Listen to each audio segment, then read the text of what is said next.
Hi, welcome back, guys. This is your friend the Welcome to Fanfic's World back with amazing fanfiction. This is the series of What If Deku Had Extravagant Abilities Quirk now. Before starting, please give this video a like and subscribe to the channel. If you want more videos like this now, let's get into the fanfics. I want to be a symbol. A symbol not like All Might and his promise of peace. I want to be a symbol of protection.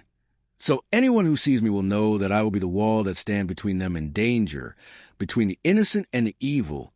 I will be their guardian. So, as third-year students, the teacher in class begins to say in an almost bored tone, "It's time to start thinking seriously about your futures and what you want to do with your lives. I could pass out some career aptitude tests, but why bother?" This gets almost everyone in the class pumped up, each one of them starting up their quirks. With a flourish, the teacher throws the papers in the air without a care. I know you all want to go to the hero track. Almost everyone begins cheering and displaying their quirks. Yes, you all have some very impressive quirks. While he says that, it's questionable what some of the students' quirks being called impressive, such as being able to stretch your eyes out of your head, inflating your head, stretching your neck, and so on. But no power usage allowed in school.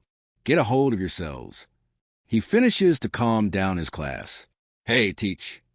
The golden child of Alder Junior High School begins to say, his spiky blonde hair and red eyes blazing with cockiness as he lays back his chair with his feet kicked up on the table. "Don't lump me in with this bunch of losers. I'm the real deal, but these guys are lucky to end up as sidekicks to some busted D-lister." Bakugo Katsuki finishes speaking with a laugh. This sparks the ire of the class, of course, as they all shout in anger, and even threw some threats of fights right then and there. You've got impressive test results. Maybe you will get into UA High. The teacher's words makes everyone freeze, and only makes Bakugo's ego soar higher. He's gonna try for the national school? One female student comments above, all others amidst the chatter. That place is only a 2% acceptance rate.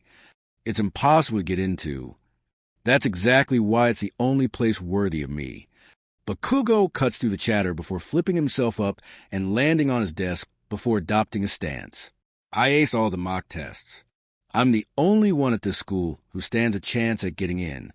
I'll end up more popular than All Might himself and be the richest hero of all time." He loudly and gleefully declares before gripping his hand into a fist. "People all across the world will know who I am. And it all starts with UA High. Oh, yeah, Midoriya, don't you want to go to UA too?" GUH. A small meek squeak can be heard. Izuku Midoriya, having had his head down on his desk and trying to keep out of everyone's line of sight, slowly peeks his head up, his eyes peeking through the black and green tipped locks of his hair as he notices all eyes on him in a moment. And just like that, almost everyone in the class begins laughing out loud at the idea of Quirkless Izuku getting into UA of all schools. "Midoriya, you're kidding, right? There's no way you're getting into the hero course without a quirk. The students dogpile on him like that." Well, actually, they got rid of that rule. Izuku stands up to address everyone amidst their laughs. I could be the first one. Even so, as he speaks, one could tell the nervousness he has. Of course, one person is far more angry than amused by this turn of events. Bakugo growls as he slams his palm into Izuku's desk, making it explode and forcing him to fall back onto the ground. "Listen up, Deku." Izuku stares up in fear at seeing Bakugo standing over him. "You're even worse than the rest of these damn rejects. You quirkless wannabe. You really think they'd let someone like you in when they could have me? And also, Takeda Jason you too, right?" Everyone shuts up at the next name drop.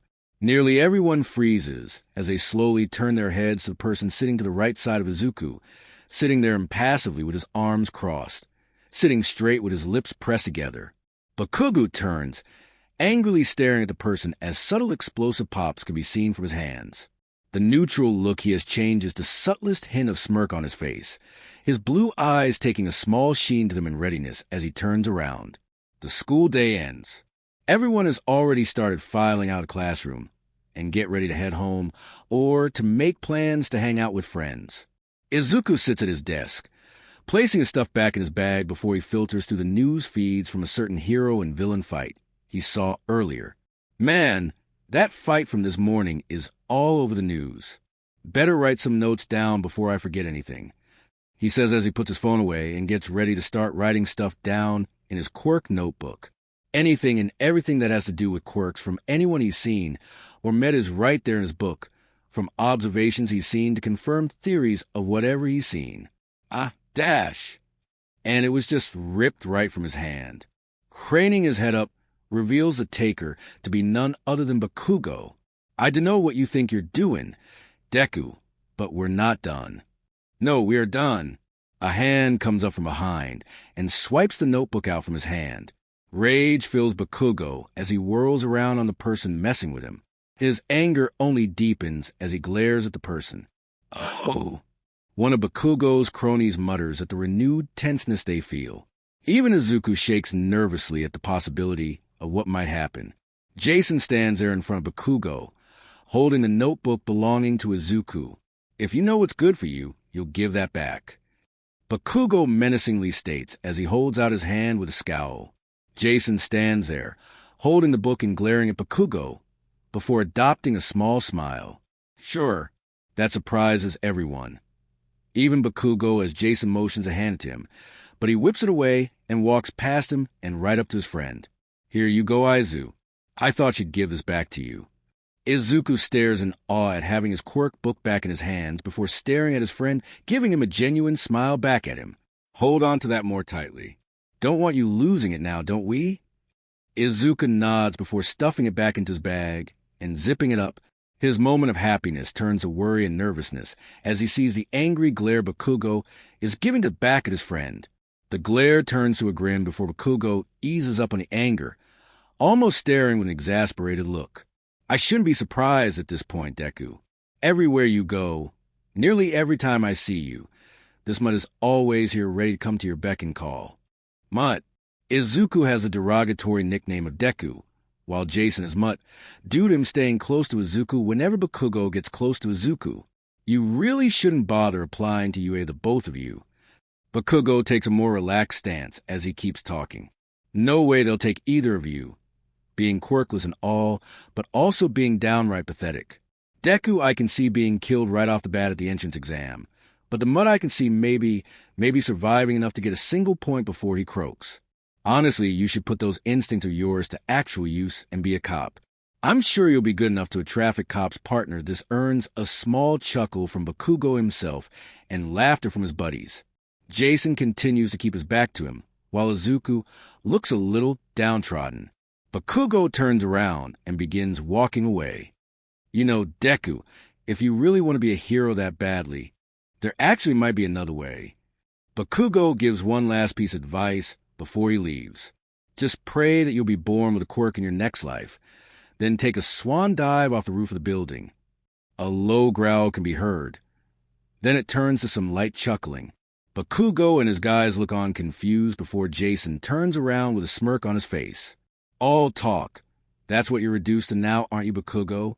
He says with a smile, making the explosive quirk user that much angrier. You just can't help but stroke your own ego, can you? Slowly, Jason begins walking closer to him, passing the other two students before stopping in front of him. That's all you can do now, is it? Not when we're so close to the end now, are we? Better watch what you say, Mutt, if you know what's good for you. A dark look falls over Bakugo as his fingers flex. Make me if you can. Jason's fists clench tightly, bones popping as he does. The two students step back while Izuku stares completely scared and worried at what's about to happen. Another person steps into view of the door. School's over now. It's time to get going, all of you. Their principal walks up, appearing through the door from the hallway and letting all of them know. He gets a cross look at seeing the two students glaring at each other. Remember what we said, you two. One more and you're both done, got it? Bakugo stares at Jason with subdued anger. Crystal, sir. Jason stares at Bakugo with a glare, his smirk having been gone as soon as he heard the teacher walking up. Whatever.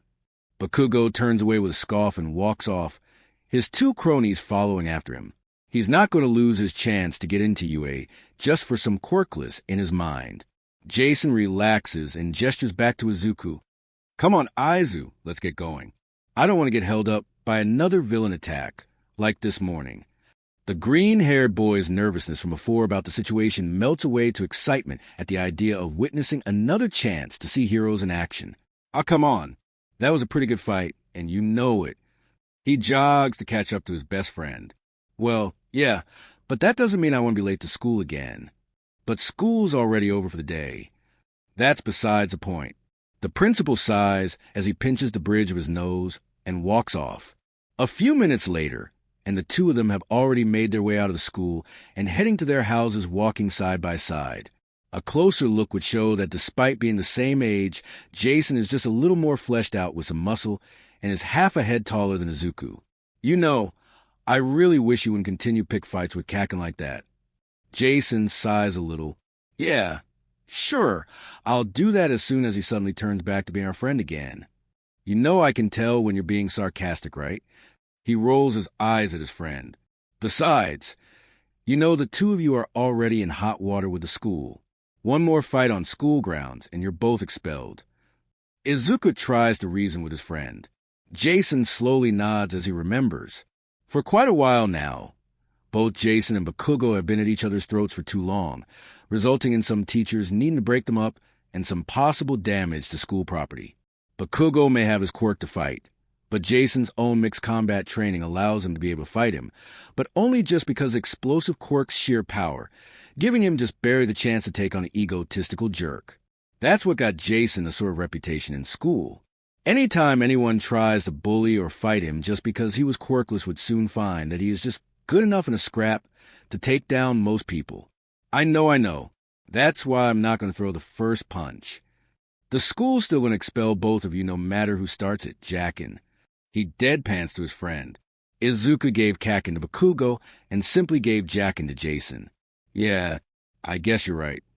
Jason relents with a sigh.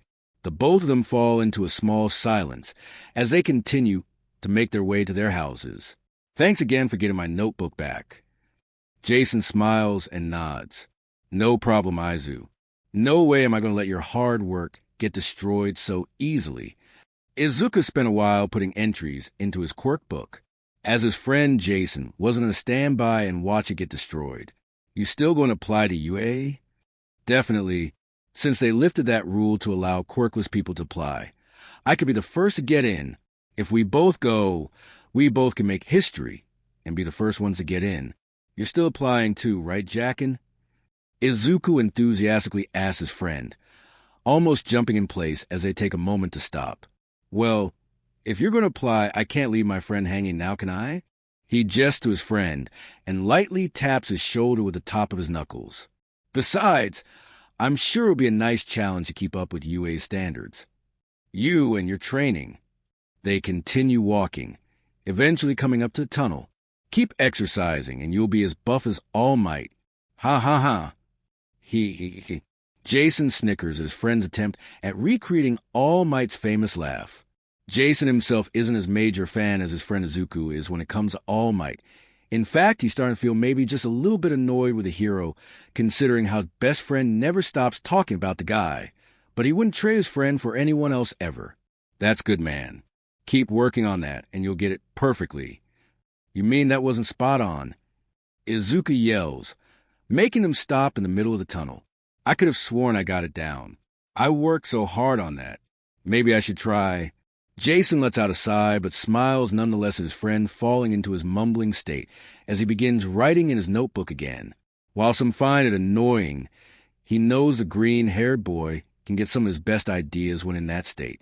But they have to go, so Jason reaches out to tap his friend. Brea-ha-ha. Ah. Jason yells as a mass of something knocks him down to the ground. He groans as he hits the ground and lays there for a second before regaining his senses. What the hell, what was... He begins to question as he looks. A look of horror forms on his face. His eyes widen. His breathing stops as he stares. A villain. A large mess of green sludge with a distinct mess of a face forming on the top part of the pile of sludge, with Izuku wrapped up in the middle of it. Aizu. Izuku. Jason calls out his friend, hoping and praying in his head that what he's seeing is not real. The only answer he gets is the strangled, muffled cries of his friend as a large eye in the sludge peers at him.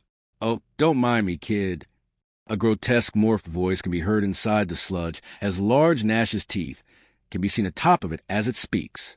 "I'm just going to take over this little guy's body and wear him as a skin suit. That's my friend. Get off of him." Jason flies into a rage and climbs to his feet before charging the two. Smack! Jirah! He screams as large sludgy tentacle smacks into him and sends him back to the ground. "It'll be easier for all of us if you don't fight back, either of you." Jason groans at the voice grating on his nerves as his fists clench tightly and he grits his teeth. "It'll only hurt for a minute. You'll feel better soon. Then we can be on our merry way." "I can't breathe." Izuku's thoughts come in distress as he desperately tries to pull the sludge that's pooling into his mouth. Every second that passes sends Jason angrier and angrier as he watches tears pool in his friend's eyes. "I said get off him." He yells and charges again. This time when the villain tries to hit him, he remembers and ducks under the swipe. Elation fills him just a little, just for a moment, as he grabs onto his friend and desperately grabs handfuls of the sludge. "I got you," he yells as both he and Izuku try to tear away the sludge. Unfortunately, despair fills Jason as the sludge just parts away from his fingers. Damn it. The villain lets out a laugh at their efforts. "Grab all you want. My body's made of fluid." Jason stops clawing as he stares at his friend, a scared-to-death look on his face, as no amount of grabbing can remove the villain from him. "But maybe I can block him." His hand flies up to Izuku's mouth and covers it with one hand. The villain looks on annoyed as his means of ending the kid is just cut off. As the sludge doubles its efforts in trying to pass through his fingers, Jason tightly presses his lips together as he places both hands over Izuku's mouth, preventing the villain from taking over his friend. "You stupid little." Smack. "Ah!" Jack GRH. The villain sends another tentacle at Jason, nailing him hard in the chest and sending him flying back harder than before. Izuku only had a moment to call out to his friend in worry before he's silenced again by the villain. Jason goes through the air before impacting the wall. His vision goes white in pain as his back hits the wall, and he collapses to the ground in a heap. His body twitches as he tries to move, but the sudden impact on his back makes him barely able to move. It also doesn't help that he can't breathe. He can't hear the villain talk as he tries to choke air back into his lungs after having the air knocked out of them. His vision blurs and is hazy as he desperately tries to get his bearings. Through his vision, he barely manages to see the forms of the villain and his friend, his struggling, dying friend. "No, Izuku," he weakly calls out, futilely reaching his hand out to help. "Help, someone help him." He can only rasp out before his arm falls onto the ground. He starts to breathe a little easier, but the pain is throbbing in his head harshly, making him barely able to hear the new sounds as his eyes close. He can somewhat make out voices speaking, people moving, and when he looks up, Smaz and GH. He's forced to try to cover his head as a large gust of wind blasts all over him, pushing him into the ground and whipping his loose clothes a little. Once the wind dissipates, he relaxes and slowly looks up as the pain recedes. Young man, are you okay?"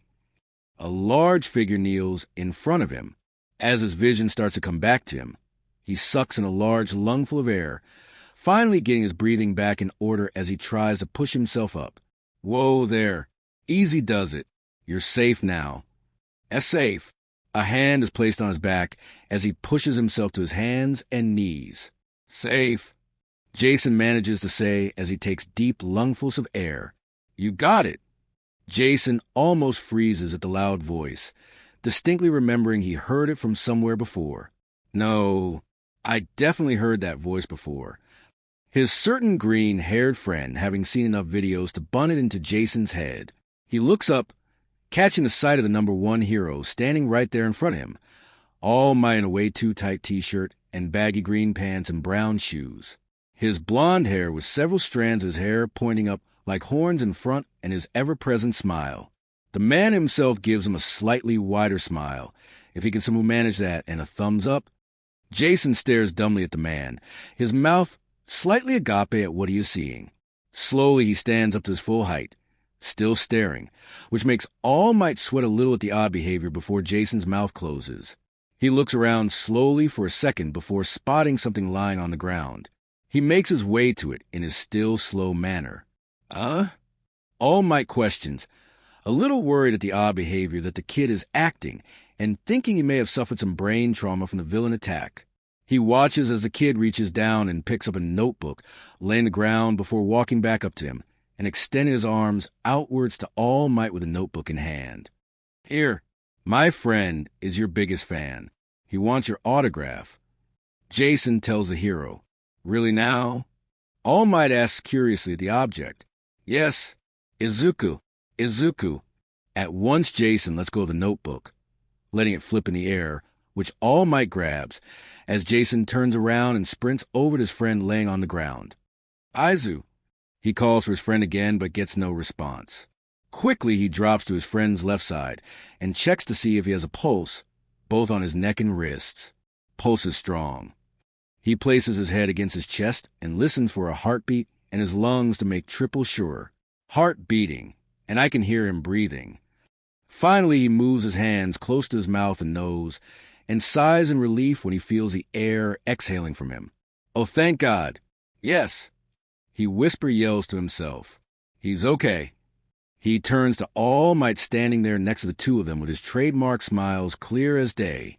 Without hesitation, Jason bows his head all the way to ground on his knees in gratitude. You saved him. I thank you from the bottom of my heart, sir. Oh, come now. That's just what heroes do. No need to thank me. Still, Jason trails off as he sits up. Izuku's notebook moves into his vision. The book opened up to a page with All Might's signature written clear as day on it across both pages. All crosses Jason's face as he takes the notebook before a smile graces his own lips and looks up at the number one hero. He's going to go ballistic when he sees this. I imagine so. Ha ha ha. All Might laughs for a moment with his head craned back before looking down at them. Well, we should go ahead and wake him to make sure he's okay. All Might steps to Izuku's right. Wait, I got an idea. All Might looks on curiously at what the idea the boy in front of him has. Jason leans forward until he leans in real close to Izuku's ear. Aizu, All Might want to adopt you as a son. Well, not even a second later, and Izuku bolts up, knocking Jason to the ground before he's suddenly grabbed and pulled back up by his now surprisingly strong, meek friend. Does he really want to? He asks with sparks of joy in his eyes and a wide smile. He deflates a little and stops as he sees the wide grin his friend has. Why do you torture me so? Instantly, he knows the joke Jason played on him. Because I needed to get you up. Why? Izuku asks confused. Jason simply tilts his head toward behind Izuku. The recently unconscious boy turns around and sees legs, before slowly craning his head to see the face of the person. Hi, glad to see you up. All Might says with a small, simple hand wave. Ewa. It takes a second before Izuku screams as he falls to the ground and backpedals away from a hero. Well, looks like you're moving around all right. I didn't say before, but sorry about that back there. All Might says, talking about the villain attack only moments ago. I didn't mean to get you caught up in my justicing. Jason mutters the word. Justicing, under his breath, trying to picture the word in a dictionary as All Might continues. Usually, I pay more attention to keeping bystanders safe. But it turns out this city's sewer system is pretty difficult to navigate. Navigating the sewer? Jason mutters before turning back to the tunnel, seeing the lid of a manhole cover having been popped off. He stares incredulously at the idea of the number one hero trudging through sewage, and yet the man before him is spotless. Izuku, meanwhile, is still coming to terms with his all-time hero right in front of him. Anyway, you both were a big help. Thank you. I've captured the evildoer. All Might proclaims as he holds up a couple soda bottles, holding the villain. Yoink! Jason grabs one of the bottles from All Might and stares at it closely. Hey, Careful with that. The most amazing hero in the entire world. Izuku thinks, still in awe at the hero, not even bothered to make a comment, as Jason proceeds to shake the bottle rapidly, making the villain inside the bottle that much more greener from sickness, as All Might tries to take the bottle from him before he accidentally releases the villain. All Might, the real thing in the flesh, standing right in front of me. Jason yelps as a bright flash beams off of All Might pearly whites, giving the hero the chance to re-grab the bottle without getting too handsy on the bystander. He looks so much cooler in person. Izuku's thoughts continue unperturbed at the scene, even as Jason smiles at having caused just a little bit of torment to the villain. Holy crap, I gotta get an autograph. I've got a pen around here somewhere. Izuku frantically checks his person for said pen, and then for his notebook. Jason finally steps up and hands him his notebook back. He smiles at his friend before turning to All Might. Please sign my notebook. He opens it. He already did. He squeals at seeing the signature. Thank you so much. Jason stares at his friend incredulously as he proceeds to do 100 bows in less than 30 seconds. This will be an heirloom, a family treasure passed down for generations to come. Dude, chill. You're gonna give yourself an aneurysm going like that, Jason says as he grabs him, stopping him from breaking the world record for most bows done in the shortest amount of time as possible. All Might still give them a thumbs up at their antics. Well, I've got to get this guy to the police so they can take care of him. He pats the soda bottle prison, nestled in his pants pocket, before turning his back to them. Stay out of trouble. See you around. Thanks again, All Might. Jason thanks him and chuckles a little at seeing All Might doing some squats. Wait, you're leaving? Already? Izuku asks in slight disbelief. Jason can already tell that his friend is disheartened at seeing his favorite hero is going to be cut short already. Pro heroes are constantly fighting time as well as enemies. Jason nods a little at that, can't really faulting that line of thought. Only so many places heroes can be at a time anyway. Even one as All Might. Now stand back. I'm taking off. On reflex, Jason turns his head away and covers his face with the crook of his arm, just as a large gust of wind hits him. Not enough to knocking him down, but enough to burn the eyes if he had them open. A quick look back shows All Might gone. Thanks for your continued support. Looking up, he sees a now flying hero that is All Might soaring high above. Jason lets out a chuckle at seeing the hero before crossing his arms. You know, Izuku, I may not be as big an All Might fan as you. He sure is something else, huh? Aizu. He looks to the side when he doesn't get an answer and finds himself alone. Aizu. He looks around more frantically. Where the hell did you... He freezes and cranes his head back up, hearing a scream get quieter and quieter as the speck gets further away. It only takes a second for Jason to put the pieces together, and his eyes widen, his face turns to one of horror. Izuku, you crazy mother. He quickly pulls out his phone as he begins sprinting in the direction he saw them go. Okay, they went in this direction. If I can track Izuku's phone, I can find where they landed. He surmises to himself as he continues running, putting most of his cardio training to work to reach his best friend. I am really hating this right now. Jason's thoughts come sporadic as he continues to run through the streets. While he's been exercising for a bit now, he hasn't focused on his cardio training as much as he would like, and is feeling a little out of breath. It also doesn't help he immediately took off without preparing himself to run, nor the fact he's starting to get sore again from a hit to his ribs earlier ago. But damn it all, is he going to simply go home without making sure his best friend is okay after his unexpected airborne hitchhike to who knows where? Izuku was his best friend, and he was going to do everything in his power to protect his friend whenever he can. Really hating this. Jason grumbles as he trudges up to the building he was led to. He just has to get to his friend first. Jason takes a second to get his breathing under control as he stares up the structure. A quick look back at his phone shows his friend's phone signal is coming to the building, as well as remembering the direction that All Might took off in. Due to being friends with the #1 All Might fan of all time, Jason knows that the hero himself can't really fly, but his strength and ability just allows him to jump really high and really far. He takes one more calming deep breath as he pockets his phone. All right, now I just have to find him. He walks in and immediately looks for the stairs. They were flying through the air, so naturally they would land on the roof. Just have to find, there we go. He smiles as he spots the door to the stairs and runs to them.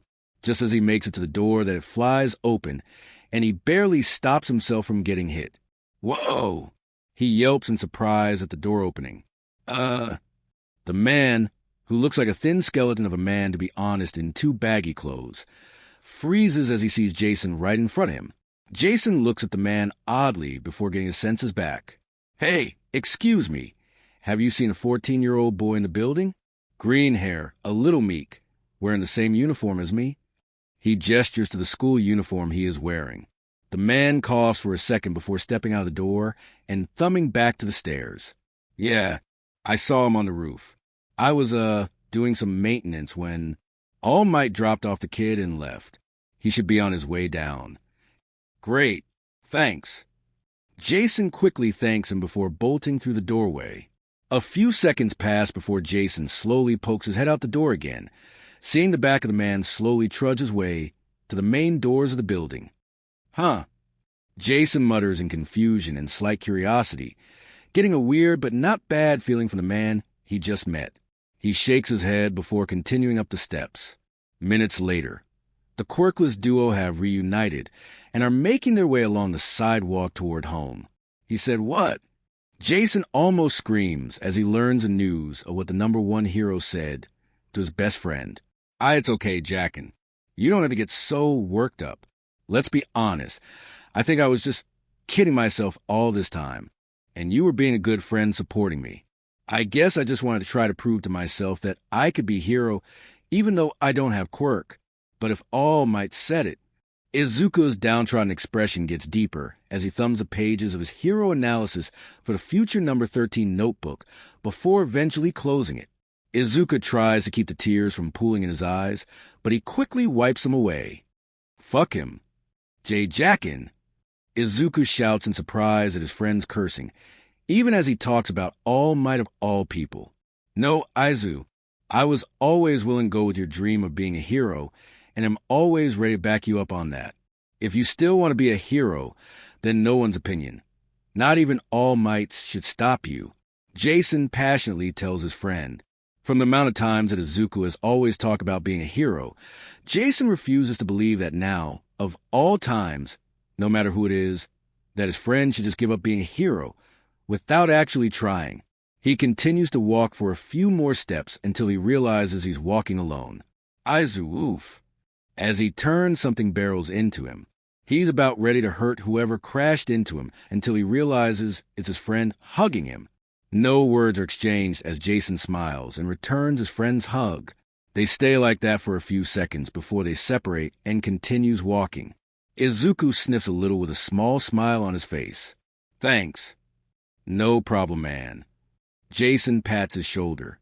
They continue on in silence for some uncomfortable amount of minutes until they hear a small explosion go off. They both stop and look to see a large gathering of people nearby with what looks like another villain's fight going on. A villain? Wait, wasn't there a fight here this morning? Jason asks as he glances around a familiar area. It is. Is the fight from earlier still going on? I don't think so. They had the guy in custody when we left. So, I doubt it's the same fight that continued until now. Jason muses as he gets a thoughtful look. Izuku, meanwhile, gets a depressed, forlorn look as he gazes at the crowd. Why are we here? Did I subconsciously walk us this way to check it out? He thinks depressingly as they wait for the light to give them the go-ahead. Come on, let's go see. Wah, hey! Izuku shouts as his stronger friend grabs his wrist and pulls him quickly across the street. Come on, man. You're never in a bad mood whenever you're examining quirks. Let's get that brain of yours turning and focus on something else. Jason explains as they make it to the back of the crowd. But I don't. Here, I'll get you started. This alleyway is too small for MT Lady to come in and steal the show. So who else can you see taking down villains in here? Jason asks as he tries to get an angle amidst the crowd. Izuku himself, though, just stares at his friend before he gets a genuine smile on his face, glad to see his friend doing what he can to elevate his mood. Okay, well, we know Death Arms and Kamui Woods were here earlier, so maybe... No way. Yes, I'm sure they can. Izuku begins to analyze until his friend roughly grabs him and forces him to look forward instead of at his notebook. He's about to question why, until his eyes widen at the scene before him. A familiar giant green sludge monster can be seen rampaging in the alleyway amidst many patches of fire scattered about. That's the guy who attacked us. He reminds his friend next to him, who nods grimly at the memory. Yeah, it is, but how in the hell is he out? Jason asks. Izuku's breath hitches as he remembers the little joyride he took with all might when he saved him. In his attempts to hold on, the bottle carrying the villain must have dropped. But the bottle, if he dropped it, he gets a horrified look at the realization. That means, it's my fault. Izuku snaps out of his thoughts as he hears his friend say. Glancing over, he's surprised to see his friend slowly placing his hands on his head. A frustrated look about him. If I hadn't grabbed the bottle, if I hadn't shook it, I must have loosened the cap, and he curls his fingers in, gripping his hair in handfuls at his stupid move. Why aren't the heroes doing anything? A man nearby asks. This causes them both to freeze. It looks like they've met their match. Plus, the villains captured a kid. Things aren't looking good for him. Both quirkless boys stare at the men talking before turning back to the villain, attempting to take a much more careful look at the villain. True enough, they see a small head of hair sticking out of the villain as it thrashes about. Both boys despair deepen at the realization that now someone else has gotten caught up in the villain and has the potential to die. Nearby, sharing their despair is a deflated form of All Might, unable to buff up and save the captured kid due to having reached his limit for the day. All three blame each other in their own heads in various ways, but no doubt all feel the pain of either their uselessness of the situation or the fault of the messing up on the villain's capture. Thing is, between the three of them, only one of them looks up. His eyes lock onto Bakugo Katsuki's eyes, the hostage of the sludge, and he sees one thing in them. Fear. Wait, kid. A hero calls out. All Might's despair turns to surprise and shock, even more so than crowd. Izuku, but none more so than Jason as he calls out to his friend. Izuku Midoriya bolts through the crowd of people, past the barriers and past the heroes, heading straight for the villain without a single bit of hesitation. No, you idiot. Stop. You're going to get yourself killed. Death Arms futilely calls out. Not this brat again. The sludge villain growls out in annoyance. Deku. Bakugo groans in disbelief. Despite it all, Izuku continues to run towards them. What am I doing? He questions in his head. Why am I running? Why can't I stop? He shouts in his head despite not stopping or slowing down at all. You're toast, kid. The villain shouts as he gets ready to strike Izuku. What do I do? What would a hero do right now? He questions. Suddenly flashes of his quirk analysis notebook appear in his mind, more specifically to a page belonging to Kamui Woods. Page 25. Right. The villain stops his strike as he sees Izuku spin around as he runs. Take this.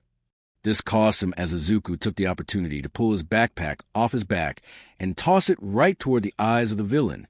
His tactic works as several of the bag's contents fly out and impact the villain's eye, making him recoil and growl out in anger. This gives the opportunity for Bakugo to free his mouth and cough. Kakin! Izuku shouts to the captive and rapidly begins to tear at the sludge holding him. What the hell? Why are you here? Bakugo angrily asks now that he's got the opportunity to speak. I don't know. My legs, they just started moving. Even through it all, as Izuku desperately tries to free him, memories of before flood his mind. All the things from before, from the doubt, the disbelief, the lack of confidence, the bullying, everything that nearly everyone has down to put him down and crush his dreams brings itself to the forefront of his mind, giving just one question to ask himself. Why did I rush in? I couldn't just stand there and watch you die. It's a simple answer, but it's a good answer. You brat. The sludge villain finally gets himself together and glares at Izuku. I'm done with you. He brings one of his arms around and gets ready to hit Izuku, intending to crush him, much to the horror of the child himself. Stop. Hey! Blua. The villain grunts as a glass beer bottle slams into his face. Izuku and Bakugo look down the alleyway. Remember me? Their eyes widen as Jason sprints toward them, having just barely dodged the outstretched hands of Death Arms and another hero before they could grab him. Jason reaches down, scooping up more glass bottles and tossing them one after another with wide swings of his arm. They flip through the air until they slam into the villain, messing up his form and making him even angrier as he glares at the annoying kid from earlier. You little brat. He shouts in anger and attacks. Jackin! Izuku shouts to his friend as a couple sludge tentacles head for his friend. This time, though, Jason sports a look as they come at him. Not a scared look, not an angry look, a focused look. Before the first one can hit him, he barely ducks under the appendage, before coming out from under to the side. The second appendage comes towards him too, but he dodges to the right, able to avoid it. Several more tentacles head for him, but as he passes by a couple trash cans, he rolls over the top of them, grabbing the lids as he rolls over and puts both of them in front of him, one in each hand. The tentacles slam into his makeshift shields, but he doesn't let that deter him as pushes him off to the side and continues running to the villain. As several more blasts of sludge head for him, he uses his trash can shields one after another, tanking the hits but with angled grace, allowing him to push the attacks off to the side, so he can keep going. Izuku, along with the heroes and civilians alike, stare in awe, seeing him push his way to the villain without stopping. I'm going to turn you to a crisp. His eyes widen in fear as he turns back to the villain, seeing him forcibly raise Bakugo's arm, even as the boy struggles to stop him, before beginning to activate his quirk, as small pops can be seen on the outstretched hand. Jackin! Izuku shouts to his friend. Jason stops at the shout as he spots the telltale signs of the familiar violent quirk he's been subjected to for a long time now. The explosion goes off. Jason's eyes widen before he steels himself and brings his arms up just as the explosion blast reaches him. The blast hits him, throwing flames and smoke all around, momentarily obscuring everyone to what just happened, more specifically what happened to Quirkless Child that ran in. The villain grins at his triumph as he lowers Bakugo's arm. No! Izuku almost cries, the thought of losing his best friend beginning to etch itself to the front of his mind, as the only thing he and anyone else can see is the smoke cloud covering where his friend was. The only sound accompanying it is the smoke dissipating and the crackles of the fires nearby. Rah! Pushing through the smoke, Jason for a moment is airborne as he yells with his right lid shield held back behind him with the left held in front of him. Both of his impromptu shields are blackened from the scorch marks of the blast and dented. Jason, however, takes the opportunity of surprise, the villain having not anticipated him to survive the explosion. With a heave, he throws the right trash can lid toward the villain. The sludge villain grunts and groans as the lid impacts his eyes before burying into his sludgy body. With one last sprint, Jason covers the distance to them and makes it. Jackin!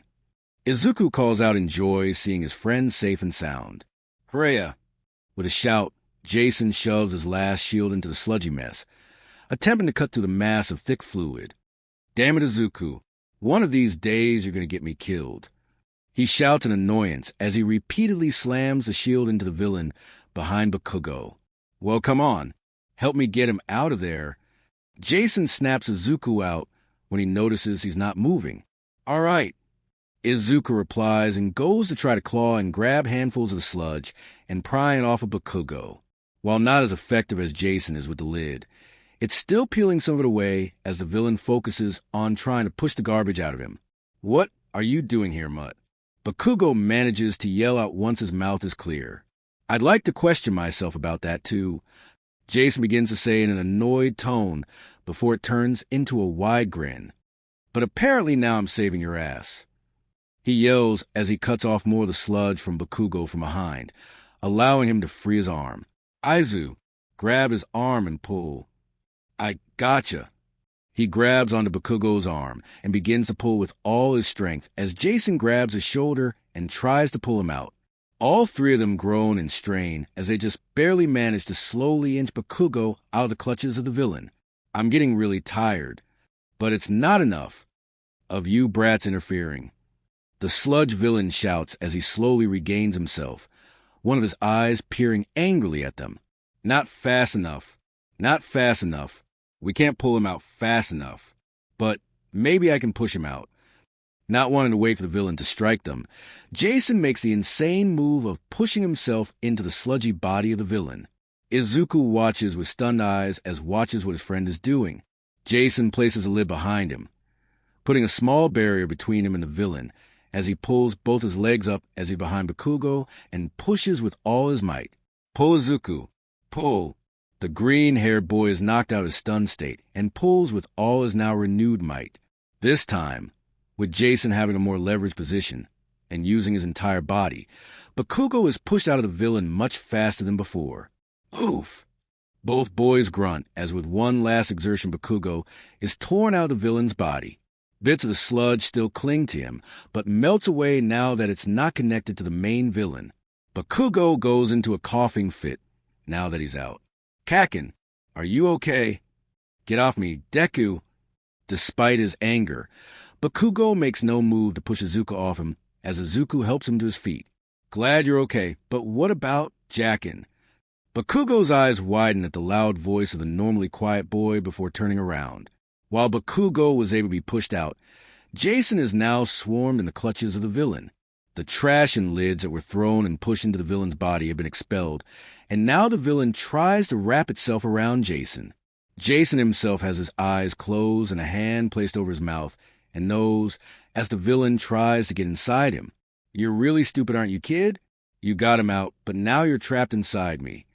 The villain boasts. Izuku looks on in fear for his friend, while Bakugo stares in anger. Now I'm going to use your quirk to destroy your friends. Say goodbye, brats. The villain lets out a loud, boisterous laugh and extends Jason's free arm toward the two boys. But nothing happens. Huh? Wait, what? The villain questions, much to the confusion of the heroes and civilians and slight satisfaction of the boys. What's going on? He shakes Jason's arm up and down, trying in vain to get his quirk to work. Why isn't anything happening? Why can't I feel anything? He should in anger, amidst the angry rants of the villain. He gets cut off as everyone hears the sound of laughter in the air, but it's muffled. It doesn't take long for people to find out, and notices it coming from a new hostage in the villain. Jason finishes laughing before slightly moving his hand, allowing him to talk. You stupid dumbass. You downgraded your hostage. You just got a Quirkless as your hostage. The villain's eyes widen at the news. Destroy him. Everyone flinches in shock at the loud voice Jason exudes and his request. Don't worry about me. Just take him down now. The villain tries to move towards Bakugo again, making him and Izuku take a step back from the appendage coming to them, except Jason reaches forward and tries to pull the sludge back to him, hindering its movements. Do it, while you have the chance. He yells one more time as he does whatever he can keep the villain from grabbing his friend like the first time, hoping for him to escape. Yet he watches as Izuku stands his ground, not wanting to leave his friend behind despite the fear on his face, as the villain gets ready to swing one of his arms down on them. And Bakugo just looks pissed off and angry as he gets ready to try blow up the villain. Admirable work, boys. Their eyes widen at the familiar voice. But you need not fear any longer. A figure blurs right in front of them, stopping the appendage from hitting the boys. All three of them stare in surprise as they're the number one hero, All Might holding the villain back. He grabs onto Jason's arm through the sludge and rears his other arm back into a tight fist. The only thing they hear next is a large gust of wind, All Might's trademark smash move, and someone calling themselves pathetic. Minutes pass by and the villain attack is over. For the kids who were a part of the villain attack, they were more or less knocked out from the proximity force of All Might's punch, but awoke not soon after. The fact that they were a little pelted with rain, that All Might was miraculously able to make after his punch. The clouds formed and rain fell, waking the boys up and making them realize that they are no longer in the midst of a villain's clutches. Police officers and some of the heroes got to work in cleaning up the scattered remains of the sludge villain. The media and reporters immediately swarmed the number one hero, try to get some form of interview with the guy as he smiles and waves to them. Are you two crazy? You morons! Do you two have a death wish? Meanwhile, the boys have been split up into two groups. Bakugo is sitting nearby, sulking and angry about the whole situation, while a couple heroes and some reporters are praising him for his bravery in the attack, while Jason with Zuko are sitting next to one another with death arms, and Kimui was lecturing the two of them. There was no reason you should put yourselves in danger like that. While Izuku flinches at the tone the heroes talk down to him with, he can't help but glance out aside and look at his friend. He is more than a little confused when he sees the grin on Jason's face. You could have easily gotten yourselves killed, and why are you smiling? Death Arms asks even angrier as he sees a smile on Jason's face, despite the talking that he and Kimui Woods are saying to the two of them. His smile doesn't leave his face as Jason pushes himself up to stand in front of the two heroes. Because no matter what you say, no matter how much you preach to us how reckless we were, the fact of the matter is we did your job for you, he tells them with a straight face, making them look at him a little stunned. We did. Two Quirkless boys. We went and we engaged a villain in order for us to defend and save another when you all, fully licensed and experienced heroes, just stood back and did nothing. He adds a last part in a small whisper, even stepping closer to the heroes. You can't say anything to us because of how much you failed until you relied on All Might to end this. He glances and gives a quick hostile look to the number one hero before looking back at the ones in front of him. He smiles again and stepping back and picking up his backpack. Come on, Izuku. Let's get out of here. It's time we get home. Izuku scrambles to his feet as he grabs his own backpack, as well so he can follow his friend.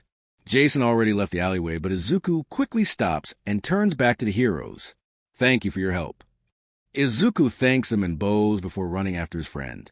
For what good they did. Jackin. The heroes, meanwhile, don't stop them from leaving. A little too stunned from the defiance that one of them exhibited right to their faces without a hint of backing down. The day quickly passes as they make their way home, the sun already beginning to set, and... Did you really have to antagonize the heroes like that? Izuku asked his friend in a tired tone. Well, excuse me for speaking the truth. I'm all right with heroes. I really am. But I start to get a little annoyed with them when they treat being a hero as being nothing but a celebrity, or they fail their jobs and decide to yell at the people who actually did something. Jason explains in an annoyed tone. To Jason, heroes are meant to be that. Heroes who selflessly save lives and do their jobs of keeping people safe. When they almost completely forego the priority of saving lives and go for publicity and popularity, his annoyance levels rise. Still, just give me this one man. They just stood there while we went in first and got Bakugo out despite being quirkless. I guess. Izuku relents with small shrug. I wonder how Kakin is doing.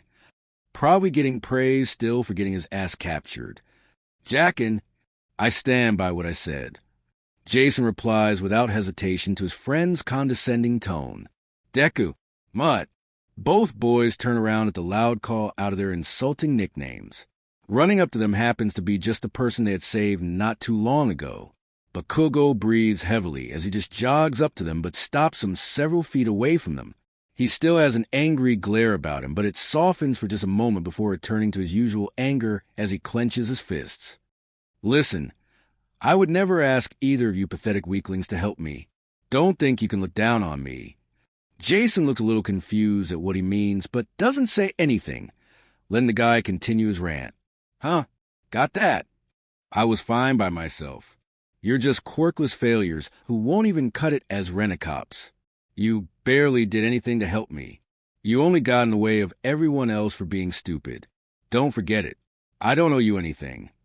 With that final statement, he turns right around and stalks over angrily and weirdly, leaving the quirkless duo not angry at his words, but more or less confused. He's delusional. Jason comments with a smirk. What was that about? Izuku asks in slight confusion, an emotion that Jason is equally feeling at the display Bakugo was showing to them just right now. Jason questions with a thoughtful look before he gets an idea. You know, I'm not sure, but I think Bakugo was trying to thank us for saving his ass today, but he only has one emotional setting. Izuku looks at his friend, but blanches as he sees the wide grin he sports. Pure, unbridled anger. So his words pretty much just translated into nothing but angry words from the blonde porcupine. Izuku deadpans at his friend. Uh-huh. Oh, don't give me that. We saved him. Jason reminds his friend of that. Not matter how he spins it, no matter what delusions he can try to shove into that ego of his. We did in fact save him. He says in a low tone, a look of complete joy and satisfaction that kind of leaves Izuku a little disturbed at the mood he's practically never seen his friend in. This is something that will stay in his mind forever, no matter how much he'll try to deny it. It'll be a seed of doubt that will forever grow within the depths of his blackened little heart. Jason lets out an almost demented little laugh as he grips his hands together at the idea. After a long time of being on the end of that guy's bullying tactics, having this slight bit to lord over the guy is something that Jason seems like he's going to treasure for a long time. You scare me sometimes. Then why am I your friend? Jason straightens up and asks evenly, completely foregoing the demented persona he slowly slipped in. Because we both know I'm the only way that can keep you in check. Izuku tells him in a playful tone. They both laugh at that before chuckling good-heartedly. Yeah, that's true. Jason smiles and pats his friend's shoulder. Truly, Jason would have gone a bit overboard at times with his fights. Not just the ones with Bakugo. If it wasn't for Izuku calming his fellow Quirkless down. Come on, let's get back home. I'm sure our families are worried sick about us. Do you think they'll see us on the news? Maybe, but I can't say for sure. Besides, I'm sure All Might's probably keeping the interviewers and reporters busy. That I did. Yeah. Duh. Izuku screams at the sudden appearance of All Might, while Jason lets out a loud yelp and immediately adopts a fighting stance, but relaxes at seeing it's a hero that saved them. All Might, where'd you come from? Izuku asks once he stops screaming, while Jason tries to get us back to normal. How'd you get rid of all those reporters? Haha, I stand for justice, not sound bites, because I am all blue. And just like that, when All Might tries to flex, a small puff of steamy smoke appears, revealing All Might in his weakened form as a gout of blood sprays from his mouth. Dude, what the hell? Izuku screams loudly while Jason just yells and stares in surprise and worry at the sudden change, along with the sudden volume of blood. For a second they all stop. Izuku stops screaming with All Might only delving into a small coughing fit, muttering a little about hoping he had just a little more time. Hey! All Might looks up a little, and is pleasantly surprised to see the concerned face of Jason close to him, patting his back to help, if only a little. You all right? Do you need to go to the hospital? All Might smiles at the concern he shows, but waves him off. No, don't worry. That's a little normal for me. He tells him as he straightens up. Jason looks at him oddly. I think we have different definitions of normal, especially. He waves a hand up and down the skeletal form of All Might. This. Jackin. Izuku steps forward and pulls his friend back a step or two. Don't be rude. Jason looks at his friend as he gets a thoughtful look on his face. You know, I find it odd how you're not freaking out even more when you've just seen your idol turn into a shell of himself right in front of you. Jason's theory for his friend starts to become even more reinforced when he sees the worried and almost sweating state his friend quickly turns into. And now that I remember, you were at building that I found Izuku on. All Might flinches a little at the memory. I had a feeling I met you before when we passed each other. Just wasn't expecting this of the legendary All Might. Jason comments in disdain, making no effort to hide his annoyance. Why you see Jackin? Save it, Izu. Jason interrupts his stammering friend as he holds high hand up. I really don't care right now. You can tell me later. What I want to know, Jason crosses his arms as he glares at the hero, is why you're here. What? Come to crush my friend's dreams some more. He steps closer, making no effort this time to hide his anger as he remembers what the hero told his friend earlier in the day. Step on them? Grind your shoe into them until they're nothing but dust. Jackin, stop. Izuku comes right up to his friend, placing him between his friend and the hero and pushing him back, although with great strain compared to his much more developed friend. It's not as bad as you. No, young man. It's okay. All Might speaks up in a tired tone, getting their attention as he sighs. In truth, I kind of deserve that after what I said. He looks up and stares at Jason. I was hoping I had a little bit more time so I could talk with your friend there, but I couldn't really hold my form for too long. Since you've seen me, I promise I'll explain to you why I'm like this. But first I came to thank you, young man. He directs the last part to Izuku, making the boys look confused, but overall calm down now as the hero speaks. I also want to discuss your question from earlier. Huh? Izuku perks up in confusion. If you hadn't told me about your life, if you hadn't run into that fight, I would have been a worthless bystander watching from the crowd. So thanks. Oh no. Izuku immediately begins to dissuade the hero of his thanks. It was my fault he was there to begin with. No way, Aizu. Jason interrupts him. I was the one that shook the bottle that held the villain. I was so pissed off at him for trying to kill you that seeing him so vulnerable, I just want to give a little payback.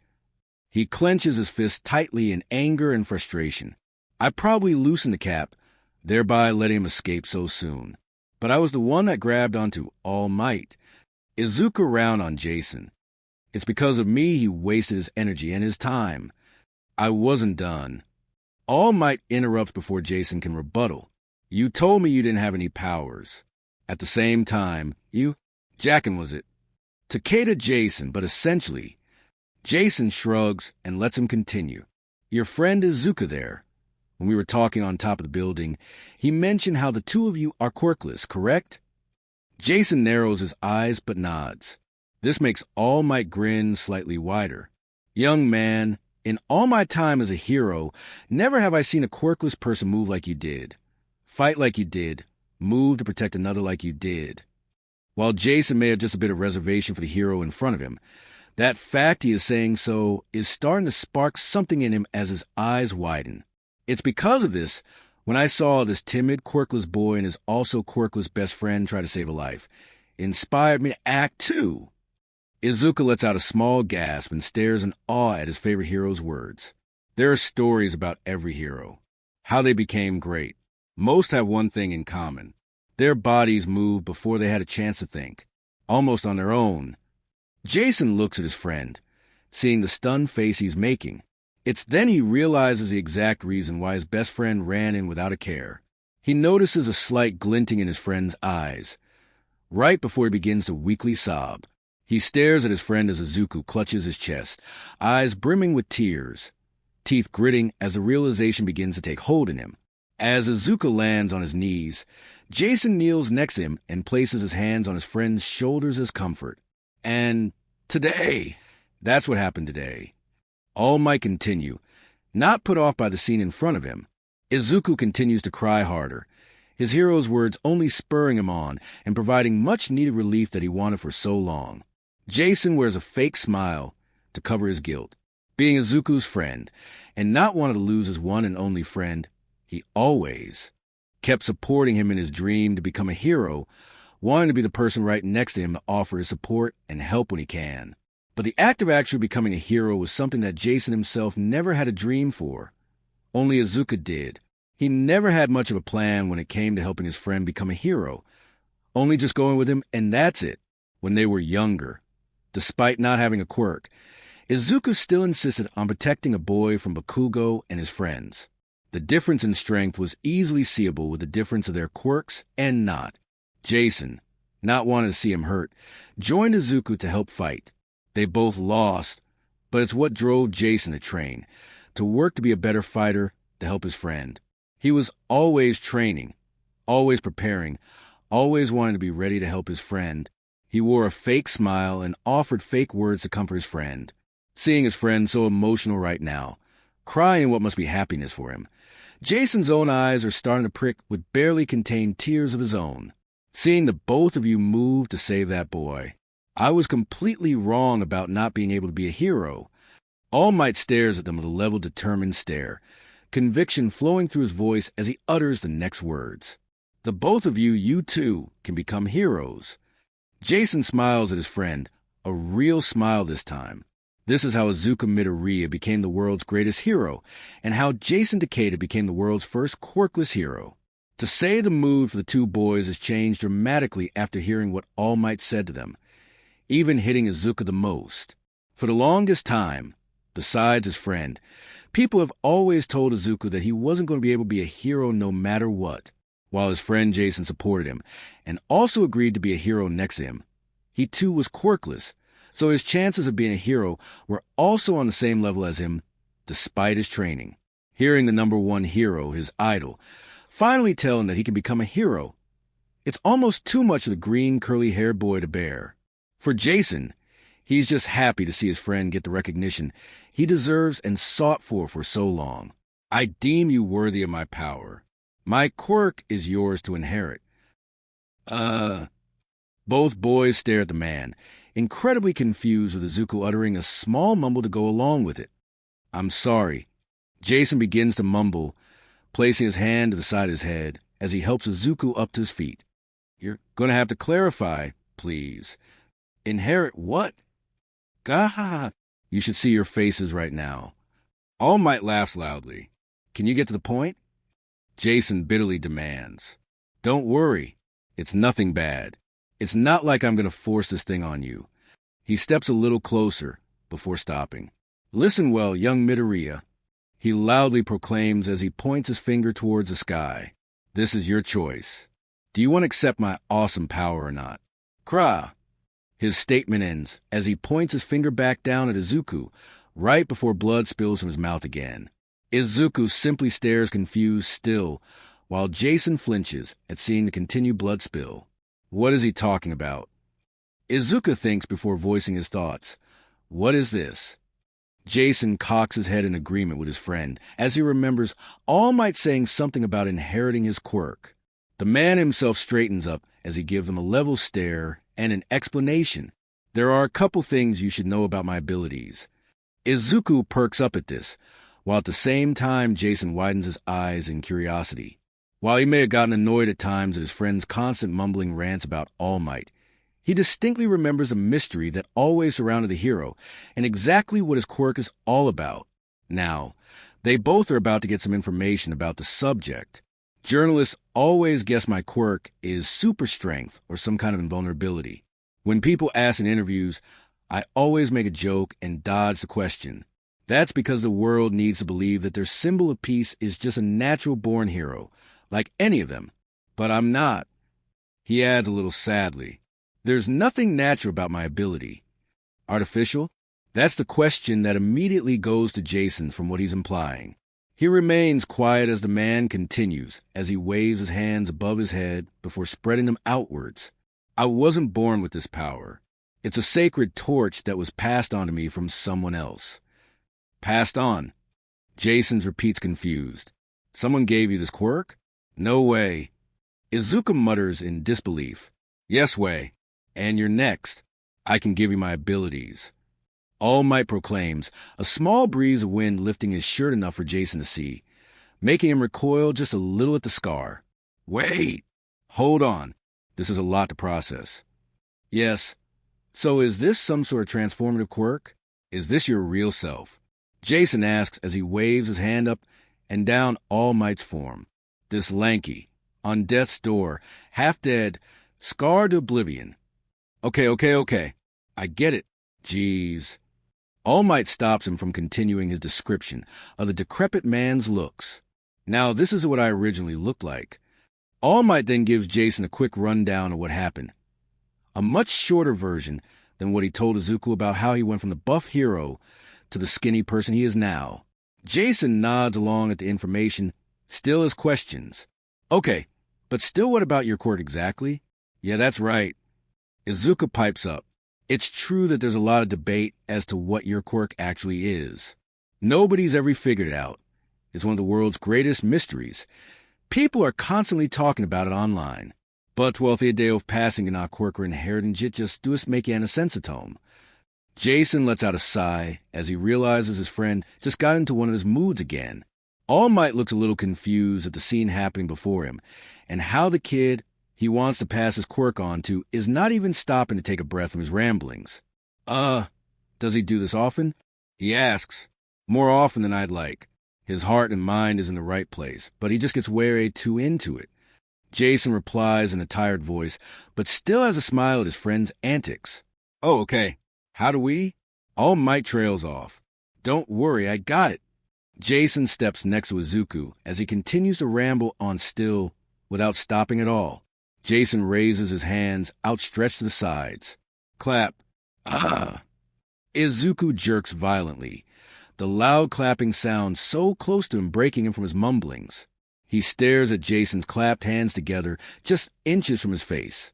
He pushes his hands down and looks miffed at his friend for a second before realization dawns on his face and looks down. I was doing it again, wasn't I? Jason nods. Well, don't worry about it, young man. I like the enthusiasm, but let me continue. All Might gets the conversation back on track.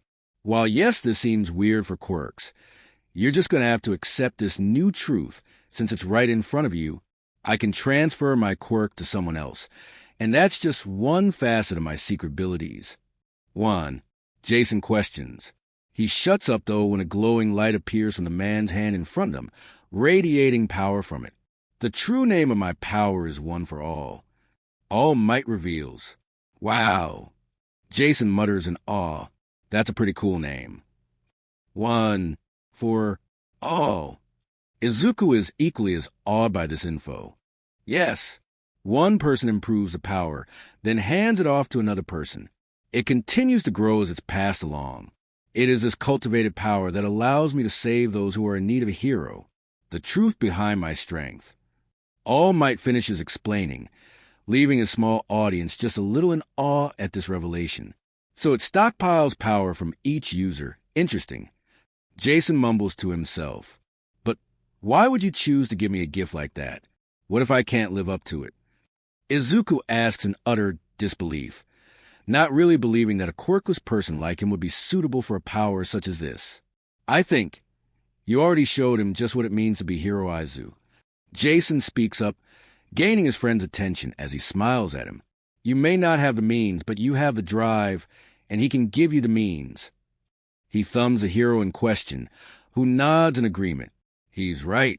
For a while now, I've been on the hunt for a worthy successor, and then I watched the both of you jump into action as the rest of us stood idly by. Memories flash into their minds from the villain attack earlier today, when Izuku went running in first, followed by Jason soon after. You both may be quirkless, but you went headlong in to save that kid, and even succeeded. You both acted like heroes.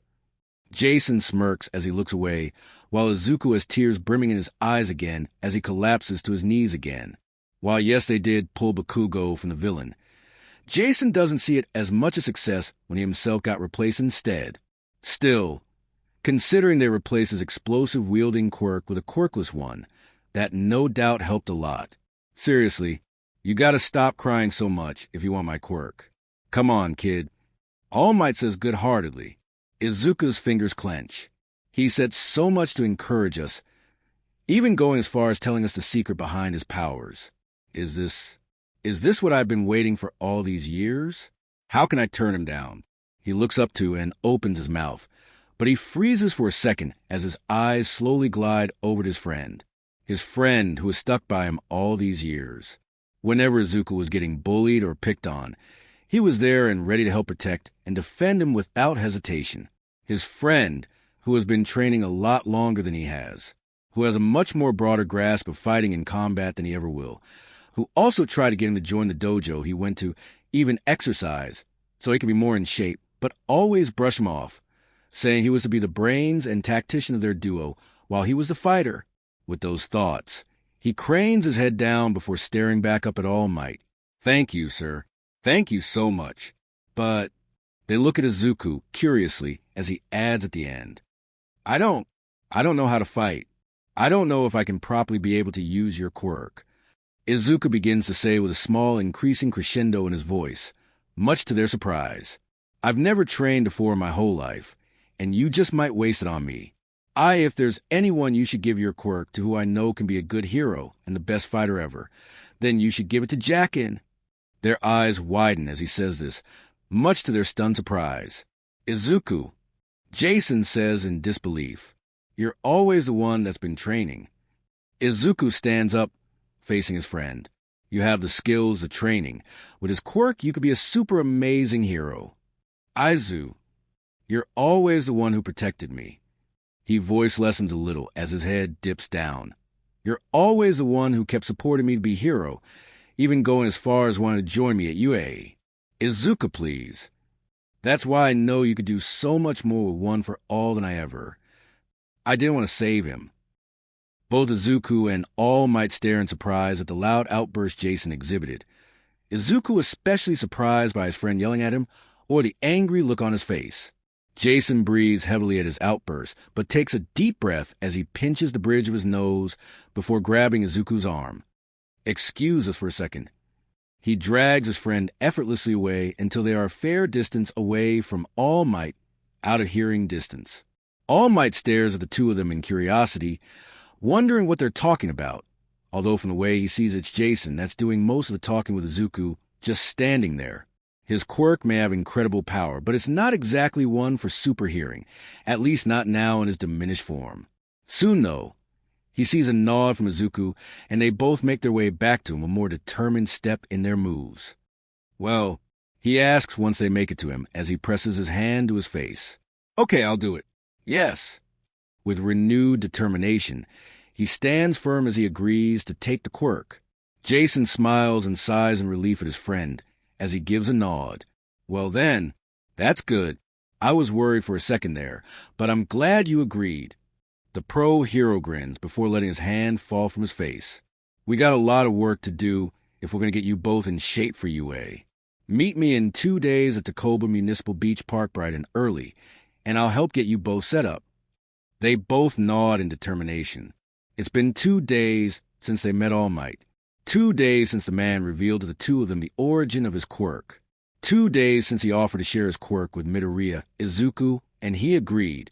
Now the two of them are at the beach that All Might told them to go to, which the place looks like an old refuse dump site from an old Fallout game than an actual beach.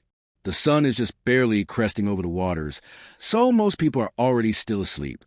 So the probability of anyone seeing them is slim to none. With the beach being how it is, most people give it a wide berth, giving the trio the perfect opportunity to meet and for All Might to explain just a little bit more about his quirk and why they are there. Your quirk can do what to him?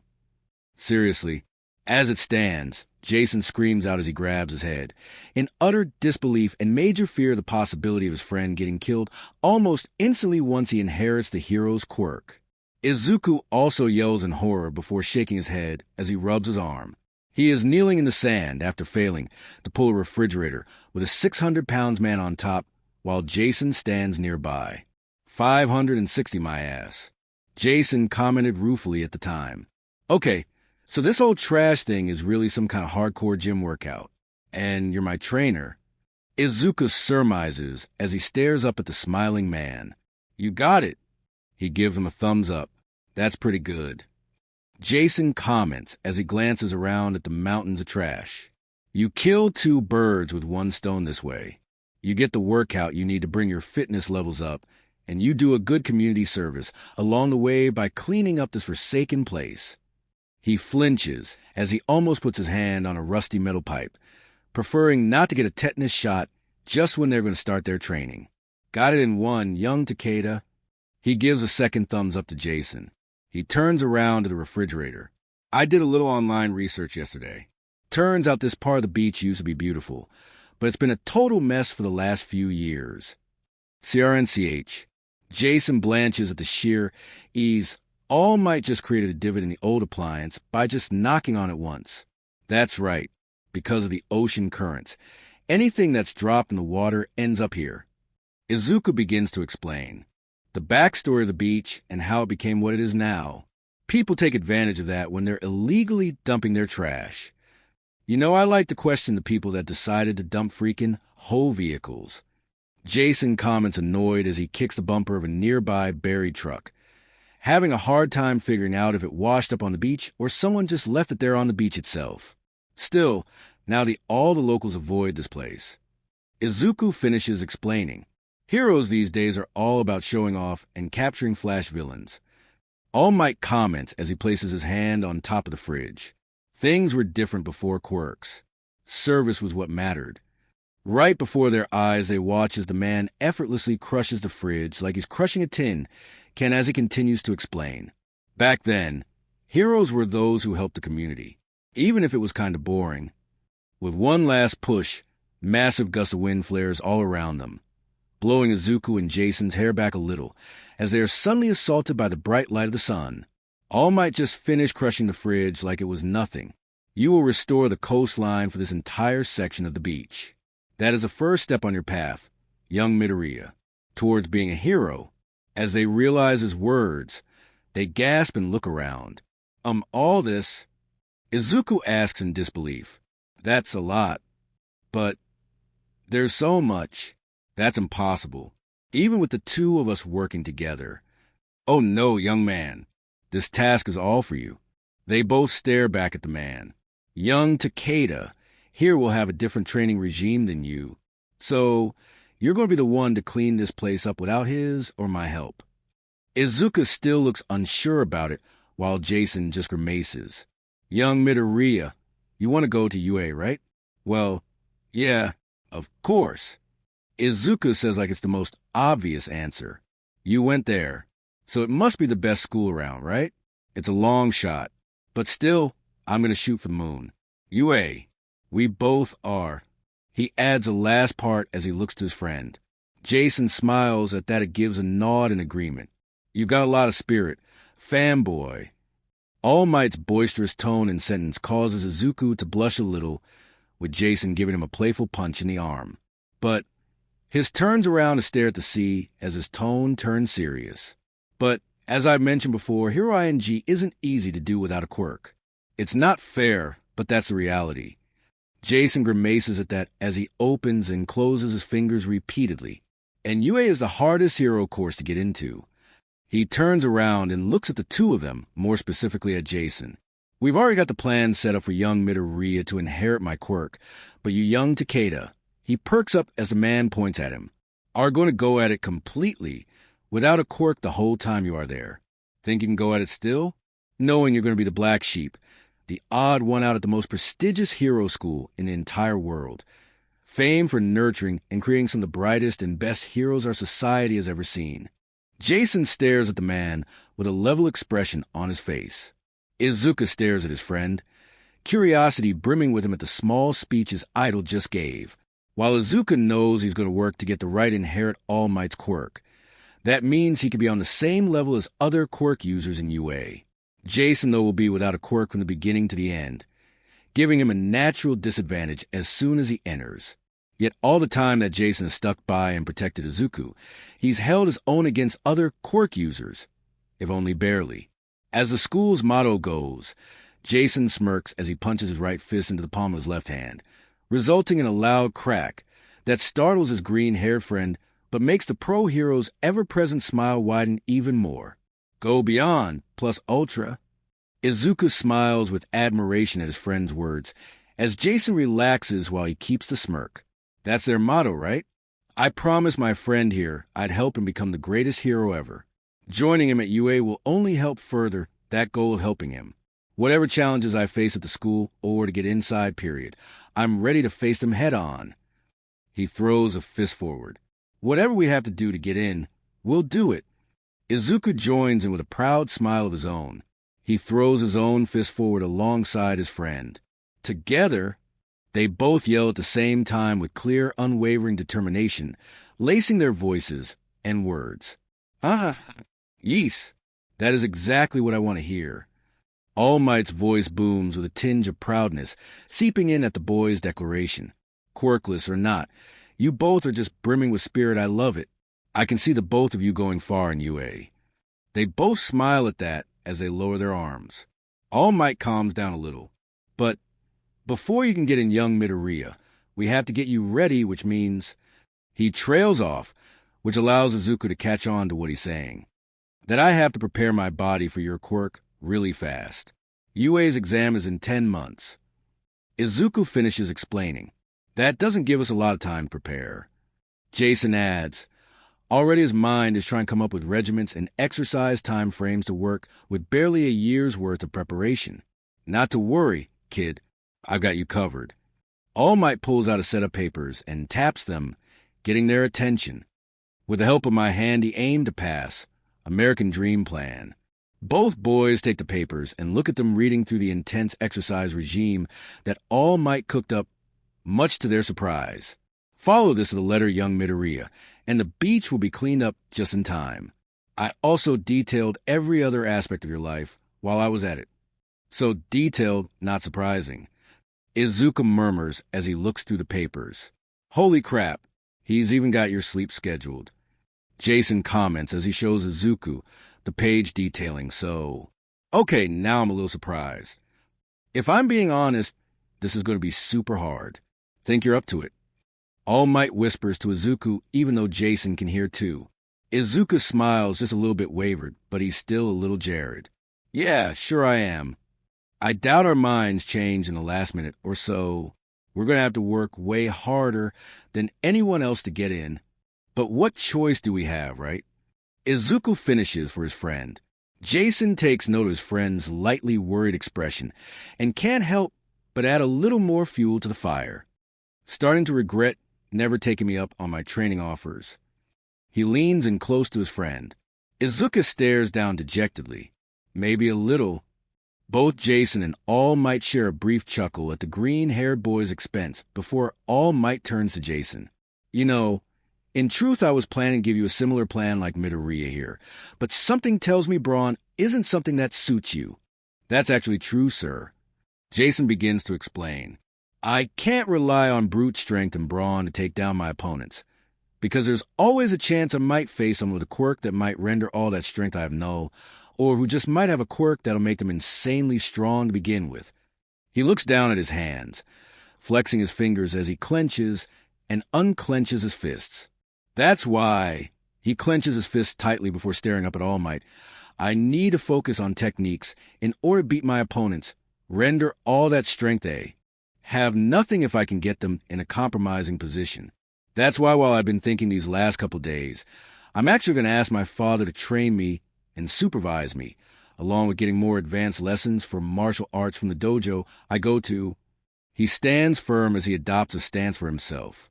I plan to use a training regimen focused on cardio, flexibility, reflexes, and stamina training, so I can last longer in fights and outpace my opponents if the fight draws out, as well as having the movement and reaction time I need to take down a variety of opponents.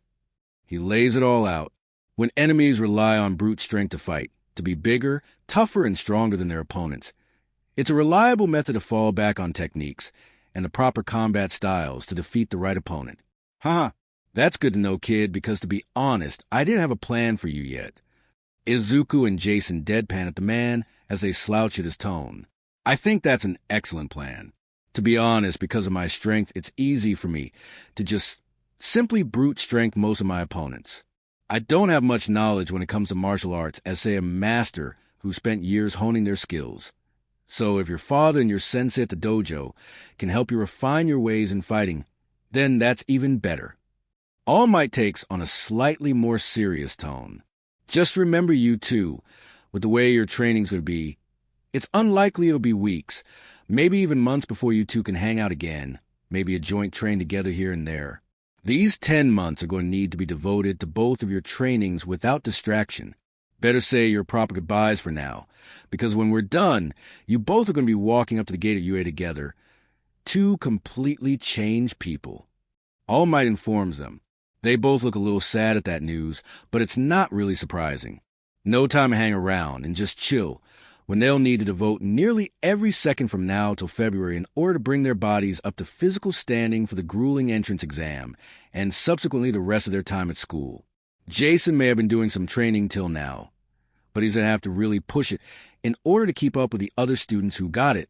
They both turn to look at each other. They have a slightly sad look, but it soon turns to determination. There were some jogging runs I'm going to have to do at some points in my training. Izuku says, I'm going to be doing a lot of runs. We'll run together for a few here and there. I'll find days to work with. They both share a small laugh at that before calming down at smiling at one another. I'm going to go ahead and head back home.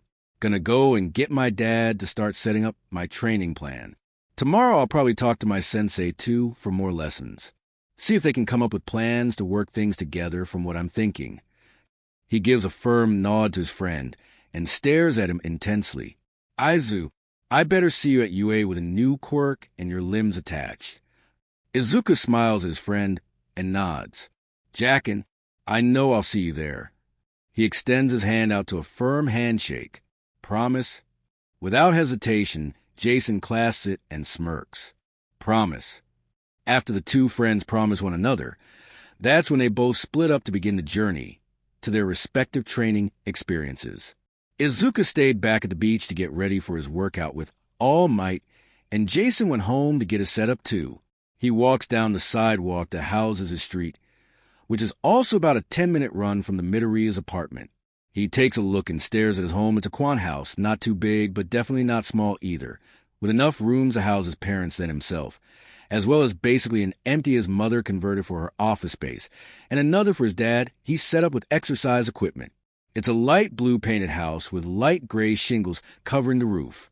A large stone and metal bar hedge wall surrounds the property with cameras at different points on the corners of the house. He smiles at being home and opens the gate to his home before stepping up to the door. Just before he steps through, though, he takes a second to breathe as gets ready to ask his father. He walks in through the door. I'm home. Hey, sweetie. His mother calls out. Hey, son. He hears his father call out. He takes off his shoes and walks through the small hallway before entering into an intersection to the living room and the kitchen.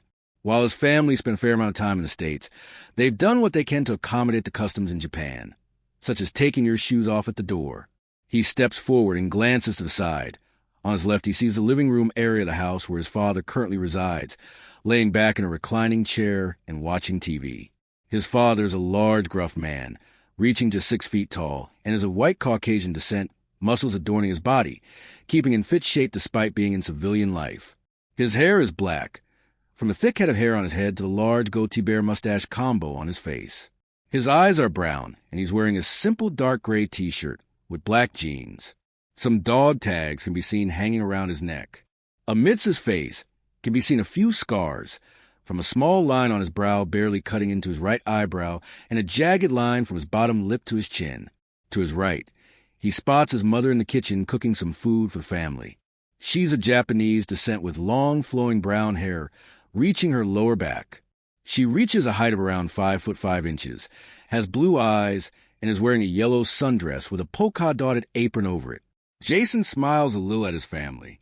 Due to his being a quirkless and all, it didn't take a genius to know that Jason's life wasn't exactly going to be a pleasant one. His father was an American in the States, formerly Army Ranger in the military before advancing in the ranks and eventually getting out of it, and his mother is Japanese. After his tour of duty was over, he tried to resume to civilian life before he eventually met his wife, and the two fell in love. It wasn't long until the two married and took the mother's side as their last name, and they had a kid together, that kid being Jason. Try and make out a life in the States was something they weren't expecting to do, but when Jason's mother, Takeda Kira, got a job offer back in Japan, that they decided to move. Jason's father, Takeda Michael, welcomed the new change of location. He wasn't too confident in the idea of his boy growing up in America, and felt the Japanese style of life might be better suited for his son. After moving to Musataju, Japan, Jason eventually met his two new friends at the age of 3, Midoriya Izuku and Bakugo Katsuki. For a long while, the three of them were the best of friends and hung out and played together all the time, with all three families happy at their kids forming such quick, close bonds of friendship. It wasn't until the Takeda family found out about Jason's quirkless nature that their fears became apparent. Jason's father was saddened by the news, but also relieved that things would no doubt be even worse for his son had he stayed and raised him back in the States.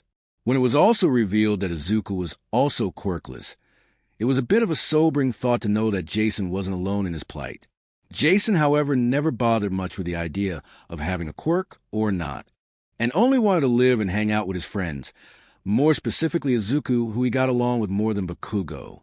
Of course, the already inflated ego of the explosion quirk user increased dramatically when he found out just how powerful and cool his quirk was. It wasn't long before he pushed away his two friends and went from friend to bully almost overnight. Jason wanted to do something, but Izuku always told him to please not, somehow holding on to the ideal that they were still friends with Bakugo. Not wanting to argue with his only friend, he let things play out as they did. But that doesn't mean he was just going to stand by. That's where his training came in. Wanting to become a better fighter, he asked his parents to allow him the opportunity to train in a dojo to better learn to fight. They saw the bruises, but they knew he didn't want to mention anything. His mother was worried, but his father simply nodded at the request, knowing that learning to fight would be a big help for him in the future regardless. While it was hard, Jason never regretted learning at a dojo, no matter how hard things got or how much it hurt. He even made a friend in the dojo for years, until she eventually moved away that they couldn't hang out or go to the same dojo anymore. Now, Jason looks around as the memories flood back. Food's almost ready. I'll call you when it's done. His mother tells him. Glancing up from the food, she's cooking for a second to see her son before looking back down. Yeah. Jason trails off as he stares at the chair his father is sitting in. Hey, Dad, he says as he walks up into the living room, stepping up to the side of the chair. Hey, kiddo. His father answers, not looking up as he watches a football game. How was it hanging out with Izuku? You didn't stay with him long. Jason and his father, having originally learnt more American customs, at the start for Jason for his brief time in America, and living with full-blooded American as a father, aren't majorly privy to the whole last-name basis in Japan customs. At least for Jason, he rather follows that when meeting new people, resorts to their first names when they become friends of his, or giving them nicknames when becoming best friends. Yeah, we just want to meet up with his trainer. He's finally going to get ready for UA. That's good. That scrawny boy needs it. His father laughs good-heartedly before relaxing. I'm kidding. He's a good kid. Add being able to fight. And you got someone who can kick your ass while making sure you're all right. What about you? Got any plans for the same thing? Still going to UA? That's actually why I want to talk to you. Jason sits down on the couch nearby and stares at his father. I want you to train me. Jason's mom looks up from her cooking, eyes a little wide. His dad mutes the TV and turns to his son fully. Jason, Dad, I cannot hold anything back when it comes to me getting into UA. Izuku is going to give it his all and more in order to achieve his dream of being a hero. And I want to be right there beside him when he attains that dream. That's why I need more training in order to better prepare myself. That's why I want your help. He now has his father's full attention as the man leans forward in the chair, staring intently at his son. I plan to talk to my sensei at the dojo for taking more advanced lessons, learning new combat styles and such, but I also want your help to be better, to learn some new moves you learned in the military, as well as training to be faster. I can move better, I can last longer, reflexes, stamina, cardio, flexibility. I want you to put me through the ringer so I can be better than anyone else I fight. All Might is going to hold nothing back when he's training Izuku, so I need to have nothing held back on me to keep up with him at UA. Jason stands up and stands in a firm, ready position in front of his dad with determined look. Can you train me? His father doesn't say anything. He stares at his son before sitting up and standing, stepping right in front of his son, showcasing just the height he has over his son and how much bigger a man the father is over the son. You're going to bleed. He doesn't sugarcoat it. You're going to be bruised. You're going to feel pain you've never felt before. He crosses his arms and gives his son a hard stare. If you do this, I'm going to make you feel like you're walking through hell. Even more so since you only have 10 months. Jason, are you sure? His mother steps forward, looking a little worried at what she's hearing, and wants to make sure her son knows exactly what he's doing. You don't have to go to UA. There are other schools and other professions you can go into than just being a hero. She never herself wanted to become a hero, but always saw the admiration people put into heroes, but also knew the danger they went into almost on a daily basis, having to fight and go against the worst the world has to offer. Jason lets out a sigh and dips his head down before giving a firm nod to his mother. I do, Mom. I have to be there for Izuku, to be there for my friend who's always stuck by me no matter what, and also, Jason gets a small smile as the idea forms in his mind. I want to show the world what a Quirkless can do. That a Quirkless doesn't mean useless. Akira has to do what she can to keep tears from falling from her eyes. She takes a deep breath and gives him a nod. Jason smiles and nods back before staring at his dad. Neither of them know what it's like to be quirkless, so they can't say anything different, but they still worry. The man smiles as he gives him a nod. I'm going to break you.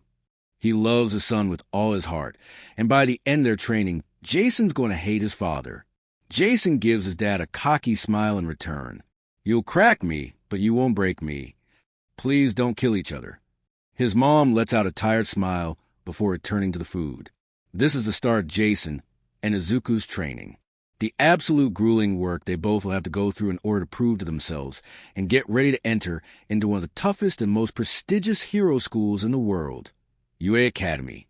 To say the time between when they started training to the day of the entrance exam being a relaxing time would be a severely gross understatement. For 10 months, the two quirkless boys, Midoriya Izuku and Takeda Jason, spent a lot of time. Days on end did they devote themselves to sticking to their rigorous training schedules. From piles upon piles of trash that Izuku had to move, push, pull in order to keep it from littering the beach, to Jason's constant beatdowns at the hands of his father. 2 months into training, June, smack, GRH. Jason shouts as he's tossed to the ground. Get up. Jason lets out a cough as he rolls over, barely pushing himself onto his hands and knees. He's barely able to bring his arm up to defend before a kick lands right into his forearm, making him grunt in pain as he rolls away a few times before stopping on his back, his chest rising and falling in shallow pain breaths. You were slow. You didn't bring up your defense in time, and now you're on the ground. Jason can barely make out his father's words through the pain. His workout clothes, from his t-shirt to the shorts he's wearing, are covered and almost drenched in his sweat, with a few stains of blood on the front of his shirt. Under his clothes and a couple parts on his face, one would see the myriad of bruises forming on his beaten body. Come on, get up. You said you wanted me to train. So get up. His father almost growls out. Jason weakly rolls onto his side, but is having trouble putting pressure on his sore, bruised arms. Is that it? Is that all you're capable of? Are just going to give up now? His father screams. Jason grits his teeth as his fingers clench, raking his fingers along the stone floor of their garage. His breathing becomes shaky, but he pushes through it, placing pressure on his arms as they shakingly hold him up. He pushes to his hands and knees before slowly but steadily standing back to his full height. Bruises adorn his face, with his bottom lip being split and small trail of blood going down the left corner of his mouth. He spits out a small glob of blood before moving into a boxer stance. His dad nods before getting into a similar stance of his own. They charge. It was agony for Jason as he was overworked constantly to the point of near passing out. His father never let up in making his son feel pain now, so he could take it even more as he attended UA. From the combat training his father put him through, his sensei wasn't allowing him to slack off either, putting Jason through more advanced martial arts training, as well as different forms of stretching and yoga to limber his body up, allowing for more fluid movements and transitions into his fighting moves. Jason's mother always gave him worried looks as the training continued for him, making it hard for her to see her son constantly get hurt in an effort to streamline his fitness efforts. Izuku was only slightly better off than Jason, having a teacher who didn't run him ragged with constant forms of combat training sessions, but instead made him haul large amounts of heavy scrap metal and junk, making him use various muscle groups as he hauls it, not to mention the amount of exercising he needs to do, to the point his muscles are screaming at him to stop, but neither he nor his friend are stopping anytime soon. Adding into them having to keep up with their schoolwork was not helping when they were sleep-deprived and muttering most of the time without intending to. Snap. But Jason is usually there, right next to his friend to snap him out of his muttering, to keep him from drawing attention from the rest of class. When Jason isn't training with his teachers, he was tasked with working on his cardio and movement. That kind of transitioned to him meeting a unique and eccentric individual. 4 months into training, August, Jason breathes heavily in steady pants, keeping his breathing in steady volumes as he jogs down the beach. Having the resistance of the sand as he jogs up and down the sandy beach helps in boosting his running, similar to when someone wears weights when running, which Jason will transition to later on. He runs again toward the section of Takoba Beach that Izuku has been spending cleaning up. It's something that Jason will do in order to at least see his friend every now and again. The show of seeing each other working hard at their training, pushing each other to keep on going. What happened to my salvage? Jason almost trips as a loud voice he has never heard of before yells near a pile of scrap junk. Further down the way, he sees All Might and Izuku training still, but haven't heard the voice. Who's taking on my salvage? He passes by another pile of junk and comes upon an odd scene. Standing there, angry, very angry, is a pink-haired girl in a gray mechanic's jumpsuit with the top and arms tied around her waist with a blank tank top adorning her top, holding a red toolbox in hand and a welder's mask in the other. You. Jason flinches as the girl whirls around and points at him. When she does, he notices her yellow eyes almost look like crosshairs. Do you know who's been stealing my valuable salvage spots? Jason murmurs, surprised by the attention thrown on him so suddenly. These piles used to be 3 times bigger than me, filled to the brim with valuable scrap. And now look at it. Jason does as the girl yells, making him notice that the piles are indeed getting smaller as time passes. He gives a mental smile to his friend and the noticeable work he's doing. These things are barely taller than me. So I'll ask again who's getting rid of them. She asks, getting right up in his face and staring intently at him, even though she has to look up at him. His mouth opens and closes a few times, still caught off guard by the girl, before he accidentally glances down the beach where All Might and Izuku are training. Her head turns on a swivel, following his view trail and seeing the two as well. Is that them? Are they the ones preventing me from making new babies? Jason looks at her oddly at what she means. Oh, I'm going to make them regret poaching my salvage spots. Jason freezes as she begins stomping up to the others. Whoa, wait. Jason dashes forward and grabs onto the girl. Hey, why dash? What are you doing? Get off me, she shouts as she flails her arms around. It's only because of Jason's training up to this point that he isn't brained by the flailing toolbox as he pulls her behind another pile away from their view, avoiding her movement. He lets go of her and quickly looks back to the others before back at her. Listen, I'm sorry, but you can't tell them to stop cleaning up the beach. He firmly tells her. And why not? She angrily rounds back on him as she drops her stuff. He told her firmly, and she may be shorter than him, and yet he still flinches at the gaze she has on him. He looks nervously before answering. B, because we're training to get into UA's hero course, and him cleaning up the beach is his workout to get ready. He quickly tells her. Well, tough. I'm trying to get into... She freezes, which makes Jason confused as she gets a thoughtful look, her previous anger disappearing. Wait, you said we are training to get into UA. Are you going to try to get into UA? Into the hero course? Her previous anger gone, now replaced with sort of enthusiasm as she gets in really up close as she smiles, making Jason blush uncomfortably as he tries to step back, but she just steps forward. Yeah, I am. He answers hesitantly. That's perfect, she yells as she jumps up excitedly. When she goes back down, she takes one more look around the junk piles around them before getting a sly smile, and as she stares at him, all right, you don't want me interrupting your friend over there. She thumbs behind her, past the pile blocking them from Izuku and his trainer. So I'll make you a deal. Oh, I have a bad feeling about this. Jason thinks with no small amount of uncomfortableness at what she might imply.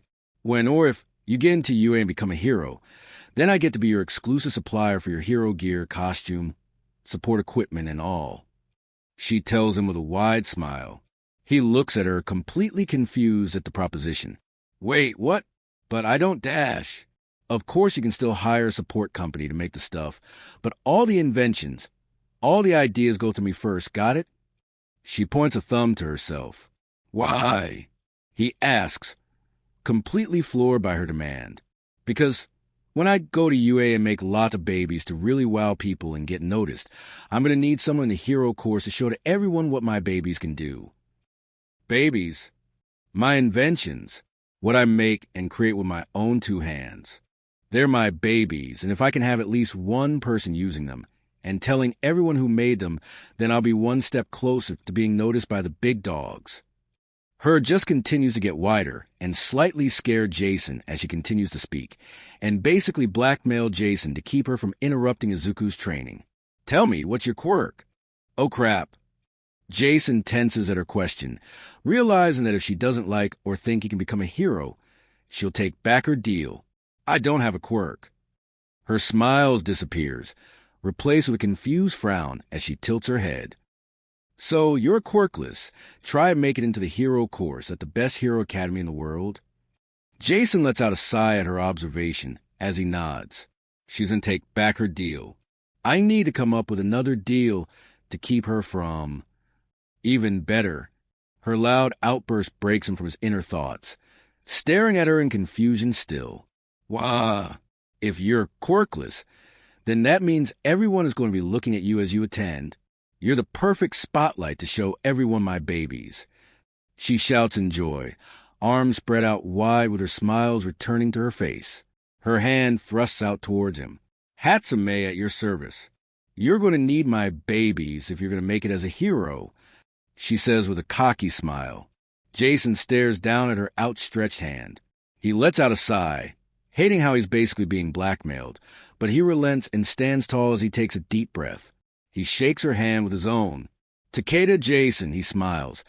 Up and coming world's first quirkless hero. That was an odd day for him, so he now just basically gained a very eccentric inventor who's going to design most of his gear, barely even knowing her no less. Such a mess, but if it ensures she doesn't mess with Aiza's training, then so be it. He's mostly going to UA anyway to support Izuku, so if he fails, then that's something he doesn't have to worry about. Nonetheless, besides that hiccup, his training has been going smoothly. Rough but smoothly as far as progress goes. It's a painful process for the two boy, but the progress made is making leaps and bounds for the two of them.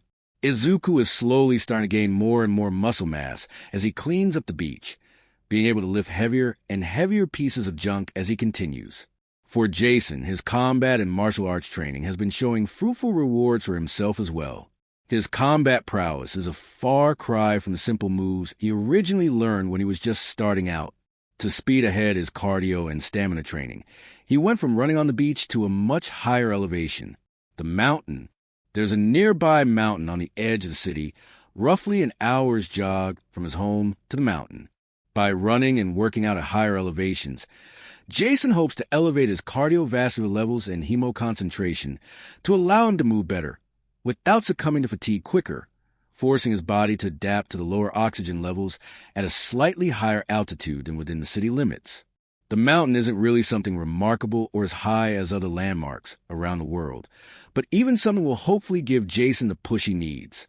Add into the fact of the colder months moving in toward the end of the year, he's really given his efforts at running a large boost. One final addition to his training he added was to take up parkour, being able to move with enough grace to scale over nearly any obstacle, and even climbing up the sides of buildings from ledges and drain pipes, as well as leaping from building to building, helps to improve his coordination and balance as he moves in a fight. There's also the fact that if he becomes a hero, the ease of movement will help him in being able to make shortcuts to his destination, and where he is needed. It is a grueling time for both quirkless boys, pushing their bodas to their absolute limits and past, having an exercise muscles group they almost never used before, keeping up with their schoolwork and the grades needed for them to keep their application to UA solid, eating radically different diets than their normal foods to help keep their figures in physical shape. It was a trial and a half for them, but it all comes down to the moment of truth, the UA entrance exam. 10 months into training, February 26. All Might, also known as Toshinori Yagi, closes the door to his truck, garbed in a large dark blue coat and scarf while wearing green baggy pants and black shoes. It's early in the morning, so early that the sun has only just barely started cresting over the water. He begins walking toward the section of the beach he had assigned to Izuku to clean up as the last leg of his training. Today's the day. The entrance exam. I've done what I can to mold that boy's body into a vessel worthy of one for all, but is it enough for this quirk in the exam? He grimly thinks. Toshinori's eyes widen at the loud, distant screaming he begins to hear. His legs push him just a little more as he heads to the source of the yelling, mentally preparing himself to buff up just in case. When he gets to the source, though, all he can do is stare in wide-eyed awe and surprise at the scene before him, standing atop the last pile of garbage he was hauling. Even bigger than Toshinori had originally thought it was going to be is Midoriya Izuku, wearing light blue pants with a white stripe on the outside of them, shoeless and shirtless with sweat covering his now muscly defined body as he continues to scream in victory. Hey, holy crap, kid. Toshinori mutters in awe as he stares wide-eyed at the now clean, pristine beach. You even cleaned up outside the area I told you to. Seriously. He is completely taken back by the effort that Izuku put into the whole thing. There's not one speck of trash left on this beach.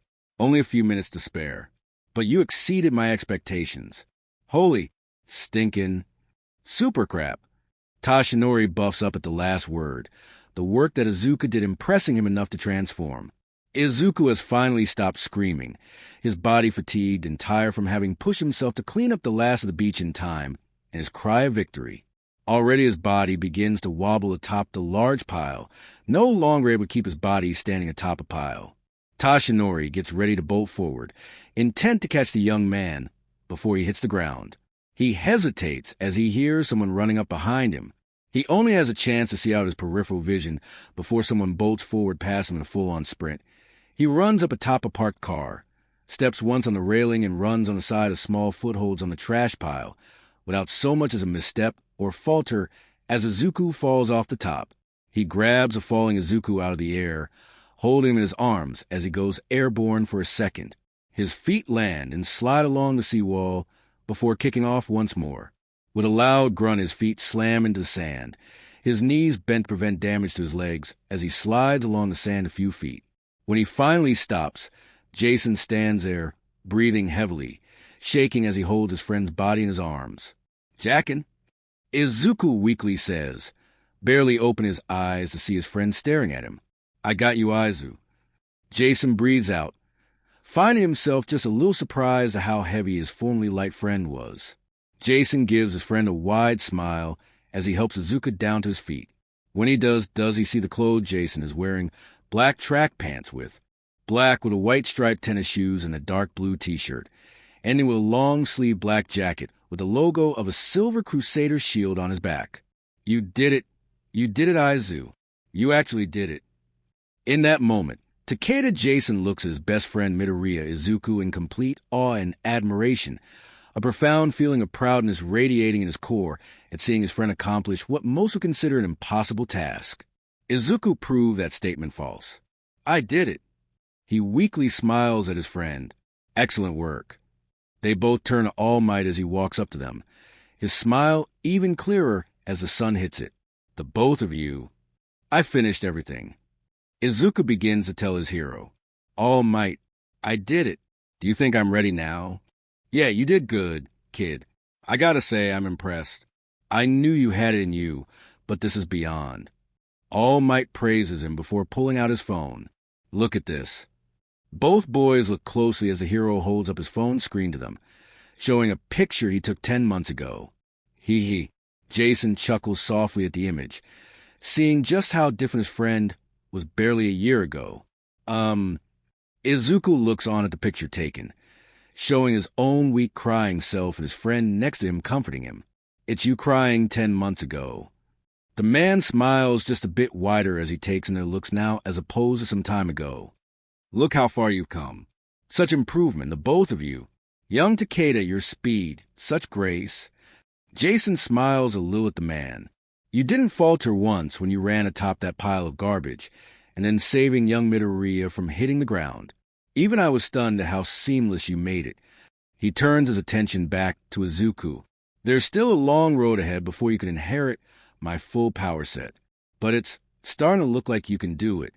He accentuates his statement by spreading his arms wide, gesturing to the last bit of garbage that Izuku was able to clean up just in time. Izuku smiles at the praise before slowly lifting his shaking hand in front of his face. "All Might, do I deserve this? Are you sure?" You put so much time and energy in to help me. How did I end up so lucky?" Tears begin pouring from his eyes. He looks up at his hero. "To have a trainer like you?" And He turns to Jason, a smile forming on his face. To have a great friend like you, Jackin, a friend who's going to be a hero with me. Jason stares at his friend stunned for a second before he returns a smile and places his hand on his friend's shoulder. Because you Dio deserve it, Izuku. He's right. All Might says as he pats Izuku's back. It was your hard work that did this. Not mine and not his. You put in the hard work, so you do deserve this. Now, for your reward, Midoriya Izuku. Yes, sir. With Izuku saying with conviction, Jason steps away from his friend, so his trainer can speak to him and him alone. He steps to the side of the both of them, seeing the exchange between the two with a smile.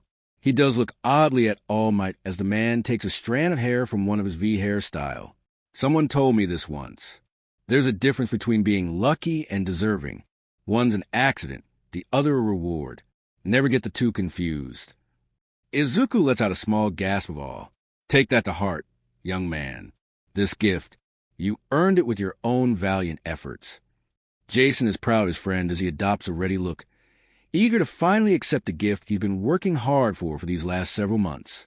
Jason is just ready to see just how his friend is going to get his new quirk. Eat this. Huh. I think my dad gave me hearing damage or brain damage. While Izuku just utters a confused word, Jason tries to make sense of the possibility of his hearing, or mind deteriorating. To inherit my power, you gotta swallow some of my DNA. That's how it works. All Might quickly explains to the two of them how it is that Izuku needs to get his new quirk. This isn't exactly how I imagined it. Izuku cries out in a bit of disbelief. I feel like my father and my sensei did too much damage to my head. Jason is still not believing he heard right. Come on, there's no time.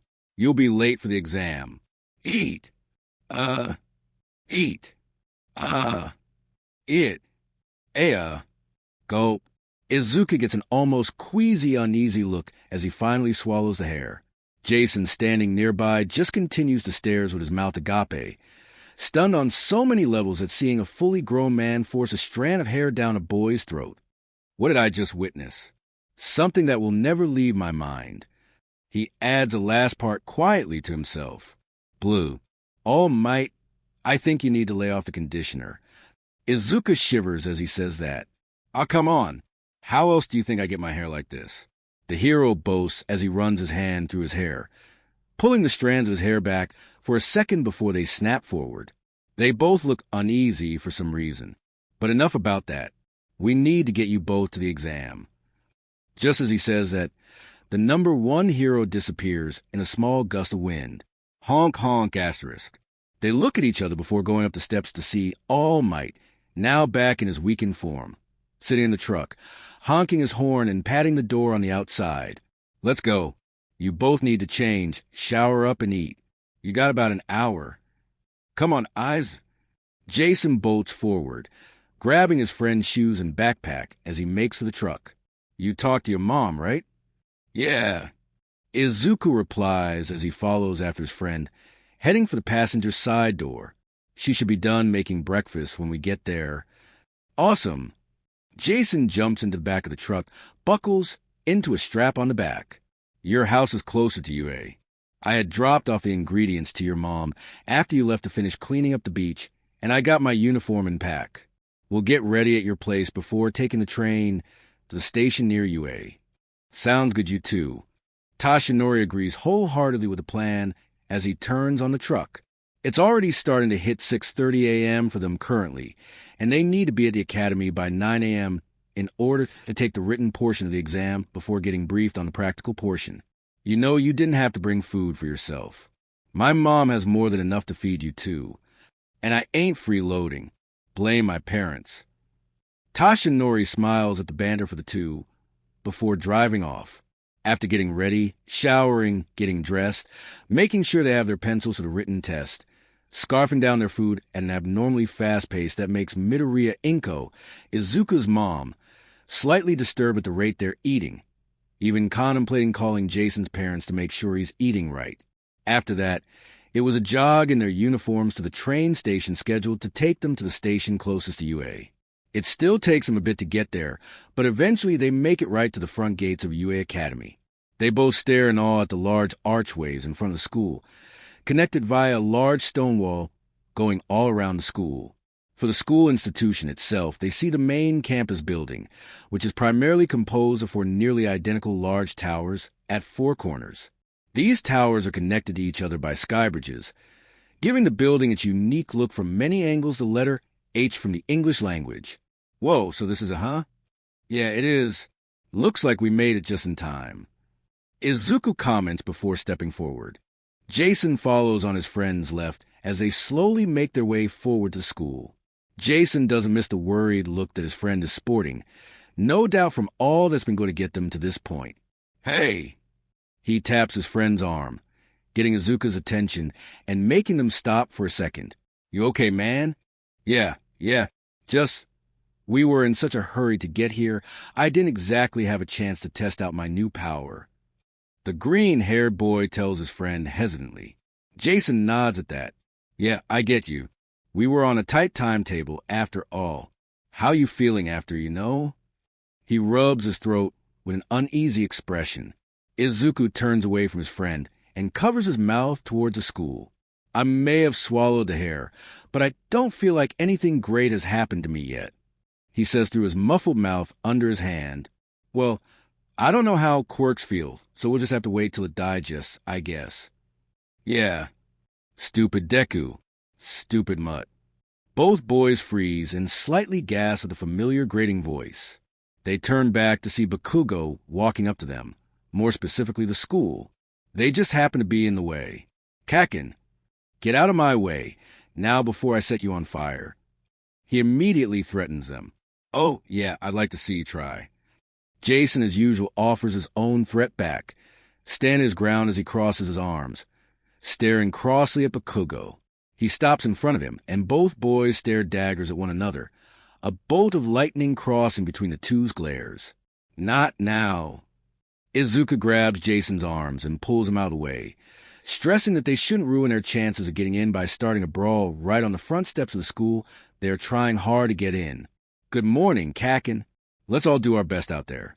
Okay? Good luck. Izuku does what he can to try to rectify the situation before they blow up at each other, one of them literally, even though his voice is still just a bit oozing how scared he is. To both of their surprise, Bakugo doesn't offer any snide remarks, boisterous response, or any other form of acknowledgement to the other two. Jason and Izuku blink a couple times before looking at Bakugo as he walks away. Wait, what? Jason mutters confused, ignoring the other students commenting about Bakugo's encounter with the sludge villain attack.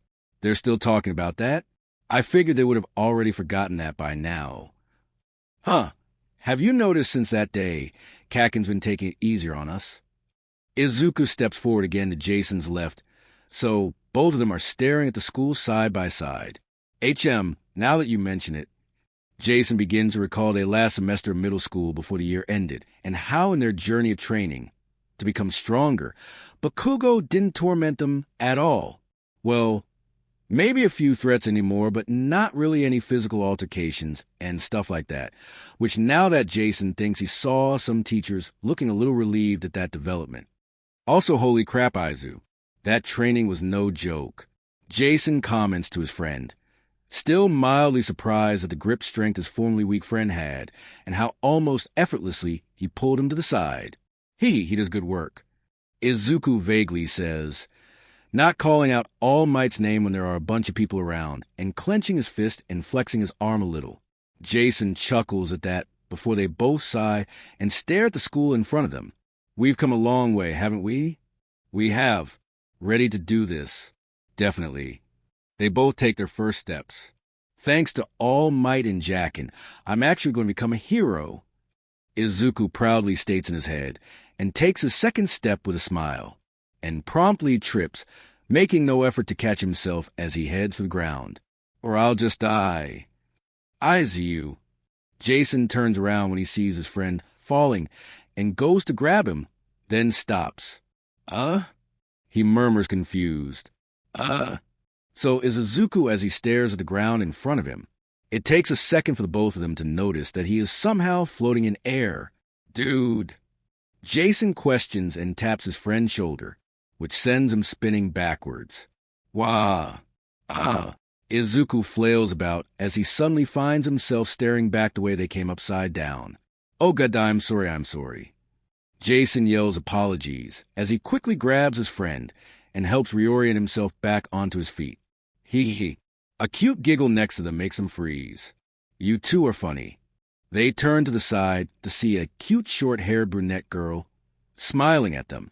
She has brown eyes and sports what might be a permanent blush on her cheeks, wearing a pink and white strip scarf with a darker brown button coat, with black leggings, brown shoes, and a dark blue skirt. I stopped you with my quirk.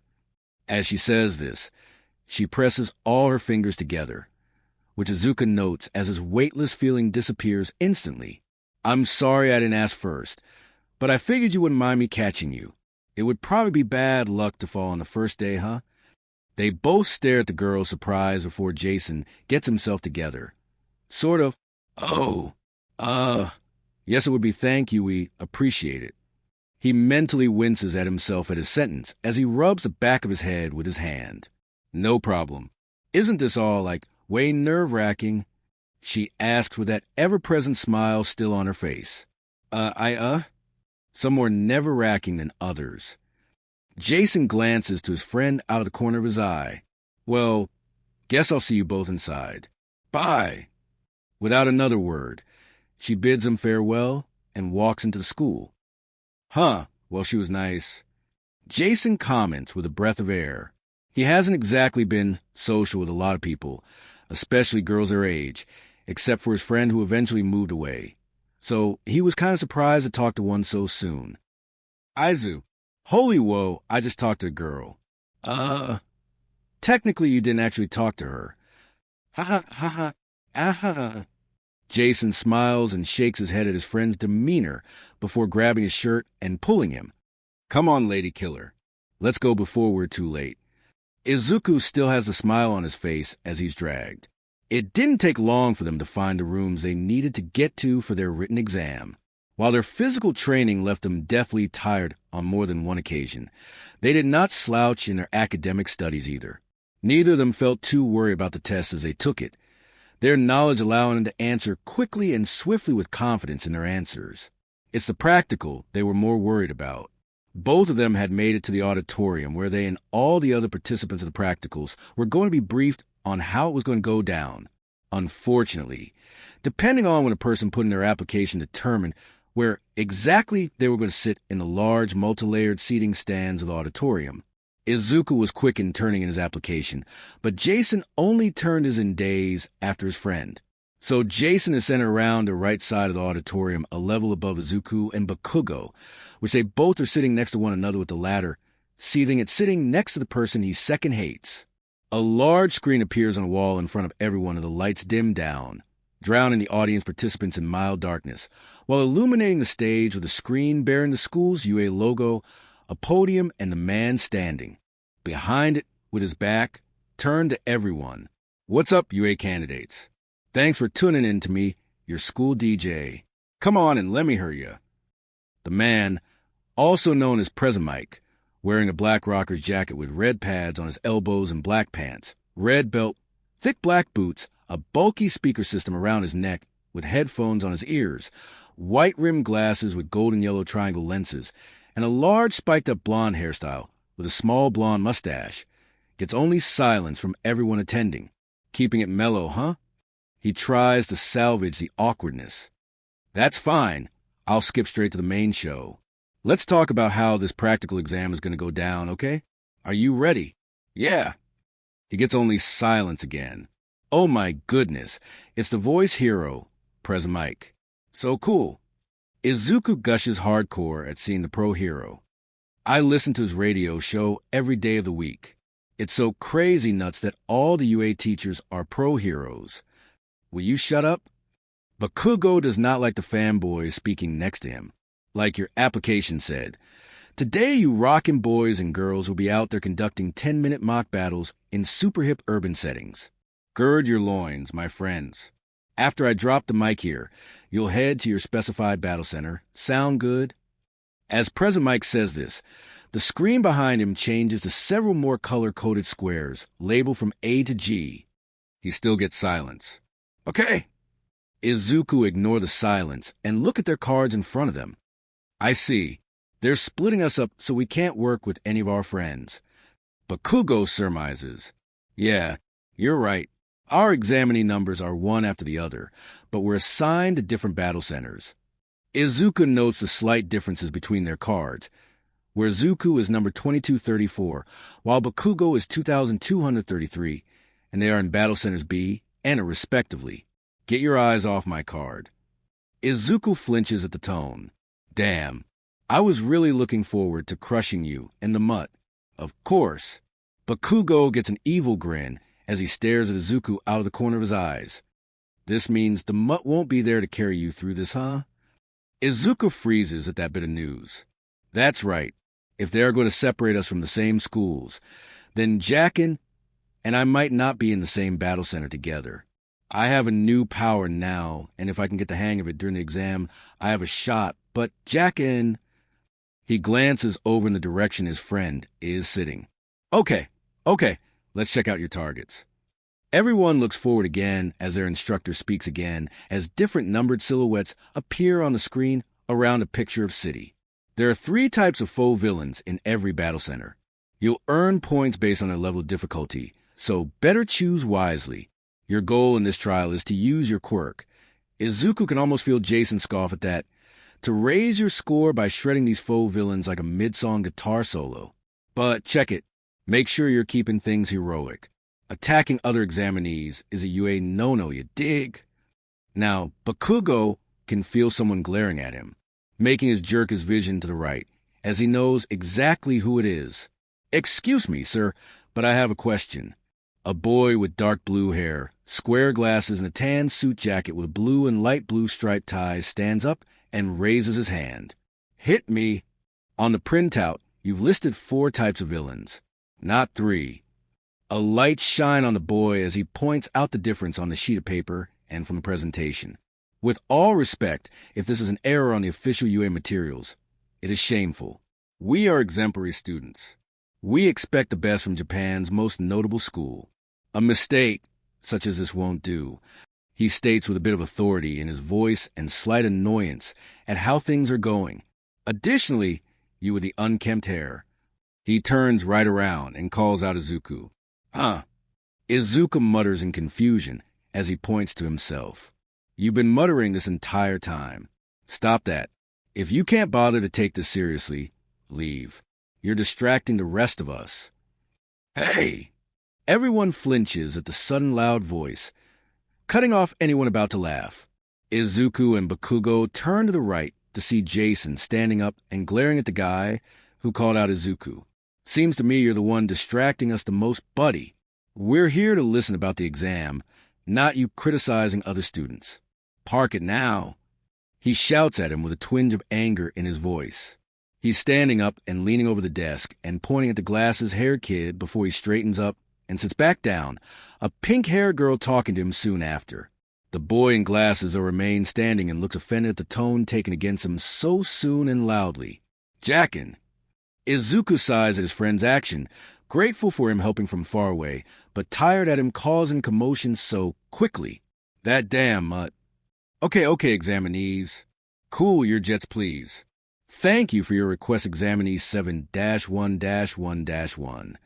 President Mike calms everyone down with a small wave of his hands. The 4th villain type is worth 0 points. That guy, S just an obstacle we'll be throwing in your way. There's one in every battle center. Think of it as a hurdle you should try to avoid. It's not that it can't be beaten, but there's kinda no point. I recommend my listeners try to ignore it and focus on the ones topping the charts. Thank you very much. Please continue. The glasses-wearing boy bows and sits back down. That's all I got for you today. I'll sign off with a little present. A sample of our school motto. President Mike, continue speaking to try to hype everyone up. As General Napoleon Bonaparte once laid down, a true hero is one who overcomes life's misfortunes. Now that's a tasty soundbite. You ready to go beyond? Let's hear a plus ultra. As he says that, the words appear on the screen dramatically. Good luck. He was expecting people to yell out the motto, but obviously he was met with silence again. Meanwhile, Izuku is shaking in anticipation as he holds his paper tighter, with a tight smile on his face. Hope you practice hitting more than just books. Izuku smiles as he glances to the side where his friend is. Good luck, Jackin. It's a slow ride in the bus towards the battle center. Jason sits in the back of the bus, head craned to the side as he stares at the window, watching the scenery pass him by. In his hand holds a small bent sheet of paper that held a more rough outline of the exam that wasn't added during the presentation. The presentation? Jason thinks as he remembers what transpired just half an hour ago. 30 minutes ago, Jason gives a small wave to Izuku as they split up to look for their seats. Now, where are you? He mutters as he looks down the myriad of seats, trying to find a seating place. Ah, here we go. He comments as he finds his assigned seat. He sits down and grabs his paper with his information on it. The seat to his right is empty, but not the one to his left. However, the person sitting there doesn't seem to be interested in introductions, which is just fine with Jason. Jason stares down at the paper in his hand as he sees his examinee number, 2-7-3-6, okay? He mutters as places it back down. He has some time to think as he watches more and more people enter the auditorium and begin filling the place up. Okay, the written exam went well enough, so hopefully the practical will be as easy. He lets out a scoff as he locks his fingers together in front of him as he closes his eyes. Who am I kidding? The written portion we were able to memorize and study enough, but the practical, where we have to actually fight and showcase our skills in battle, that's not going to be easy. They can't make it easy. It's one thing to memorize the rules, procedures, and such, but it's another to actually put your skills to the test in combat. This is the best hero school in Japan, pretty much the best in the world. They don't take half-ass heroes in training when they'll eventually fail. They take the best that they know will make best heroes ever. Poke. He blinks his eyes several times as he feels someone poke him, knocking him from his thoughts. He cranes his head to the right to be met with a sight he was not exactly expecting. Someone did fill in the empty seat next to him. You know, it's probably not a good idea to sleep during the presentation. The girl next to him says with a cute grinning smile. The girl definitely has a mutation quirk, from what Jason can tell. She has light pink skin, fluffy pink hair, 2 tan horns on her head that resemble almost like antennae, and her irises are yellow, but it's the fact that her scars are black that gives him pause. Hey, you okay? She asks curiously as she pokes him in the shoulder this time, as he doesn't make any other moves besides looking at her. He flinches and straightens himself out as he turns his head away from her, avoiding her seeing the blush that forms for having frozen like that. Yeah, I'm fine. Just thinking about this whole thing and what we're going to face. Mentally, he's berating himself. Haven't hung out with a lot of people besides Izuku on a regular basis. Come on, man. You should have known you'd meet other people in a place like this. I know, right? Isn't it exciting? She yells to him, showing her giddiness at the whole situation. Just her energy alone is surprising to Jason, having not met anyone who is so happy. I know it's just a mock battle we're going to be thrown in without actual villains, but the fact that we'll be able to use our quirks on targets is going to be so killer. She gushes before letting out a relieved sigh. And I really need to blow off some steam after that test. I felt like my brain was going to melt. She exaggerates as she lays the top half of herself on the table, arms splayed out and her head laying on the table on its side staring at him. He gives a small smile and a head shake at her attitude. Well, at least she's nice. Glad I'm not next to a jerk. He smiles, turns to a frown as he looks towards the middle section of seats. Although I'm pretty sure Bakugo is sitting next to Izuku. Oh, Aizu. He lets out a tired sigh for his friend. Just then the lights dim down, and their presenter begins the introduction to what they need to do for practical. It's starting. He quietly tells the girl next to him. She perks up, and they all begin listening to the information. When it comes to them learning that the villains are basically going to be robots, that gets the pink-haired girl next to him excited. Robots? Yes. This exam's going to be a cinch with my quirk. She triumphantly whispers with a small arm pump. Tisque. Jason scoffs at the mention of quirks from presenter as he tries to listen for any more information that could help. What about you? He opens his mouth in confusion as to what she means. Excuse me, sir, but I have a question. Jason looks back to the middle row to see a boy with dark blue hair, square glasses, and a tan suit jacket and pants with a blue and light blue striped tie stand up and raise his hand to ask his question. Hit me. On the printout, you've listed 4 types of villains, not 3. A light shine on the boy as he points out the difference on the sheet of paper and from the presentation. With all respect, if this is an error on the official UA materials, it is shameful. We are exemplary students. We expect the best from Japan's most notable school. A mistake such as this won't do, he states with a bit of authority in his voice and slight annoyance at how things are going. Jason looks oddly at the guy on just how serious he is about all this.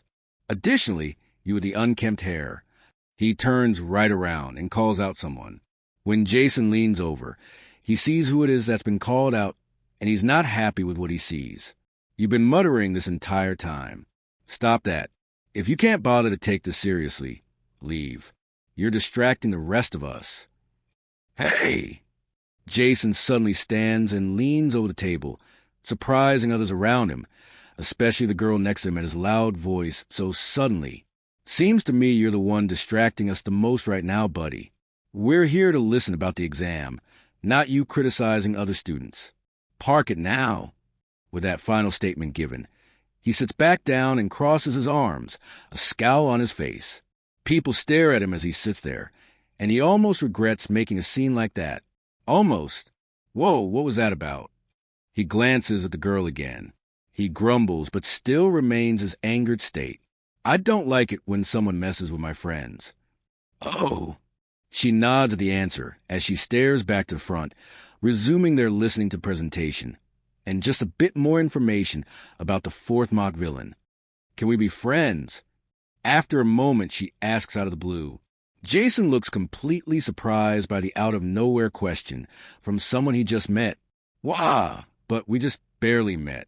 You don't even know anything about me, he states in a slightly annoyed tone, still not understanding her reason. Well, I know you're someone who protects his friends. If we're going to go into UA together, I wouldn't mind a person like that being my friend. She answers plain as day with a smile. Jason can't really refute that bit of logic as he stares at her. He's about to decline until they are all signaled to head for the buses to take them to their respective battle centers. Ugh, fine. Whatever. He throws out before getting up and heading for the doors through the crowd, not seeing the annoyed pout the girl gives it his quick brush off before it turns to a smile. She gets up and heads off too. Nervous? A question gets Jason's attention. He turns from the window to see the person sitting next to him asking the question. Why do I keep meeting people with crazy quirks? He comments to himself as he stares at the tall man. Head of white hair, a blue mask covers his mouth, wearing light blue pants, a white shirt and dark blue cloth wrappings around his waist. What gets Jason's attention is the fact his seatmate has what's pretty much a total of 6 arms, 3 connected to each of his shoulders with all the arms connected together with a bit of webbing between them. Jason shrugs as he sits up straight. A little. We may be getting simply robot mock villains to attack, but something tells me that there's going to be something just a bit more to this. What makes you say that? The multi-armed examinee says with one of his hands, turning to her mouth and speaking to him. Jason keeps himself from flinching at the odd way of speaking, but gets a thoughtful look. Considering we're trying to get into the school with the lowest acceptance rate than any other hero school out there, either they got something else planned, or these robots are going to be a lot more than we first thought. He surmises as best he can. HM, you're most likely right. Not to mention there might be only so many robots for us to take down, which means it's probably going to be first come first served when it comes to the points. His seatmate adds on to the explanation. Shoji Mizo. The guy offers a hand to Jason. Jason nods and shakes his hand, his own hand just a little dwarfed by the much bigger person. Takeda Jason. Jason? Isn't that an American name? Shoji asks curiously. Yeah, half on my father's side.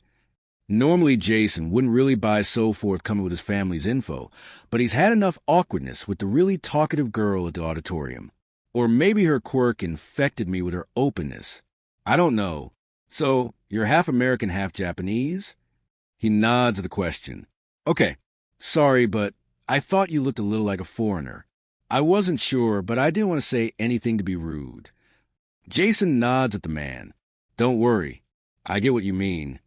He turns back to staring out the window when he notices they're coming up on the battle center. He inherited most of his father's looks, with the main thing he got from his mother being her eyes. So it wasn't surprising for people to confuse him as non-Japanese.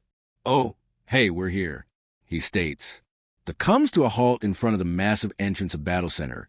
They're going to be in, and everyone begins to stand up and heading off the bus with the front row first, and then so on. Hey! Jason looks at his acquaintance. Good luck on the test. Hope I see you at UA. Jason smiles and nods back at Shoji. Back at you. Shoji is the last one that walks down the center of the bus with Jason, just trailing behind slowly. He takes a few deep breaths, mentally preparing himself for the fight that's going to go in and thanking the information he learned. That's good to know since I don't have a quirk. He gazes down at his civilian attire, the same one he had on in the morning, now going to be his combat clothes for practical exam. His moments of preparation come to an abrupt end. However, because as soon as he steps off the bus, he sighs in frustration. Meanwhile, Izuku is shaking like a leaf, having wanted to simply go and thank the girl for keeping him from falling earlier today.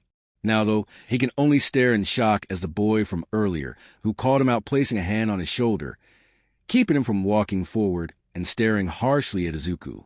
This time now he shed his tense suit and changed into a tight blue and black bodysuit, leaving his forearms free and his calves open, which everyone can now see what looked to be engines in his legs. He notices the girl that Izuku was heading towards. She looks like she's trying to focus on the trials ahead. He states to Izuku, "What are you going to do? Distract her and ruin her chances to succeed?" "Oh, no. A dash." "Hold it, buddy. R." Before Izuku can try to muster the reason for why he was going to her, his longtime best friend and protector his whole life grabs the glasses-wearing boy's hand and pulls it off his shoulder, twisting it harshly with one hand. Making glasses grunt from the odd angle his wrist is twisted while Jason glares at him. "I think you already did enough at the auditorium. Lay off now if you know what's good for you." Humph. The boy jerks his hand from the grip and grimaces as he rotates his wrist to alleviate the pain, before sternly looking at him, threatening another examinee. "Are you sure you want to be a hero?" He questions as he glares at Jason. Jason isn't put off as he gives the same glare back, harassing another examinee.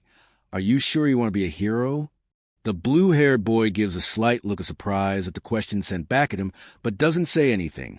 He grumbles angrily to himself before stepping away, preferring to focus on the test at hand than the other examinees. "Geez, that guy..." Jason groans as he rubs his head, trying to stave off the headache at how everything is going already. He looks at the group of people nearby. They all avert their eyes and focus back on the door. "Really jacking? Come on. At this point, that guy had it out for you. You don't need the distraction for this man." Still, Izuku sighs and glances at the massive doors before turning back to his friend. "But what are you doing here?" Jason looks at his friend confused. "What do you mean? I was assigned to Battle Center B."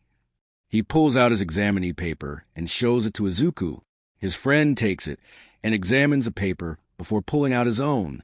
They both stare and compare the two pieces to indeed note that they both are assigned to the same battle center. "Huh, that's weird. Maybe we were wrong." "Wait, what do you mean?"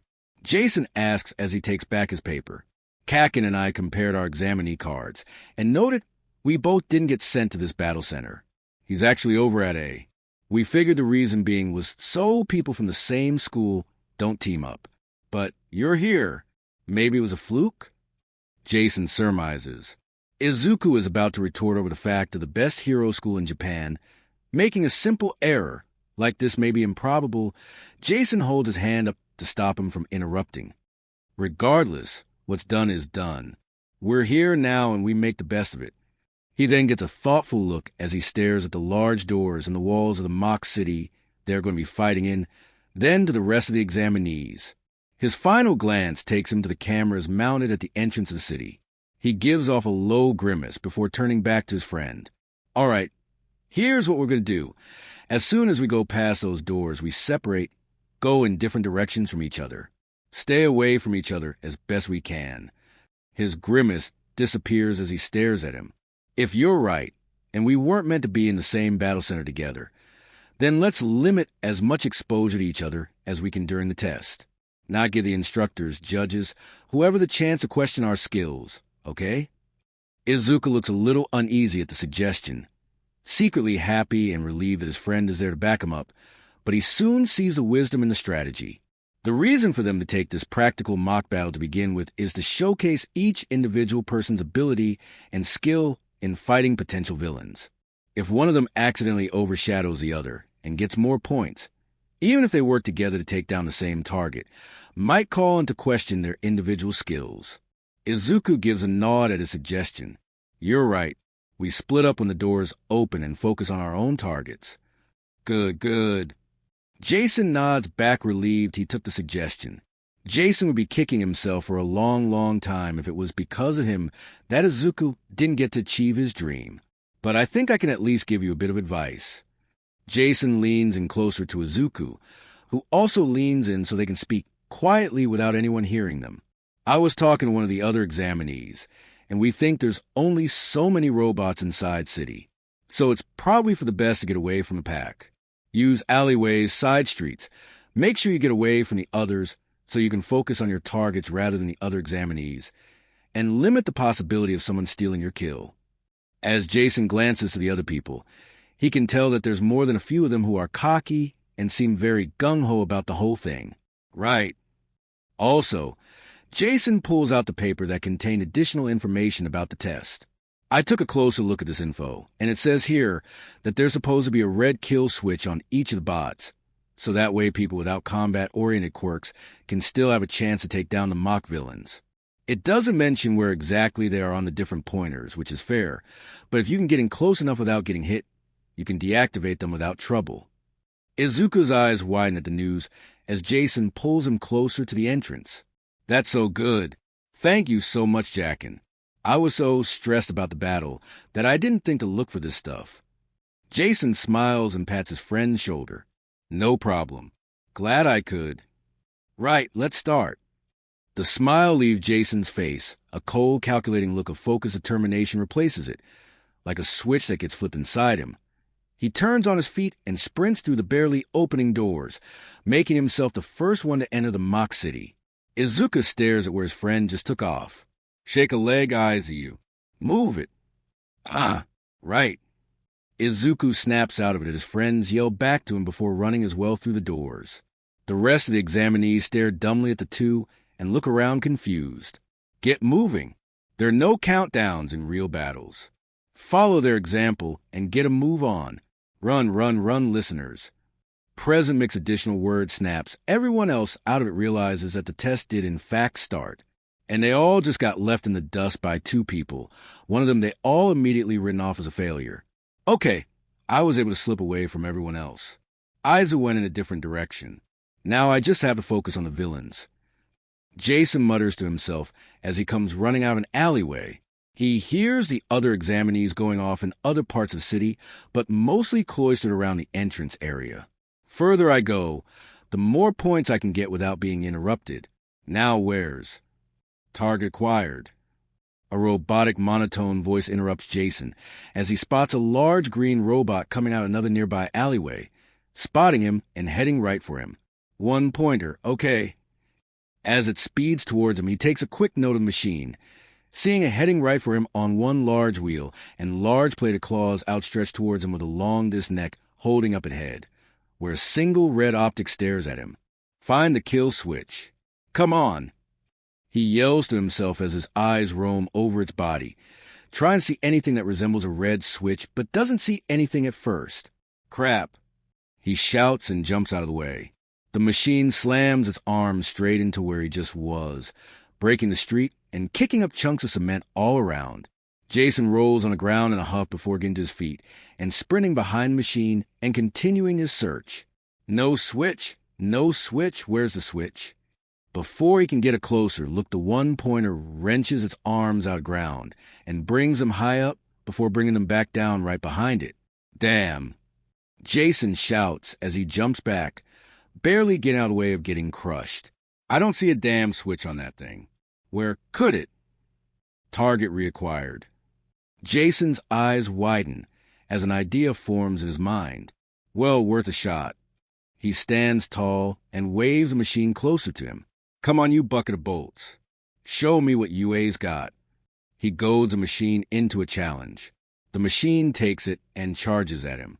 He stands his ground until it gets right next to him and goes for a horizontal hit. Jason leans back and dodges the attack. Got to do better than that. He gloats and backs up some more as the machine tries to crush him. It isn't until his back hits the side of a large stone column that he smiles. The machine charges straight at him with its left arm pulled back. He waits for the right moment and moves. In a small shower of dust and dirt with bits of cement flying all over, the arm crashes into the wall behind Jason, right where his chest would have been if he didn't juke to the side, with it being right in front of him. He thrusts his right pal forward and slams it into the large red optic of the machine. It doesn't break as he hits it, but instead feels it depress in his hands. He waits for a few seconds as the machine freezes up, then slumps over. He quickly moves out of the way in case it decides to land on top of him. He breathes a sigh of relief as it leans forward, the red optic powering down and the machine no longer operating. Phew! All right, 1 point. Not much, but progress. He smiles at that before getting a serious look as he tries to come up with a faster solution. This is just a one-pointer. Of course, the kill switch is going to be easy for this, but I can't just keep jumping around or else I'll tire myself out too quickly. I need something to help me. His eyes widen as he barely manages to jump out of the way. He lands harshly onto the sidewalk as a large crashing sound can be heard before rolling onto his hands and knees. He groans before looking up and seeing what nearly just crushed him. A two-pointer now has its sights set on him. Unlike the previous one, who is now turned into a complete mangled mess, wire, metal, and plating from a new arrival completely crushing it. This one is bulkier, with having 2 legs instead of a wheel and a more squarish head shape with a thicker neck piece. The face only has a few small circles of red optics, not like the big red optic before. It lifts its arms out from a mess and turns to Jason. He quickly gets up to his feet as he lays his hand on another stone column.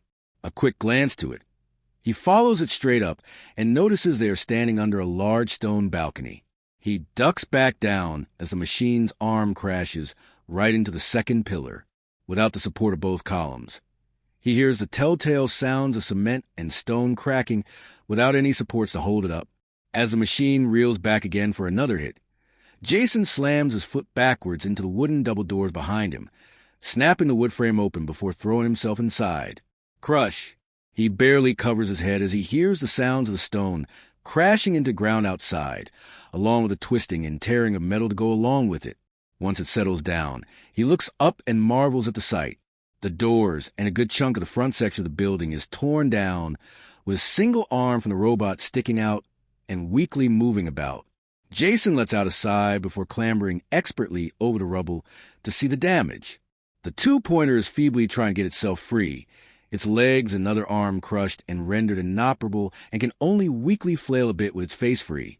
Jason remains staring at the machine before looking around. He notices a broken piece of rebar sticking out of the broken column that was destroyed. He looks to the previously shut down one-pointer and notices its arm sticking out of the rubble.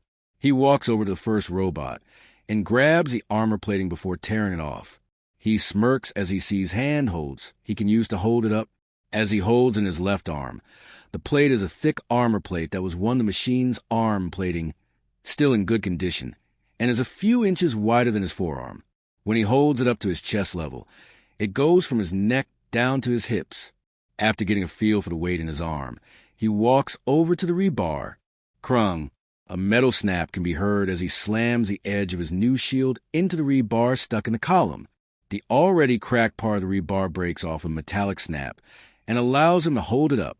The rebar is a 3 feet long piece of metal with the end just a little jagged from where the metal bent and snapped. He examines both of his new equipment before staring at the still struggling two-pointer. He smirks as he walks over to, standing atop the rubble and planting his right next to the head.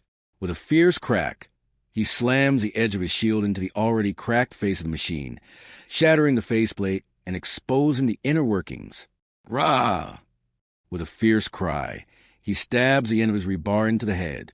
Sparks fly out as the machine seizes up before completely falling still. With his target finished up, Jason steps back off the pile and smiles at the takedown. 8 minutes, folks. He turns down the length of the street as the announcer calls out the time. A few more robots can be seen milling about down the way, with another examinee further down crushing another bot. Tightening his grip on both pieces of makeshift equipment, he cracks his neck a couple times before taking a deep, close-eye breath of air, then exhaling slowly. His eyes open up, a hard look forming as he zeroes in on the closest target. 3 points, let's do this. He takes off down the road, right arm pulled back with his shield up as the first target spots him. Elsewhere in the battle center, several more examinees continue to break apart and garner points left and right. Unfortunately, a large number of them cloistered around a general entrance area, or at least close to it, because there's massive piles of scrap metal and robot parts littering the various streets and buildings, with at least more than a few of the examinees angry with one another. Many of them constantly throwing accusations and insults about stealing their kills, and whatnot, while they are wasting valuable time to get more points. A select few broke away from the pack to get their points without dealing with other people. Kendo Itsuka being one of them, as she crushes a one-pointer with her giant fist. She has medium-length ginger hair tied up in a ponytail on her left side and having teal eyes. Her outfit consists of a light blue top, tight-fitting black pants with teal laced-up shoes. She lets out a breath of air at the takedown before shrinking her fist back to normal size. Her fist enlargement quirk allows her to enlarge the size of her fists, giving her ample mass to destroy the mock villains of the test. Another one-pointer comes up and tries to crush her, but she dodges back out of the hit. She quickly retaliates with a wide-range horizontal karate chop as her hand enlarges, cleaving one approaching one-pointer in half and sending the one that attacked her soaring through the air and crashing into the ground, chunks of metal tearing off as it rolls and cars grooves into the street. Completely inoperable and out of commission. Lots of small fries. Gonna need to go bigger to ensure my place. As she says this, she spots two-pointers stalking down the street toward her. That's more like it. She smiles and enlarges both her hands, ready to attack. Ken, lift. Her eyes widen at the phrase. A phrase she hasn't heard for years now, and oh so familiar despite being so long. From reflexes she honed in the past, she crouches low to the ground, both her hands overlapping and laying flat atop her head. She hears rapid footsteps run up from behind her before she feels a foot land on her hands. That's the signal as she pushes her hands up towards the mock villains, using her hands as a sort of springboard for the person, sending them arcing high into the air. The trick works as both two-pointers crane their heads upwards as they see the individual sent upwards. This proves to be both of their folly as a giant fist comes toward the rightmost bot, sending it flying backwards and crashing into the building, embedding itself into the side of the structure, turning it into a mangled mess. At the same time, a sharp piece of metal flies down from the sky and stabs straight into the machine's chest, making it short-circuit and convulse. The person who threw it comes down and slams both his feet right into the piece of metal he threw, lodging it further in and forcing the machine backwards onto its back. The piece of metal sticks back out as it's forced against the ground, but the deed is done as the machine is destroyed. A small silence delves between the two examinees, besides the distant sounds of combat from the other examinees. Itsuka breathes heavily, taking a moment to gain her breathing back after the fight, but soon finds herself staring at the figure standing atop the robot's corpse. He leans down and wrenches a piece of rebar out of the machine, holding it tightly in hand before turning around, making her eyes widen and a grin break out on her face. "Hey, Itsuka, good to see you," Jason states as he steps off the machine and lands with barely a grunt on the street. He readjusts his grip on his rebar and his makeshift shield as he walks up to her. "Jason." She smiles as she steps up to him and pulls him into a hug. He smiles and can barely return the hug What with the gear he has on himself. They disengage and step back from each other. Look at each other. I can't believe you're here, she excitedly tells him. He chuckles and nods back. I can believe you're here. You said you wanted to be a hero, and here you are. Yeah, but you never really mentioned you wanted to be a hero. I always thought you found them annoying. She tilts her head in confusion. I only found some of them annoying. There's a few good ones, but circumstances compel me to try my hand at being a hero too. He replies with a smirk. Well, that's good. If any Quirkless I know who can go at it being a hero, it's you of all people. How's Sensei been doing? She asks curiously. Same old, same old. Turns out when you take his advanced classes, he really gets into beating the lessons into your head without remorse. I also did good enough to earn his gift. Itsuka looks a little surprised at that bit of info, having been forced to move away so long ago when her parents got better jobs elsewhere in the city, but too far away for her to hang out with her friend or take any more lessons at the dojo they attended. Jason cocks his head to the side as he hears an explosion go off before grimacing and giving her a serious stare. I'd love to stay and catch up, but right now we're on a time constraint. I think we both can agree we need to get moving. She gets the serious look on her face, as well as she cracks her knuckles and nods. You're right. We need to split up and... She begins to say until the both of them widen their eyes. Itsuka enlarges her fist and sends it flying toward Jason. He in turn throws his rebar towards his friend. The rebar spins as it passes right next to Itsuka's head. She doesn't flinch or blink at the close proximity of the thrown weapon, nor does Jason as her fist passes to the left of his head. Both of their attacks impact both two-pointers that were sneaking up on the both of them while they were deep in conversation. Itsuka's fist collides into the robot, sending it skidding back in a daze while Jason's rebar club lodges itself into the faceplate of the bot's head. They brush past each other and finish off their targets. Itsuka takes the opportunity from the dazed machine before grabbing onto both its arms with both of her enlarged fists, tearing the appendages off at the shoulders before slamming them back onto the machine with a massive clap. Jason dashes forward and slams the flat of his shield against the rebar, shoving it further in and taking down the machine once more. Itsuka rubs her hands to alleviate the pins and needles from crushing bare metal with her hands, while Jason tears his weapon out from the back of the two-pointer's head. They both turn around and smile at one another happy to see themselves saving each other like that. I better see you at UA. Itsuka calls out as she begins backing away to go look for more targets. Right back at you, Ken. Good luck. Jason begins to slowly jog away before running. Good luck. Jay, you know I hate it when you call me that. She shouts back to him in slight anger and annoyance. Even after all this time, he still messes with me. She thinks as the only reply she gets from her old friend is him laughing in the distance. She shakes her head before turning around and steeling herself. All right, Itsuka. Time to get some more points already. With her short declaration, she sprints forward and heads off, intent on finding some more mock villains to take down. Outside of the battle center sits a darkened surveillance room with several individuals all standing around, except one at the console, all their eyes glancing and moving from the different monitors that showcases all the examinees as they take down robot after robot. Clearly, the examinees have no idea how many villains are present or their locations. A diminutive figure, smaller than the other people in the room, says as he sits at the front, they have limited time, must cover a vast area, and hunt down every last target. Some use information-gathering abilities to plan out strategies. Shoji can be seen on a monitor, using multiple ears on his arms to listen for more villains to take down, while others rely on speed to pull ahead of their peers. The blue-haired glasses boy is seen speeding and sliding along the streets to find more targets by chance. Of course, remaining calm under pressure can be a huge advantage. A blonde, purple-eyed, white frilly shirt and blue pants, wearing boy blasts a robot with a beam of laser from his stomach, as can pure power and combat ability. Bakugo is standing amidst a pile of smoking wrecks, breathing heavily with a devilish smile at his kills. The most successful students use a combination of all these tactics. They're the ones who rack up the highest scores, although strategy and one's reflexes also play into it as well. A monitor shows Jason sliding under an attack from a one-pointer before turning around and slamming his rebar baton into the kill switch on the bot's face. What's that one doing? What's he using? A female, almost sultry voice asks, pointing out Jason, garnering some attention from the other teachers. That looks like a piece of one of the robots.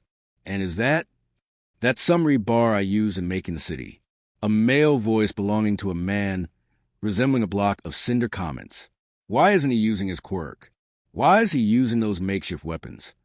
A much gruffer male voice asks, even though his mouth doesn't move on his mask. Let's see here. The principal of the school says as he pulls up the examinee's file. Oh, so this is him. I say he's making good work of those mock villains. He watches as Jason climbs up the back of a three-pointer and uses his rebar to jam into a gap in the back of the machine's head, popping off the plate and tearing out the wiring before jumping off. Who is he? My fellow faculty, you are looking at what might possibly be the first Quirkless student at UA. Quirkless? Oh, yeah. I forgot we rescinded that rule. Although I wasn't expecting anyone to actually try to get in. Will he make it? Not having a quirk is already putting him at a disadvantage. I don't know. The principal states with a smile on his face, making the other teachers sweat drop as he continues. But he didn't hesitate to run in as soon as Mr. Yamada suddenly announced the exam start. He also broke off from everyone else and went to find some villains to fight far from everyone else, therefore not being caught up by the crowd. He gestures to another monitor, showing a couple students going at it in heated argument over who took down who. He's already got 18 villain points. Some of the teachers look a little surprised at the amount of points he got despite being quirkless, to some of them at least, although it looks like he might be biting off more than he can chew. Another voice comments as they see two more mock villains move up on him, a one-pointer to his left and a two-pointer on the right as they come to him side by side. He glares at the two of them before rushing forward and meeting them. The one-pointer brings both its arms up and prepares to slam them down right on Jason. The boy, though, sidesteps to the right, dodging the attack, but putting him right in the path of the two-pointer's wide, swinging fist. Jason grunts as he barely manages to duck under the attack, using his shield to deflect it before swinging towards the neck joint of the two-pointer with his rebar. It cracks, and he finishes it off with slamming the edge of his shield right into the cracked piece, shattering the joint and tearing apart wires and circuits, rendering the central processor in its head defunct as it slumps over deactivated. With a heavy breath, Jason turns to the one-pointer as it rears itself back up and attempts to come back down on him again. Without much effort, he simply steps to the side again before moving in and depressing the optic with the end of his rebar. Just like the previous one, this one slumps over defeated. Some of the teachers nod on impressed. Well, make that 21 points. He needs to be more mindful. A tired man states as now a three-pointer has taken interest in the quirkless examinee, this machine much larger and bigger than the other mock villains. Jason doesn't seem to notice the hulking machine as it stomps towards him as it rears back its right arm and gets ready to slam it down onto Jason, attempting to crush him. He continues to stand there as it brings its arm down. The principal gets ready to hit the kill switch for the robot, but he doesn't have to. Jason twirls around to the left, expertly dodging a hit before bringing his rebar in a wide arc, his spinning just adding a little more force to his attack as he slams it into the joint of its right leg. This destabilizes the pressure on the leg, making it fold on itself as the machine attempts to hold itself up with his right arm. Jason follows up with a shield strike to the joint of the right arm as well, making it further collapse itself onto its shoulder, bringing its head on closer to Jason. The left arm attempts to grab him. He ducks under it, dropping his shield and spins until he slides right under the machine's head before thrusting his rebar up into the bottom of its head. Violent spasms, wires, and circuits short out as he twists, pushes, and pulls his way in that, wrenching its head in all manner directions. Crink, with one last twist, the machine's head turns 90 degrees to the side before falling still. Jason tears his weapon out and steps away from the defunct machine as it collapses onto the ground. Almost all the teachers stare in wide-eyed surprise at the display. Make that 24 villain points. The principal comments with a smile. But let's start to shake things up for all the examinees now, should we? A glass cover is flipped up and a big red button is pressed. Izuku runs through the streets, desperately trying to find any more villains he can try to take out. He tried to follow his friend's advice in splitting off on the other's examinees, but in the direction he went off in, they spread out farther than he thought, making him very rarely find any mock villains. Suddenly, everything begins to shake. Izuku stops at the noise and movement just as everyone else does. Both he and everyone else stop to look in the direction they hear and feel all of this as what sounds looks massive moving tank tracks gets closer and closer. It soon shews itself to everyone, revealing the zero-pointer mentioned in the presentation, easily taller than all the builds as it stares down at all the examinees, one of its hands easily crushing the building it's using for support like it was nothing. Isn't this a little extreme? He screams in his head and squeaks out loud at the sheer absurdity of the massive machine. The zero-pointer proceeds pull its fist back before slamming it into the ground in front of everyone, kicking up a massive cloud of dust and making everyone scream. Izuku can only let out weak gasps as he falls backwards, barely holding himself up on his hands as he shakes like a leaf. All the examinees run past him, including the glasses-wearing blue-haired boy from earlier running past him, but only gives Izuku a glance before continuing running. This is a disaster. I've got to run and find some smaller villains. Izuku turns and begins crawling away, almost in tears as he hears the announcement that there's only 2 minutes remaining. What? 2 minutes. His scrambling becomes more frantic as he makes himself to move more. Everything All Might did for me, all that training, memories of his brutal training with his idol, doing everything he can to mold Izuku into being the hero he always wanted himself to be. All of his encouragement, our declaration. Now memories of his smiling friend Jason, telling him how he could be a hero, how they were going to go to UA together. It'll be wasted. Ow! A cry of pain. The current holder one for all freezes and slowly cranes his head backwards. As he looks, he sees someone, a girl trapped under some cement rubble and unable to move.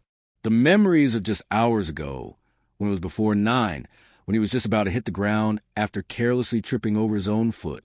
She was there, that brunette with the permanent blush on her cheeks who used her quirk to help him, now trapped as the zero-pointer heads right for them. Hold on. I got you. Someone comes running out from an alleyway and immediately gets to work in trying to free her. Izuku's scared expression turns to concern as he sees the person. He weakly mutters, "Jackin'? Earlier. Holy crap, that took a bit more than I thought." Jason breathes heavily, hunched over on his knees as he takes deep breaths of air. To be fair, using metal to break other pieces of metal really tires one out or sends vibrations through your arms they start to hurt.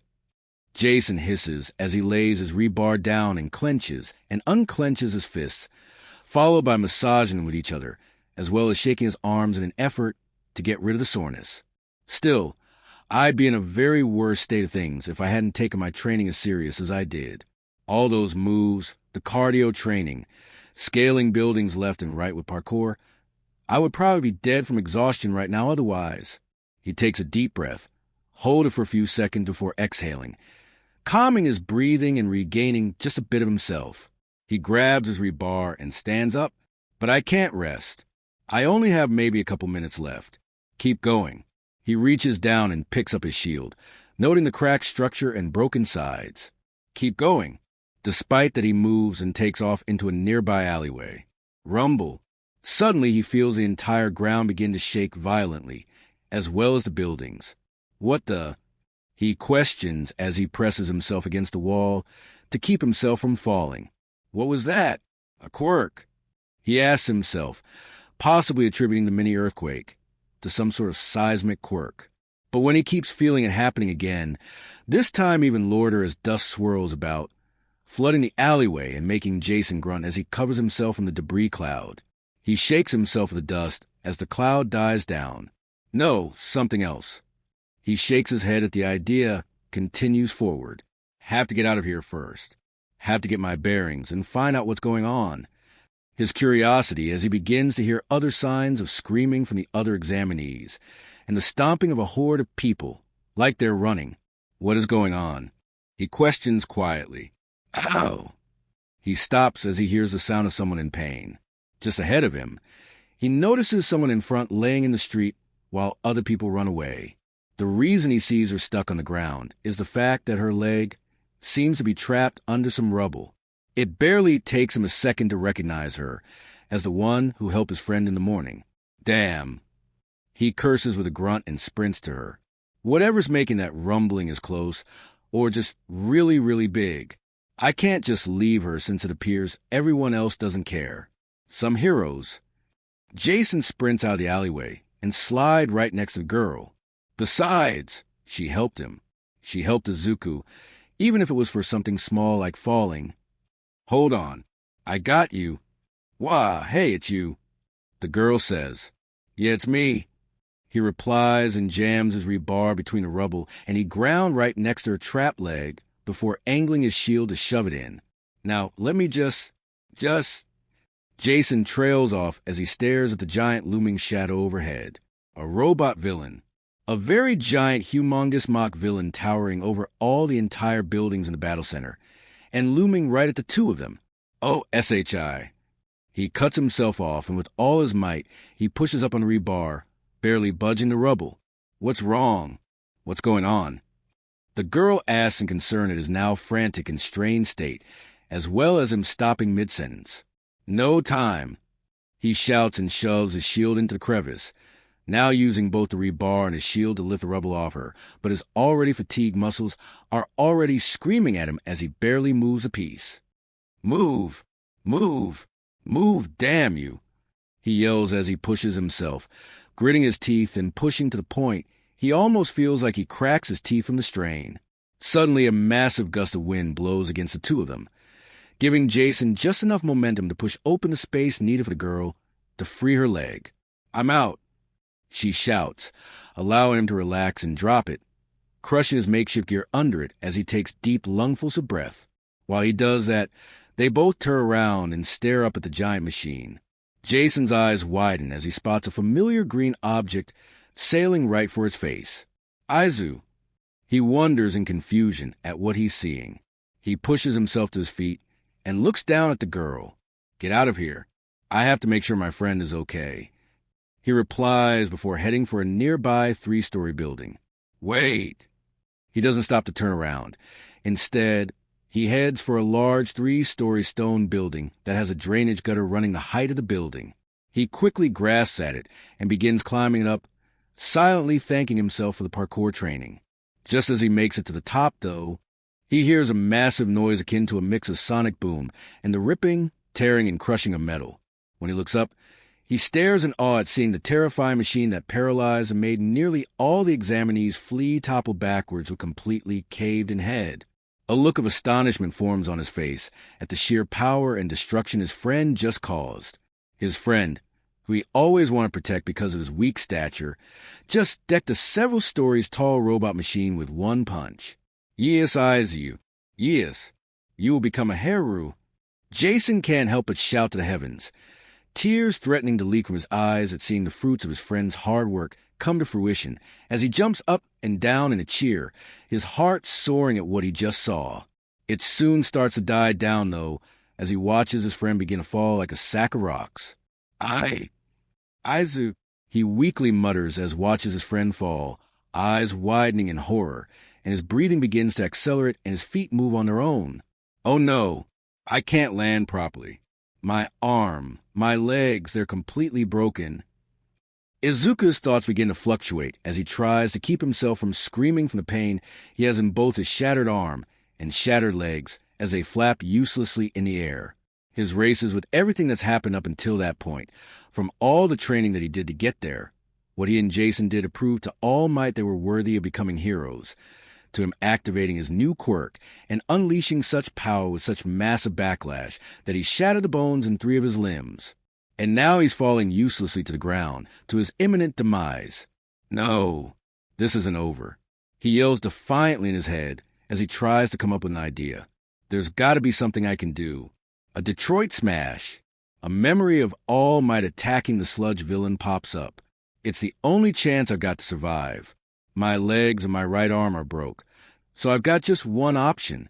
I can do this. But if my timing's off, then I'm toast. Even if I live, I've got 5 points. That's not enough. And if I break my left arm too, there's no way I'm going to pass the exam.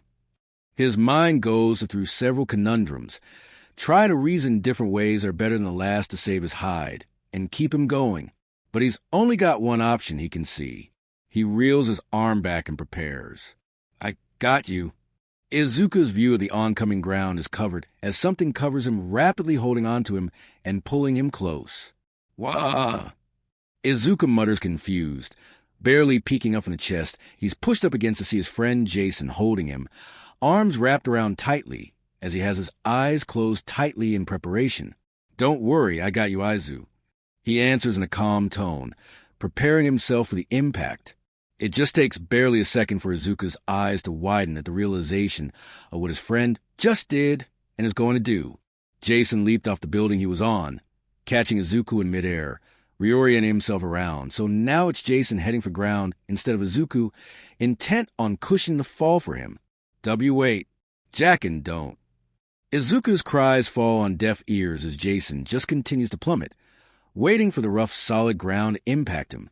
When he gets a slap instead to his side, and the sudden weightless feeling as he no longer heads for the ground, he opens his eyes. He feels himself floating in the air for a second, staring up at the sky before looking down at his also confused friend. And release. A girl's voice says from nearby. Soon after, the weightless feeling is gone and Jason lets out a loud grunt as he hits the ground.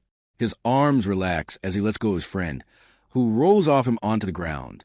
Jason grunts as tries to sit up, finding that his leg is hurting from landing on it wrong, probably, and hearing the sounds of retching. A glance to the side shows the girl. They both save laying on top of a broken piece of the zero-pointer and almost ready to pass out. Jason smirks at her before relaxing a little. Well, I guess she saved us, huh? That's twice then, he comments jokingly. When he doesn't hear anything from his friend, he turns over to see the struggling form of Izuku, worry immediately taking over for Jason as he gets close to him. Hey, Aizu, what was that? He asks when he heard the bare sound of his friend speaking, but wasn't close enough to hear. I only... Jason leans in close to his friend as Izuku tries to tell him. Got 5 points. His eyes widen. F5? That's not enough. He needs... I don't know how much he needs, but 5 is not it. Jason's thoughts come to a screeching halt as he goes to grab his friend by his unbroken arm, intent on carrying him despite his injured leg. Damn it. I won't let... I'll carry you if I have to. Jason tells his friend. Jackin', Izuku weakly says, staring up at his friend with tears almost falling from them. Jason gives his friend his best form of a comforting smile, telling him it's going to be okay, at least until Izuku's eyes widen and forms a horrified look. Jason lets go as he hears the sounds of a tire screeching behind him. It only takes him less than a second to whip around and come face to face with a one-pointer right on top of them, right arm pulled back and heading straight for him. His instincts tell him to dodge. He can in fact dodge it, but then the hit will miss him and go for his injured friend. He doesn't have his weapons anymore, so he can't defend himself with it. He only has one option. His arm. Crack! Aya! Jason screams as he pulls his left forearm up, using it to block the punch and stand his ground against it. The attack is as strong as he thought it was going to be because he can instantly feel the bone in his forearm break in two. He goes to the ground, holding his arm close to his chest as he screams. Except the scream of pain turns to screams of anger. He shouts at the top of his lungs, pushing himself to yell to drown out the flaring of pain hitting his arm and the rest of his body from exhaustion as he reaches down. Another lone piece of rebar is on the ground from the destruction the zero-pointer caused. This time, this one has a large chunk of concrete still stuck to the end of it. He uses a momentum and swings it back up towards his opponent, with the added sound of metal crumpling and a small dust of concrete appearing. He hits the bottom part of the one-pointer's head, sending its head craning upwards at a sudden shifted angle where it was not supposed to move, the chunk of concrete attached to his weapon shattering about. The machine only spasms for a few seconds before its head is repeatedly bashed in. Jason swings wildly, hitting it over and over again until its head falls over from the neck, where he hits it one last time in the chest to make it fall backwards onto its back without any other movement. Izuku and the girl, along with the rest of the examinees, can only stare in shock at what they just witnessed. The other examinees first saw, to their amazement and shock, someone take down the massive zero-pointer with only a single punch, then watched as another broke his own arm in order to protect another examinee before flying into a rage and beating the machine to a pulp. Besides the sound of the dust settling, they can only hear the ragged, angry breaths belonging to Jason. He can't even try to calm himself down. Adrenaline fueling his system, and his whole body shaking as he tries to stay standing. Slowly he turns around, slowly stepping towards his friend, intent on continuing to help him get more points. Izu, time's up. Clang. Jason and Izuku's eyes widen at the announcement as Jason drops the rebar. It's over? They both say in their own heads. The adrenaline leaves Jason's body, the pain making itself known as he no longer needs to keep going. He collapses onto his knees, barely holding himself up as his friend calls out to him in worry. I can't move. My arms, my leg. One arm is broken. The other is very sore from the assault he just did on the robot, and feels an even more increased pain hitting his right leg worse than his left. I pulled something. Broken, hurt? He can only speak in single words, as he does what he can to keep himself conscious. Jackin, with his one good arm. Izuku tries to pull himself towards where his friend almost collapsed. Oh my, you two really did a number on yourselves, didn't you? The sound of a sweet old woman's voice can be heard near them, followed by the sound and feeling of someone kissing them on their foreheads. It's kind of a blur for the two of them, as well as the confusion of the other examinees of what they saw. But after seeing the green glow emanate from the injuries they sustained, and seeing their limbs contort back into shape, shows the old woman's powerful healing quirk. The massive bouts of pain that the two of them feel disappears from both their bodies, making them widen their eyes at the sudden healing done on their bodies. Oh, wow. That's amazing. The pain's all gone. Izuku happily states as he stands up, happy that his broken limbs are no longer present on him. He mood changes, though, as he slumps a little. But I'm really tired all of a sudden. So tired, Jason mumbles, barely pushing himself up with his hands and knees. Not as spry as his friend is with having his injuries fixed. My quirk helps speed up the healing process your body can do, but it comes with the added risk of making the person much more tired afterwards. She explains before turning to Jason specifically. I wasn't able to heal everything completely, just the more serious injuries, such as your broken arm and the torn muscles in your leg. The rest you're going to have to let heal naturally. She informs Jason. Okay. He barely replies, not willing to argue or complain due to his tired state, and the fact the pain has been severely mitigated compared to earlier. Here, have some gummies, you two. She places a handful of gummy candies between the two of them in their hands. They're packed with plenty of nutrients to help get you both back on your feet. Head over to the entrance, and the medical staff will be there to start bandaging you both up. Now who else is injured? She asks the last part out loud as she goes to find more injured examinees and heal. Izuku and Jason waste no time in eating the gummies they were given. The effect of the candied treats perking them up almost instantly once they finish eating them. They both are still tired, or for Jason practically feeling like he ran a marathon, but they can at least stand up and start moving out of the battle center. Chen. Jason grunts as he takes one step, and feels he's unable to walk normally on his formerly injured leg. Hold on. I got you. Izuku is there right next to him, holding him up on his right side. Jason smiles at his friend as Izuku returns it before pulling Jason's arm around his shoulder and helping him walk. Izuku wasn't nearly as tired as Jason was when they were healed, so most of his injuries were almost completely healed, leaving him mostly tired, while Jason was significantly tired, only allowing him to be healed the worst of his injuries, but leaving the rest.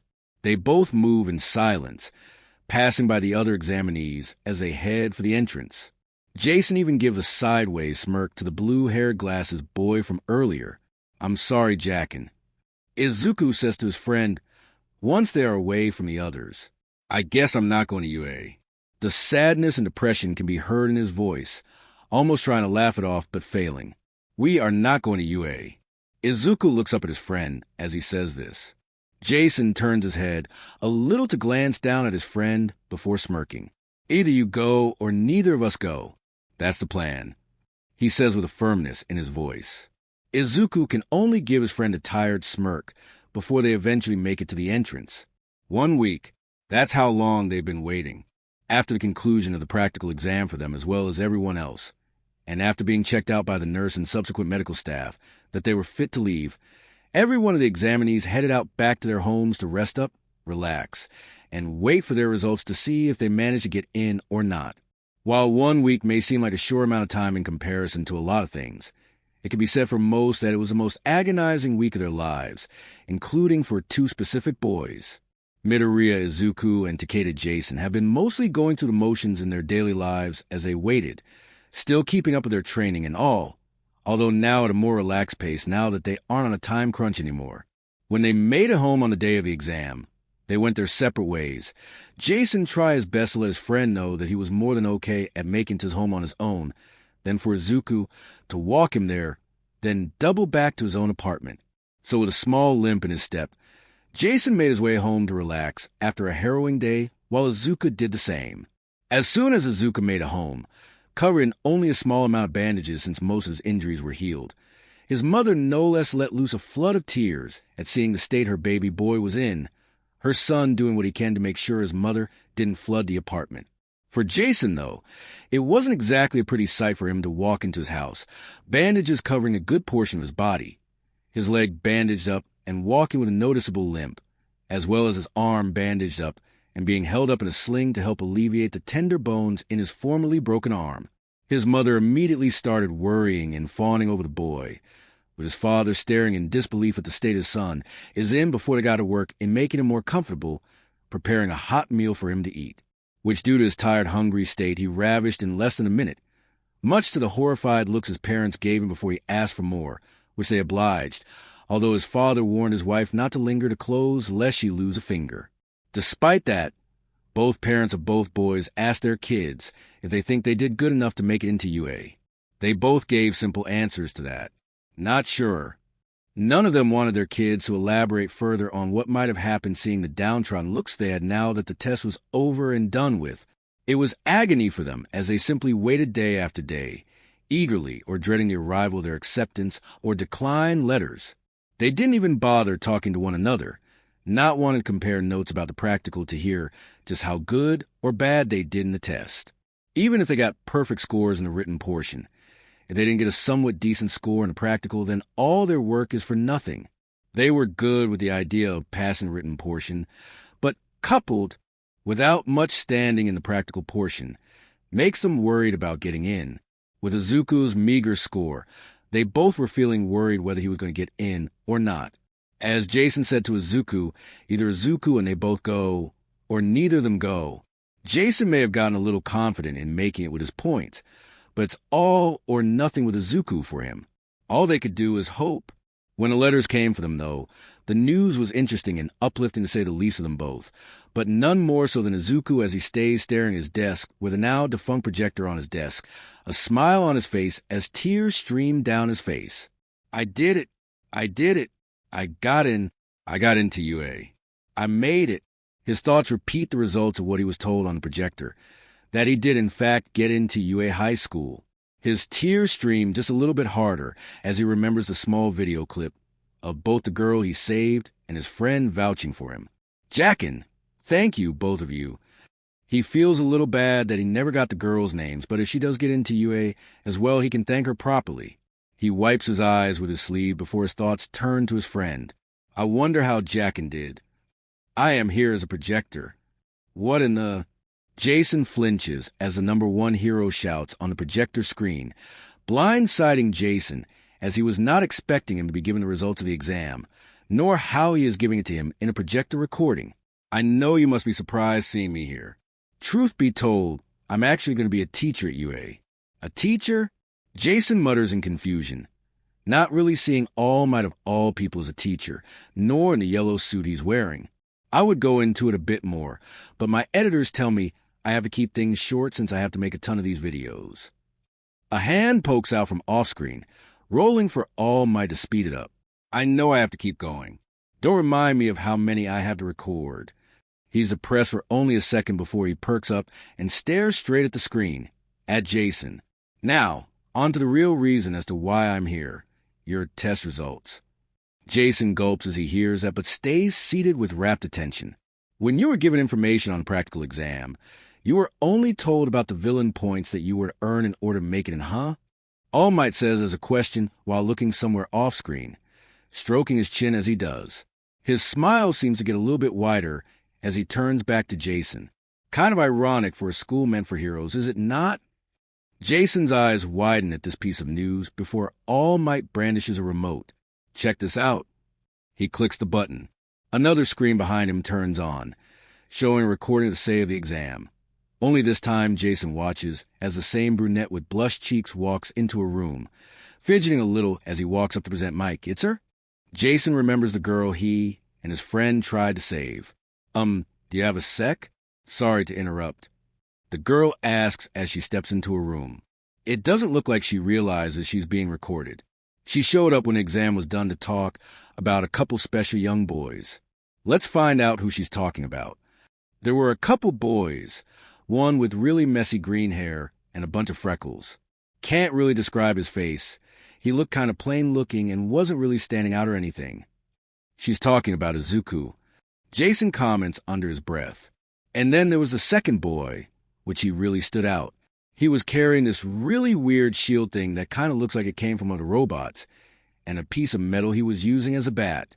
He had black hair and was wearing a jacket with a shield on the back. That's me? Jason mutters in confusion, surprised that the girl was mentioning him at all, or that he stood out to begin with. I was wondering, would it be possible to give them some of the points I earned in the exam? Jason's eyes widen in surprise at the request the girl gives to the instructor. For the green-haired boy, I heard him mentioning something about how he only got just 5 points, which seems crazy to think he got so few. How could someone who took down that huge villain all by himself not have enough points to pass by the end? He would have had a better score if he hadn't stopped to help me. And the other boy with the shield. Jason stares in awe at the girl is starting to speak with such conviction and loudness about his friend, but he perks up when she begins to mention him. He ran in to save me too. I saw how much he was struggling to lift that huge rock off of me. I was sure he injured his leg doing it too. And then he went to save the other boy toy, even try to help him to get more points. She closes her eyes as she begins to yell just a bit louder. They both saved me. I don't know how many points the second boy got, but I owe them. I have to make it up to them both. Please, sir, can't you just give them my points? Jason sits back in his chair stunned, completely taken back by seeing a complete stranger talk with such conviction and emotion about him and his friend. Having been loners from a lot of other people for a long time, hearing this from someone else brings a smile to Jason's face. Both you and your friend Izuku went above and beyond to save this girl. Seeing her speak like this about the two of you shows just how much your actions inspired her. All Might comments before giving a sly look at Jason. But let's not forget your own words now, should we? It takes Jason a second to remember something about this video that he is seeing. Hey, excuse me. Jason flinches at the sound of his own voice. Both the girl and the teacher turn to see Jason running down the hall, fighting through the limp he is before making to the two of them. Some bandages cover his form, but none more, so then the sling his arm is in. He breathes heavily in the video before straightening up and looking fiercely at Present Mike.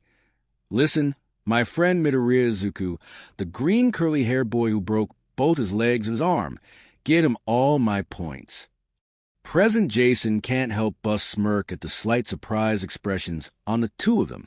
Izuku, he's going to be a great hero one day, I know it. He just needs a training in order to do it, and I know UA can do it. I want to go to UA too to become a hero, but I also want to go in order to help support my friend most of all.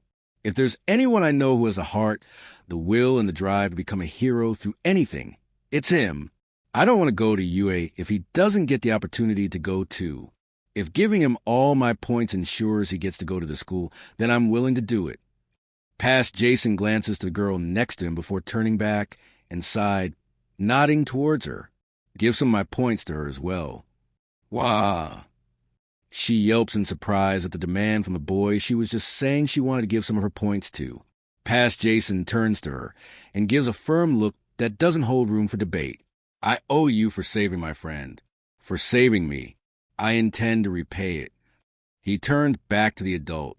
Please, give my friend my points so he can get into UA.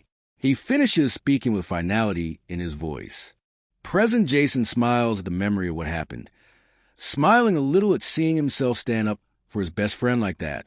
Settle down now, bro. Present Mike waves his hands down to indicate for Jason to calm down. No need to worry, you two. The kid's charting well on his own. No need for the two of you to give him your points. At the time, Jason can only look on in confusion as to what the man means by that.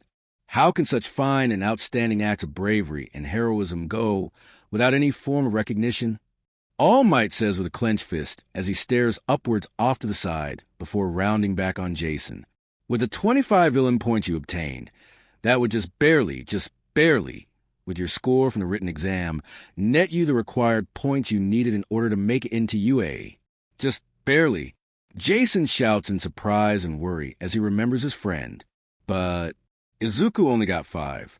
If I just barely got in, then would that mean... However, what else you did guaranteed your place in UA without a doubt. Jason perks up at the loud, happy tone in All Might's voice. The man himself clicks on the remote again. What we didn't tell all you examinees was that there was another form of scoring going on as you took part in the practical exam. The screen from before now begins to show a compilation of Jason and his efforts. Rescue points. A panel of judges were keeping a careful and watchful eye on the examinees as they went about the exam, grading them not on their combat prowess against the mock villain robots, but on their acts of heroism. One clip shows Jason attacking the robot that was about to ambush Kendo from behind. Another shows him going over to the brunette and lifting the rubble off of her, then him jumping off the roof to catch Izuku. He doesn't really remember moving at that part and was just ready to take the impact for his friend. And finally, when he took the full-on blow from the robot that broke his arm in defense of Izuku and the girl before beating it to a pulp.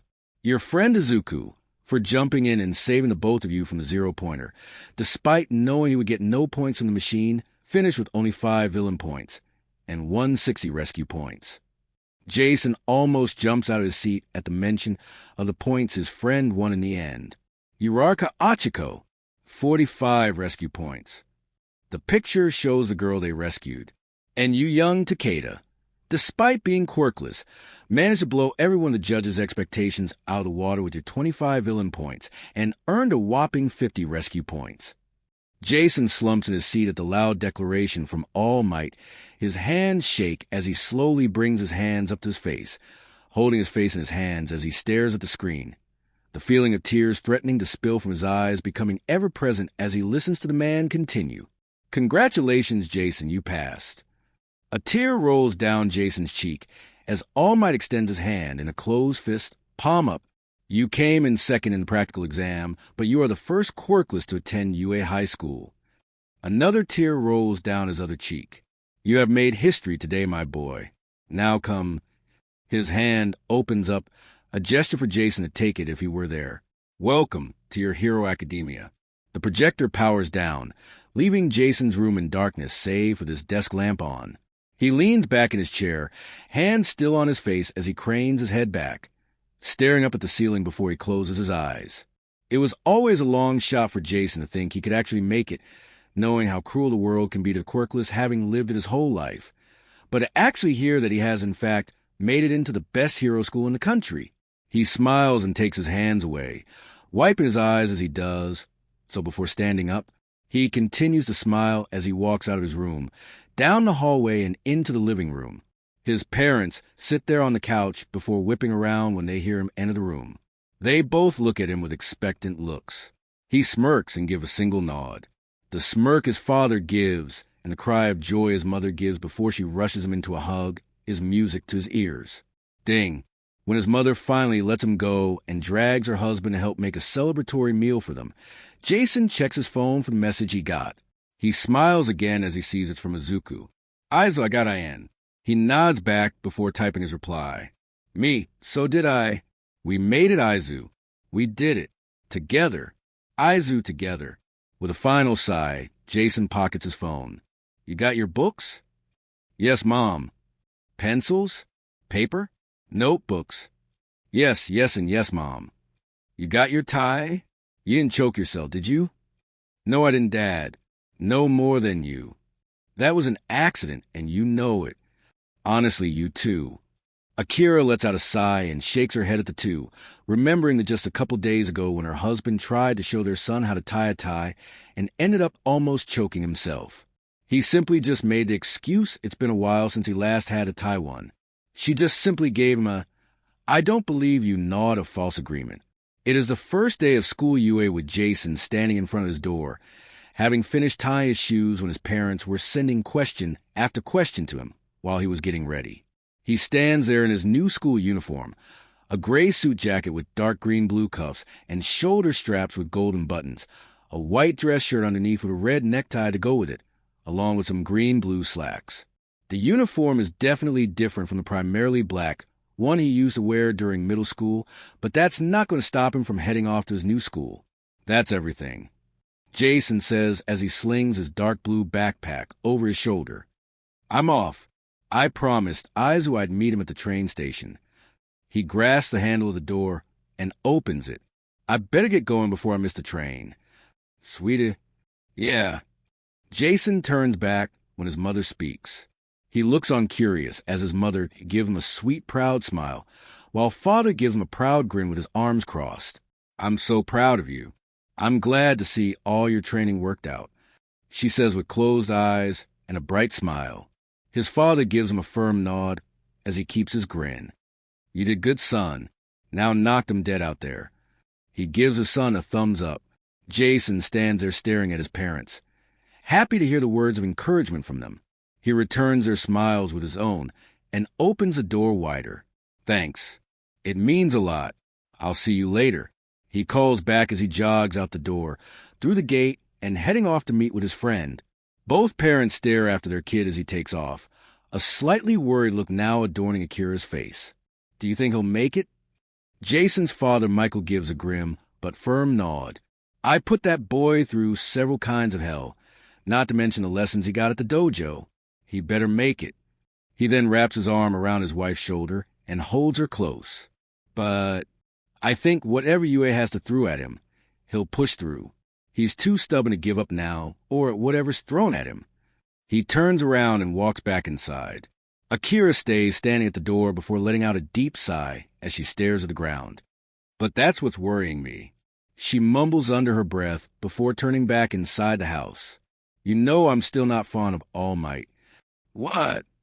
Izuku turns to his friend in shock as they make their way up the path to their new school. How can you say that still? Well, for starters, I'm still not happy with the fact he knew you were going to break your limbs like that with H. You're Quirk. Jason grumbles, catching himself before he gave away their secret. But we didn't have a choice. We were on a time crunch, and there's no way we could have gotten any more training in 10 months. I know. Jason sighs sadly as they walk through the hallways of the high school. Doesn't mean you could have at least some sort of warning beforehand. It probably wouldn't have mattered as much. I probably would have been too scared to use my quirk if that were the case. Jason groans in annoyance before relenting on the issue, finding there'd be at least some sort of truth to Izuku's reasoning. Hey, where are we? Are we going in the right direction?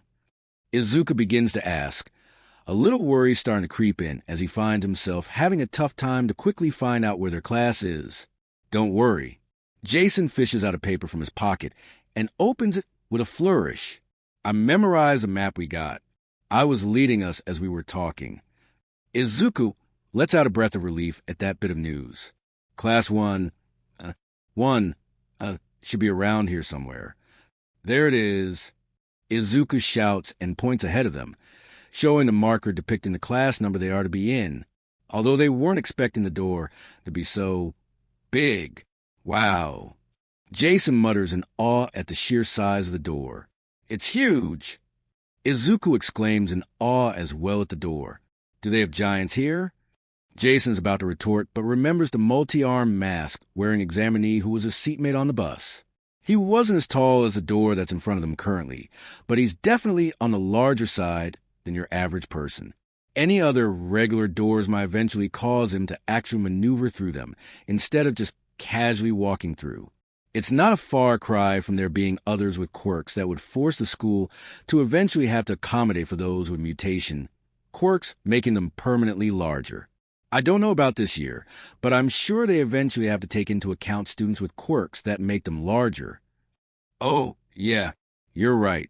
Being the top hero school in the country, I'm sure they either have to take into account of peoples with quirks like that, like the Heroes MT Lady and Gang Orca. Either that, or they did have people who they needed to make the doors and rooms bigger. Izuku quickly explains. Jason nods along to reasoning. Izuku takes a deep breath as he feels nervous about this whole thing. The most promising students in the country are waiting behind this door. They are. I just hope we don't have to deal with Bakugo or Mr. Stuckup through the time here. Izuku looks at his friend, confused by the second person he was talking about. Glasses who called you out before the exam. Oh. Izuku moans sadly at the memory. He is also not too fond of having both of them in his class either. But maybe they're in different classes. Maybe everyone in here is nice. We are training to be heroes after all. Jason adds with a smirk as he grabs the door and opens it. You're probably Take your feet off of that desk now. Huh.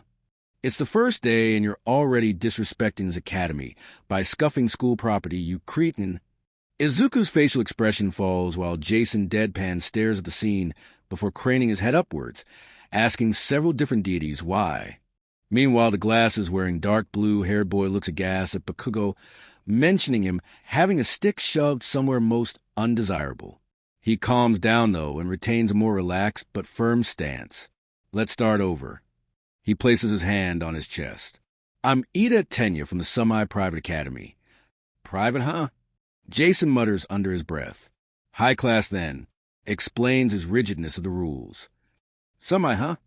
Bakugo doesn't care about the boys' previous schools, as begins his taunt.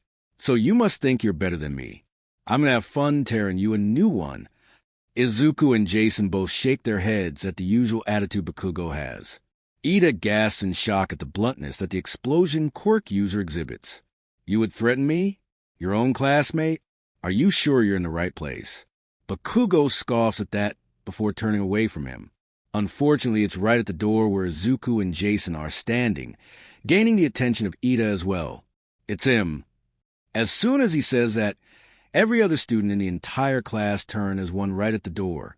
It's only now that they both realize the class is almost completely filled up save for a few empty seats.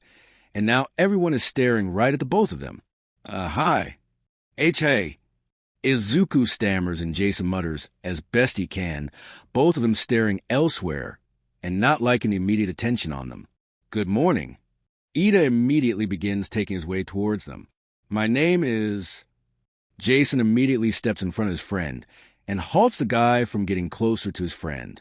Listen, buddy, I don't care where you came from or who you are. We've already had to deal with your crap at the entrance exam, and I'm done with you. That's actually what I want to talk to you both about. Ida immediately cuts off Jason. No hint of anger in his voice, but just a firmness to it. Jason looks confused at the guy as Izuku steps next to his friend. Ida takes a step back and stands rigid before executing, an almost 90-degree bow to the two of them, surprising them both. I humbly apologize to the both of you for my actions during the entrance exam. I judge you both too quickly and too harshly, basing my thoughts on the two of you solely on first appearances when I should have taken at least some time to see you both in action. He brings himself back up, staring at them as he continues to speak. Your actions during the test all but prove me wrong in thinking neither of you were right to be here. I humbly beg for your forgiveness. He finishes with another. Both boys look to each other in slight confusion and surprise, not all expecting such a strong and overwhelming apology to come at them like that. Yeah, sure. It's no problem. Yeah, sure, man. Your apology's good, man. Please straighten up. Jason mutters as best he can, having not had someone apologize like that. Thank you. Ida straightens up and fixes his glasses. As I was saying before, my name is... Ida Tenya from Semi Academy. We heard you before. Jason finishes his introduction, now giving him a small smile now that the guy genuinely apologized to them. I'm Takeda Jason, and this is my friend Midoriya Izuku. Jason gestures to his friend. Izuku smiles as he nods. Hi, nice to meet you. Midoriya, you realize that there was something more to the practical exam, didn't you? Izuku and Jason look confused as to what Ida is talking about. You must be very perceptive, and as I said before, I completely misjudge you. I will admit that. As a student, you're far superior to me. They both only stare confused at the boy as he seems to almost praise Izuku. Do you know what he's talking about? Jason whispers to his friend. He might be talking about the hidden rescue points the exam gave, since I got in just on those mostly. Jason nods at his friend's explanation. He can kind of see the reasoning behind it all. Although at this point, he doesn't want to say any more to the rules enforcing student, when they both, in fact, did not know about the hidden point system. Hey, I know that messed up head of hair. A loud, bubbly voice calls out.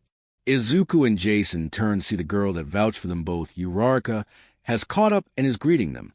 Well, mostly Izuku, but Jason just chuckles softly at his friend's flustered, embarrassed state in front of the girl.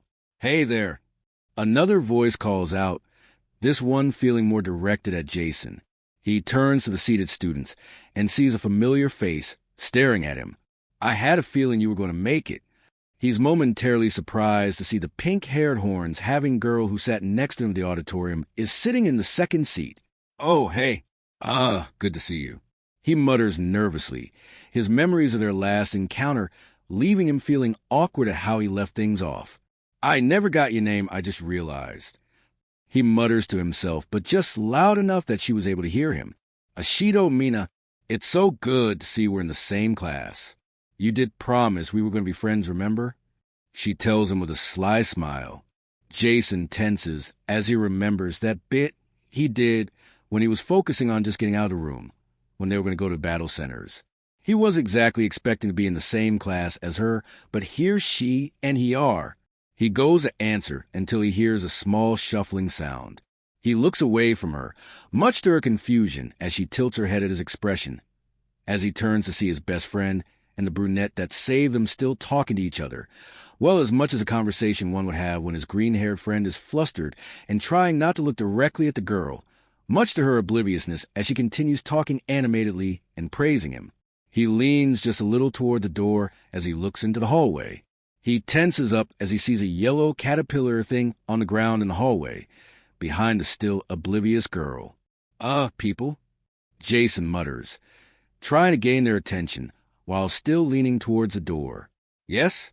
What is it? Only Ida notices as he asks Jason, who taps Izuku's shoulder to get his attention too. What's wrong? I can't wait to meet everybody. If you're just here to make friends, then you can pack up your stuff now. The gruff adult voice causes the overexcited girl to freeze, as well as Ida and Izuku to take note of the man that Jason is staring at. Uraraka turns her head to the side and sees a large yellow figure on the ground, which Jason now realizes it was a man in what he thinks is a sleeping bag when he opened the zipper to reveal his tired, almost sleep-deprived face. Uraraka lets out a small whimper at the man lying on the ground, while the others are just surprised and dumbfounded by his odd appearance. Welcome to UA's Hero Course. That's the only other thing they are told right before the man opens the zipper just a little more and seems to drink from a squeezable juice pack or something. The surprise and confusion on everyone's faces are palpable. Go Gaga Go-Go seats now. Jason quickly pulls Uraraka inside and ushers everyone to find their seats. A quick look at the seating chart on the board gives everyone the info as to where they need to sit. For Jason, he notes his seat is smack dab the first seat of class, right in front of Shido. Joy. Jason thinks sarcastically. He was always happy to take the seats in the middle or back of the classroom, so he won't be called out by the teacher. Having a signed seating chart kind of negated that. He does note that for some reason there are 21 seats in the classroom, when UA classes typically have only 20. It took 8 seconds before you all shut up. That's not going to work. Time is precious. The man states as shuffles out his sleeping bag and walks into the doorway. Rational students would understand that, but at least you have the common sense to find your seats. To say this man doesn't look like your average school teacher would be an understatement. From his long, scraggly black hair, the fuzz of facial hair he's sporting, to the almost dead-tired bloodshot eyes. Not to mention his black clothes and the large bunched-up gray scarf he seems to be wearing. As he peers around the room, Jason can barely hear the pink girl behind him tense up as his eyes linger on them for just a second. Although for Jason, he feels the man's stare linger on him just a few seconds more than he thought he should. "Hello, I'm Aizawa Shota." "Your teacher." "Our teacher." Some of the students all shout same question in their heads at what the man just said. Jason grimaces at the name, having just a little research on some of the teachers, and knows this man is not going to go easy. "Right, let's get to it. Put these on and head outside." Aizawa proceeds to pull out what is basically going to be their gym uniforms. It's a one-piece tracksuit that's dark blue on the majority of the body, with white lines forming what looks like the letters of UN on the top and bottom halves of it, along with white patches with red outlines on the short sleeves. All of the students can only murmur and mutter in confusion at the request. Soon enough, though, one by one, the students begin standing up and going to retrieve their uniforms and heading off to the gym lockers to change. Jason shares a glance with Izuku, both of them mutually tense about what their new sensei is going to do or what he wants. It's only a few minutes later before everyone begins to gather outside in a large open field on the edge of the campus. Some students make it out first and quicker than others as everyone slowly trickles. This gives Jason at least some semblance of peace as his mind works to both steady his nerves, but also prepare himself for what might come. Technically, they're supposed to be heading to the main campus building in order to make it to orientation, but something tells him that may not happen. As Jason makes his way to the small group of students already gathered near their sensei, he smiles as he notices another person that made it into his class. "Hey, Shoji, you made it." He greets the large masked student with a small wave. Shoji returns a wave. "So did you. That's good to see you. Do you two know each other?"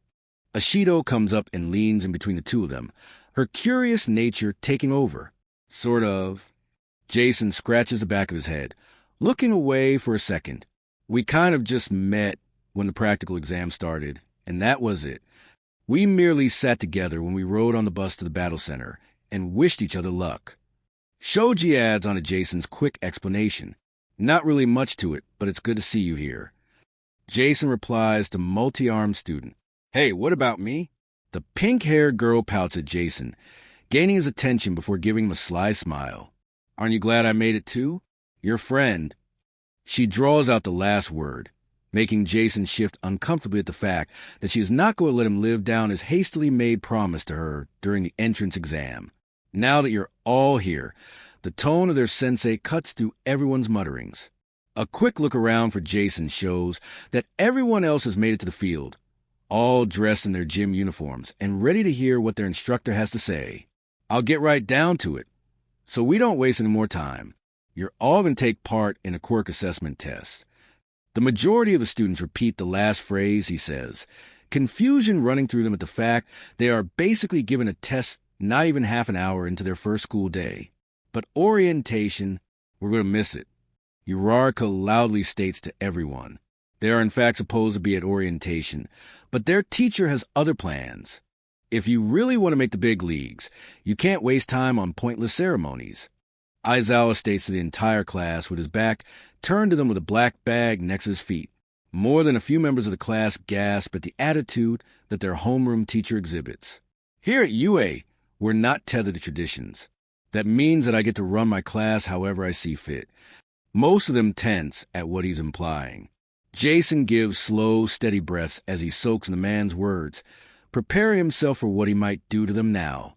"You've been taking standardized tests most of your lives, but you never got to use your quirks in physical exams before," he states, staring at them all now as he holds up a tablet device.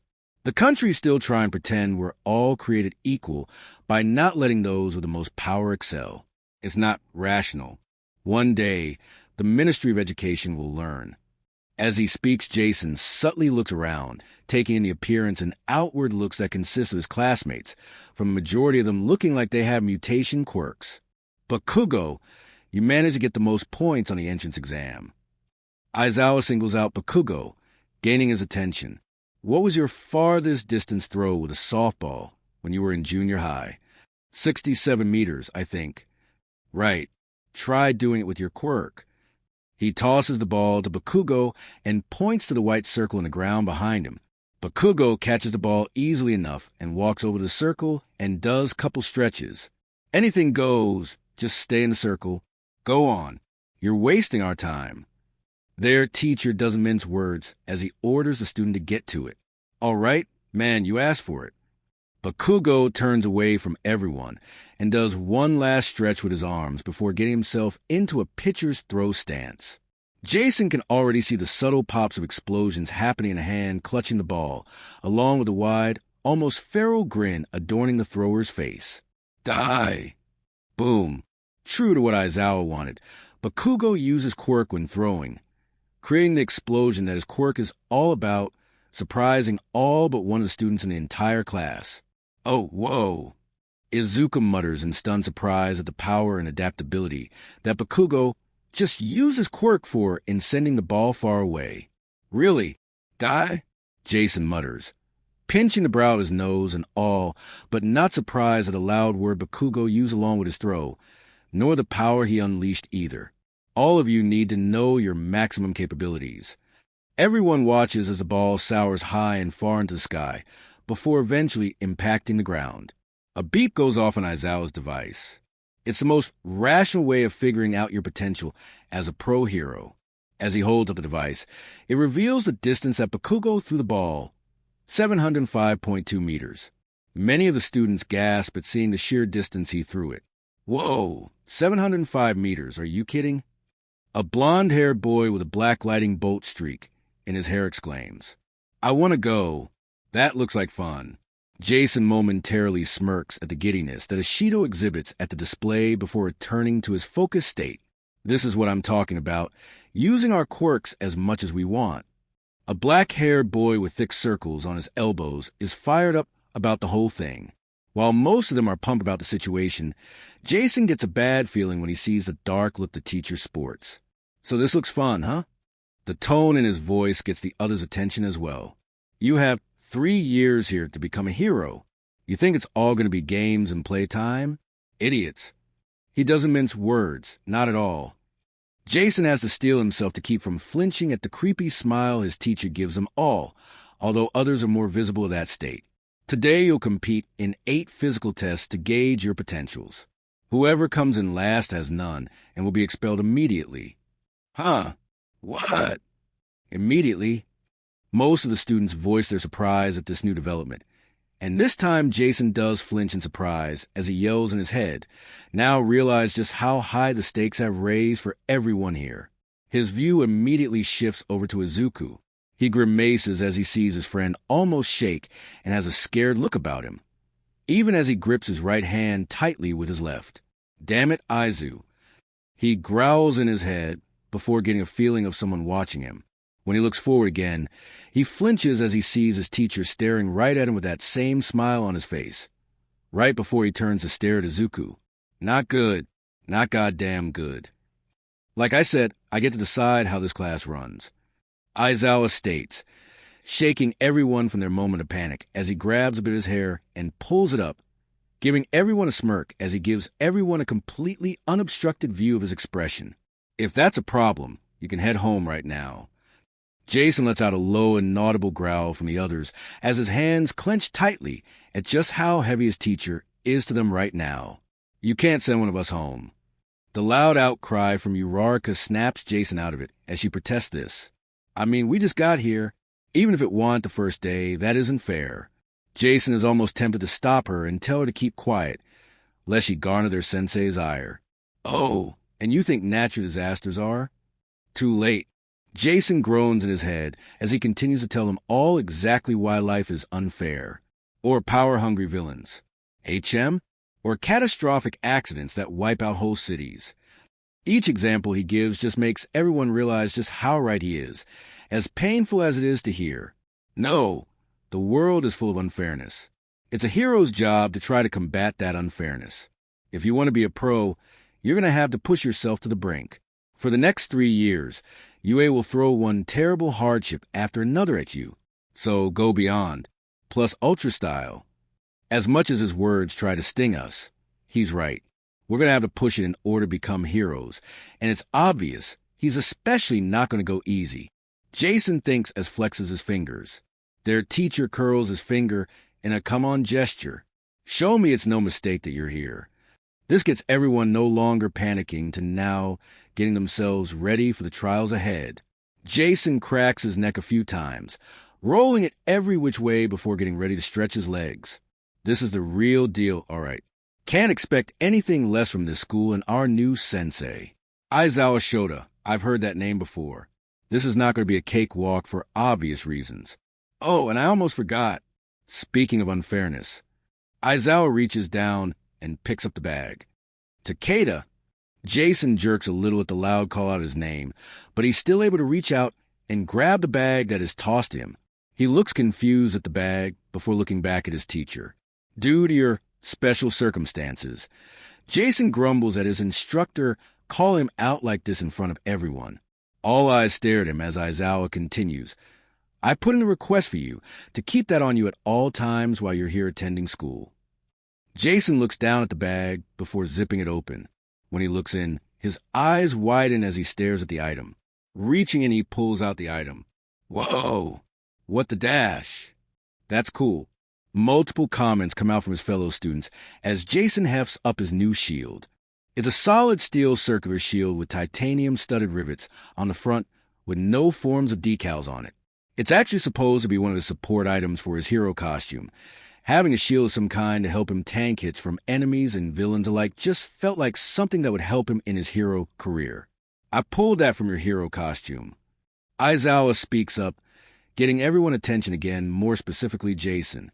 If you're going to be a hero with that giant hunk of metal, then I want you to get used to it like it's a part of you. If you manage to stay, then every day from the beginning of class, when the first bell rings to the end of the school day, I want you with that thing at all time. Not once am I or any of the other teachers are to see you without it. His eyes narrow as he stares at Jason.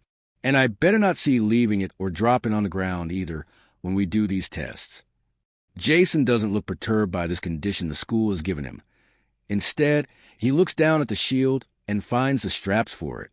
Sir, while I understand the rigorousness you're going to put us through at this time, I find it unprofessional to single out a student like this with a hand decap, and it's okay, Ida.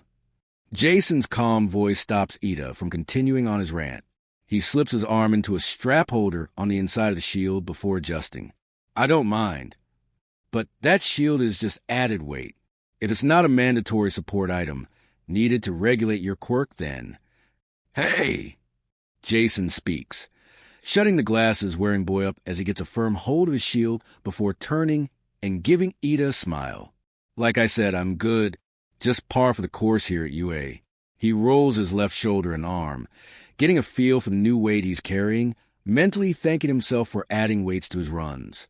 Ida still looks like he wants to argue, but nods and relents nonetheless. Good. Now then, we're just wasting time by talking. Let the games begin. Everyone readies themselves for the trials ahead. Without wasting time, Aizawa had already set up the first test for the students to take, the 50-meter dash. Jason, as well as 18 other students from the same class, and their teacher watch as the first set of students get ready at the starting line. The run is supposed to be just to show the students how fast they can run in a short sprint, not one-up each other in an official competition capacity. The reason Aizawa did it so students would go two at a time was to both cut down at time, but also give at least some semblance of a competitiveness, setting to get the students in the mind of pushing themselves and not try to hold back. Jason watches as Ida Tenya takes a runner stance on the ground and gets ready to sprint, the engines of his quirk and his calves already rumbling to get him moving. Jason looks on in curiosity of his fellow runner. Azuitiu, as what her name is when she was called up to go.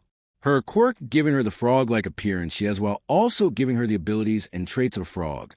From the dark green hair, wide eyes, and how she seems to have her tongue poking out of the side of her mouth constantly. A machine-like robot can be seen on the side of the track, ready to measure the runners and time them when they start the race and when it ends. Runners, on your marks. Ready. Both runners tense up as they wait for their K. Bang. The sound of a gunshot goes off, followed by both runners immediately running. A small dust cloud kicks up as Ida speeds ahead, taking long strides with his steps covering the distance much farther than his fellow runner. 3.04 seconds. The machine calls out as he passes the finish line. It's only a couple seconds later that Azuri leaps past the finish line, her frog-like physiology allowing her to hop great lengths along the track. 5.58 seconds. The machine calls out her time. Jason simply watches as the next two students are called up. Uraraka Achiko, the gravity-nullifying girl, and Ojiro Mashireo, a blonde hair boy whose quirk revolves around the giant tail he has. It's interesting to see Uraraka use her quirk to lighten up her clothes, just a little to give her some means of less resistance as she runs. When they get running, though, it's Ojiro that takes the lead as he uses the force of his tail, hitting the ground behind him to send him flying forward at a much faster pace. The next two to go is Ashido from before and a dazzling, as the boy likes to think of himself as, boy named Aoyama Yuga with a weird belt along his midsection. Ashido takes of her shoes while instead of getting in a runner's stance, Aoyama is simply turned around with a flare twirl and has his back to the track. When the signal is given, he jumps up and a laser beam shoots out from the belt where his belly button is while Ashido uses her acid quirk ability to secrete acid from the soles of her feet, allowing her to basically skate along the ground to the finish line. Aoyama had the head start first, but the beam loses power and he hits the ground, allowing Ashido to skate past the finish line, as Aoyama gets back up and finishes beaming himself across the line only a second or two behind his fellow runner. With that ever-present smile on his face, he turns to everyone and gives his reason for why he didn't just fling himself in one continuous burst toward the finish line. Shooting my beautiful beam for more than a second hurts my tummy. Mentally, many of the students call him a tool. Jason facepalms and shakes his head at how he was able to say that with a smile still. But Aizawa is making a note of the students' current potential and what their max potential is going to be if they stay in the class. All right, but Kugo, Takeda, you're next. At Aizawa's next call-out, both boys scowl as they glare at one another, while Izuka looks unworryingly at the two boys. They don't do anything whatsoever to each other, though besides glare at one another as they make their way to the starting line. But Kugo steps up on the left side of the lines, while Jason goes to the right. Runners, on your mark. The machine calls out, you should quit now before you embarrass yourself. But Kugo snarls to Jason quietly, feet planted firmly in the runner's stance. Ready.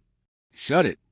Jason quickly replies as he sets his feet into position, but he also proceeds to loosen the grip on his shield and extend his left arm back. Bang. With the gunshot ringing out, they both take off. As soon as the start was given, Jason steps forward past the line, bringing his left arm forward and throwing his shield high into the air. Without the added weight of the shield, he is able to sprint toward the finish line at his full speed. Burst speed. But Kugo's quirk explosion suddenly goes off as he yells, blasting himself forward with his quirk and getting a massive boost to his run. It also doesn't help that he subtly made the explosion powerful enough to make Jason feel it, except Jason is already used to it, having been on the receiving ends of the explosion quirk too many times to count. Instead, all that happens is Jason's gym uniform ruffled a little with his hair blown back a little. But Kugo has already made it to the finish line by the time Jason hits past the halfway mark, but that's not what he's focusing on. 4.13 seconds. Just before his foot steps past the finish line, his hand goes up and catches his shield again with his left hand. He makes it past the finish line and stops harshly onto ground, making his feet slide along the dirt.